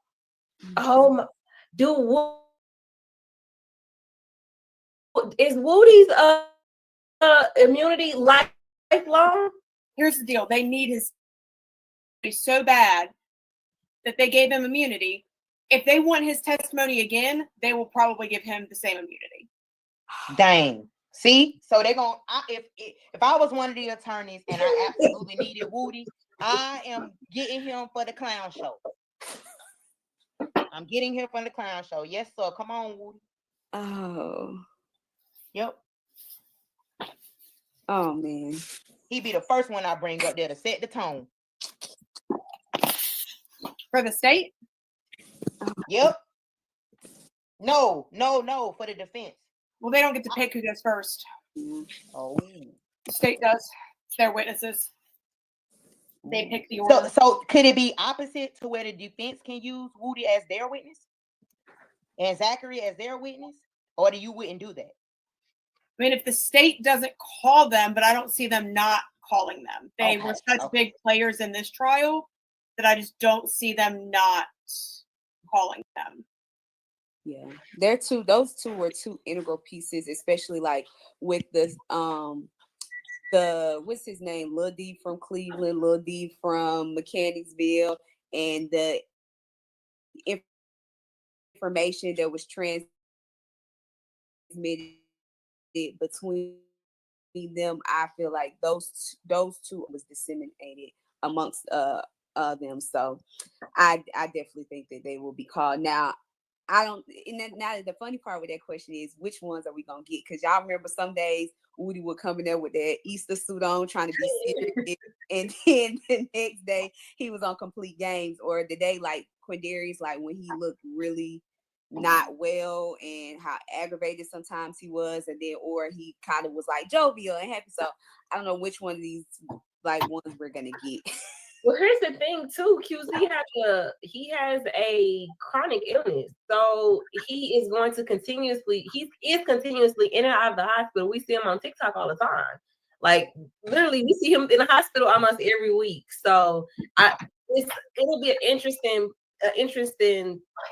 It's gonna be interesting because they're gonna need him. When we look at the evidence, Woody and his testimony is pretty much the only thing that they had putting Shannon and Yak. They're outside of that video. I mean, they got the video for Yak, but they don't have nothing for Shannon except for QZ and Woody's word. Right. I could see Woody now cutting the food. Why y'all need me again? Y'all trying to railroad me again? I can hear him. And then it's gonna start looking like, oh yeah, y'all got the wrong person. So I don't know. The state gonna have to really be wise with dealing with Woody because he definitely know how to play it, and he definitely know how to play it in particularly for this trial. He knows exactly what to do. Go Gadget asks, why can't they introduce Woody's interrogations through the detectives? Because they have the right to confront their accusers. It's gonna be that's right, Yates? Yeah, no, Taylor, you're right. I mean, it's hearsay. They have Woody has to testify for those. And now if Woody's testified, then I mean they can get some of them in through the detective, I believe. But I mean, Taylor's right. The LSAT score showing. Too bad the LSAT has nothing. It has like a pinch of legal stuff on it. It's just it's a bunch of critical thinking. Now, if Woody does return, do y'all think he gonna need representation? And if so, who represent him? Love. Love about to get kicked off the pedal, y'all. I'm just asking because I know when his first attorney was Melnick, and I know the stuff unrelated to this case, he wasn't able to represent him anymore. But I don't know how long that was. Or Melnick is out for 6 months. Oh, which is already been like it's not gonna be Melnick. Right. Oh, okay. Yeah, and I learned that at another court because Melnick had another important case in another county that needed him desperately. And the judge was like, we can't do nothing with you and the people that's being held up because that attorney decided to act a fool and is suspended. Well, here's the thing too, though, Joy. His 6 months will be up, and by the time we get to trial, it's gonna be way past 6 months because I don't think Woody dealing with him no more. I think that's You don't over think with. Woody will retain him again since he was representing him for so long? It's too many antics behind him and the whole thing with the rest of them folk. I think Woody will go get somebody.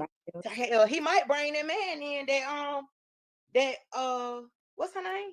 Paige appointed. Remember that's what I was going to say. Woody cheat. Woody cheat. Woody real cheat. No lawyer.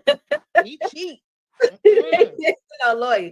Our boy Woody might go just get him a public defender and pull up and have a conversation about it. But I don't think Woody is going to go pay for anything he don't have to pay for. Right. He want to spend his stuff on Bentleys and stuff. He ain't stunned about no lawyer. Well, that boy something else. That boy something else. Woody said, y'all ain't playing today. Come back tomorrow. No. Woody gonna get up there and act a fool. I'm telling you now what's gonna happen. He not gonna get up there. Woody gonna act a fool because he gonna be like, dang, like I'm back again. I could just hear him. Well, another question about the state's witnesses, some of them that are in him to the stand, and how cooperative do y'all think these witnesses that already was called in the first case, they may be called again in this one? Do y'all think, especially the one that's incarcerated, do y'all think what would be their willingness? Because then again, the state still holds that card, because I feel like they'll still try to play that Trump card. Like, if y'all get in here and cut a fool, y'all know what's gonna happen. And look what happened to so and so. So do y'all think that will kind of sway their cooperativeness in them being called again, or they still just gonna act the same? No. I think ain't no verdict today. No, but I was thinking, and Allison, this is a question for you. If they called in Young Thug to speak as a defense witness, first, is it possible? And second, if he got up there and said that he really didn't know any of those guys and that they weren't connected to YSL, would that be an advantage or a benefit for the defense? You said for Thug? Yes, like if he came and testified. Actually, I will tell you that's not, while he's on probation, they're not. I don't see that realistically happening. Ooh, okay, what does probation have to do with it? Him coming up there and saying some of that stuff, I just, with how spiteful and vindictive the state is, That's why they say that probation, like they say you're okay. free, but you're really not, because that's how they kind of can keep it a tight leash. I see what you mean. Yep. And Miss Tasha said they told them to leave. No verdict today, so it is going to go. So I think somebody trying to tell somebody, you better say not guilty. I think it's hung in there. That's what I think. What did you do to that egg, Allison? I'm so sorry. Some lying hoe told me to put baking powder in the water because they feel easier. My egg just exploded. You trying to just boil the egg? Because I'm trying to make deviled eggs, and so I'm doing test eggs because I always mess them up, and it exploded my egg. Well, have you ice water after they boil that sometimes, and put salt in the water? That can sometimes make it easier to peel. I ain't never heard of the baking soda, but I definitely putting them in ice cold water and putting a little salt in there for a little bit can definitely help them peel easier. Yeah, I just do regular water and I put the egg in there and I just let them cook. And when I let them cook for a minute, because sometimes they don't be done. And then I put them in the egg. It's okay. And then you put them in cold water, ice cold water, and they peel. You just need to let them cool off before you start peeling. Yo, I'm sorry. I didn't mean to turn that. Yeah, I got a call. Allison, we're gonna have to invite you to the cookout, girl.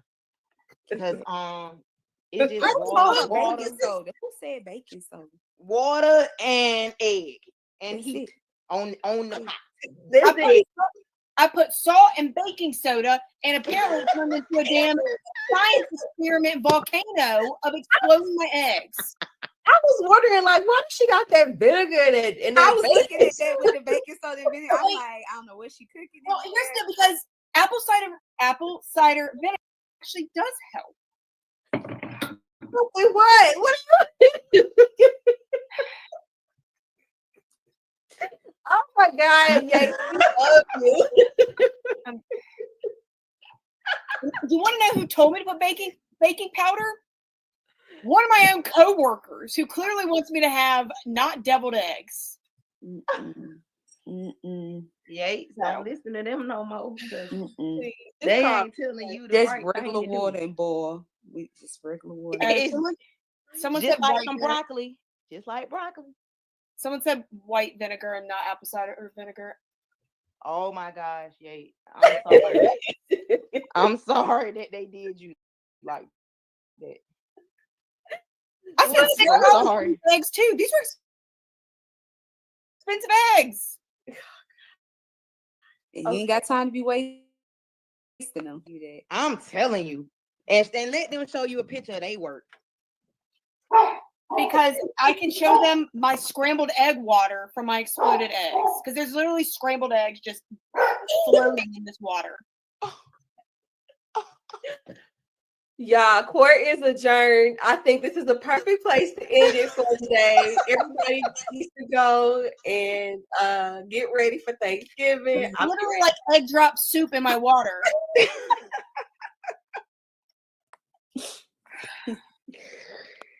I'm so sorry, Allison. It's a good your coworker, not your friend. Correct. Correct. It's a good thing that I sat in the gas station parking lot right To beside eat your sandwich. to eat my public sub. Because I ate a pub sub in the gas station parking lot. And yes, I was parked at a gas pump because I got gas afterwards. My chest I'm hurt. not going back to the store because you want to know some of these eggs were too expensive. I'm using what I got. Yeah. It's okay. It's okay. So we'll be back. I'll be back on Monday. We'll have another verdict watch. I'll see if I can scrape up any more details about the upcoming hearing, if any motions have been filed, like speedy trials, etc. I will make sure that Yates does not eat scrambled egg drop soup for Thanksgiving. Okay. Y'all have a good rest of the day. Happy Thanksgiving. Adios. Bye. Happy Thanksgiving. Adios.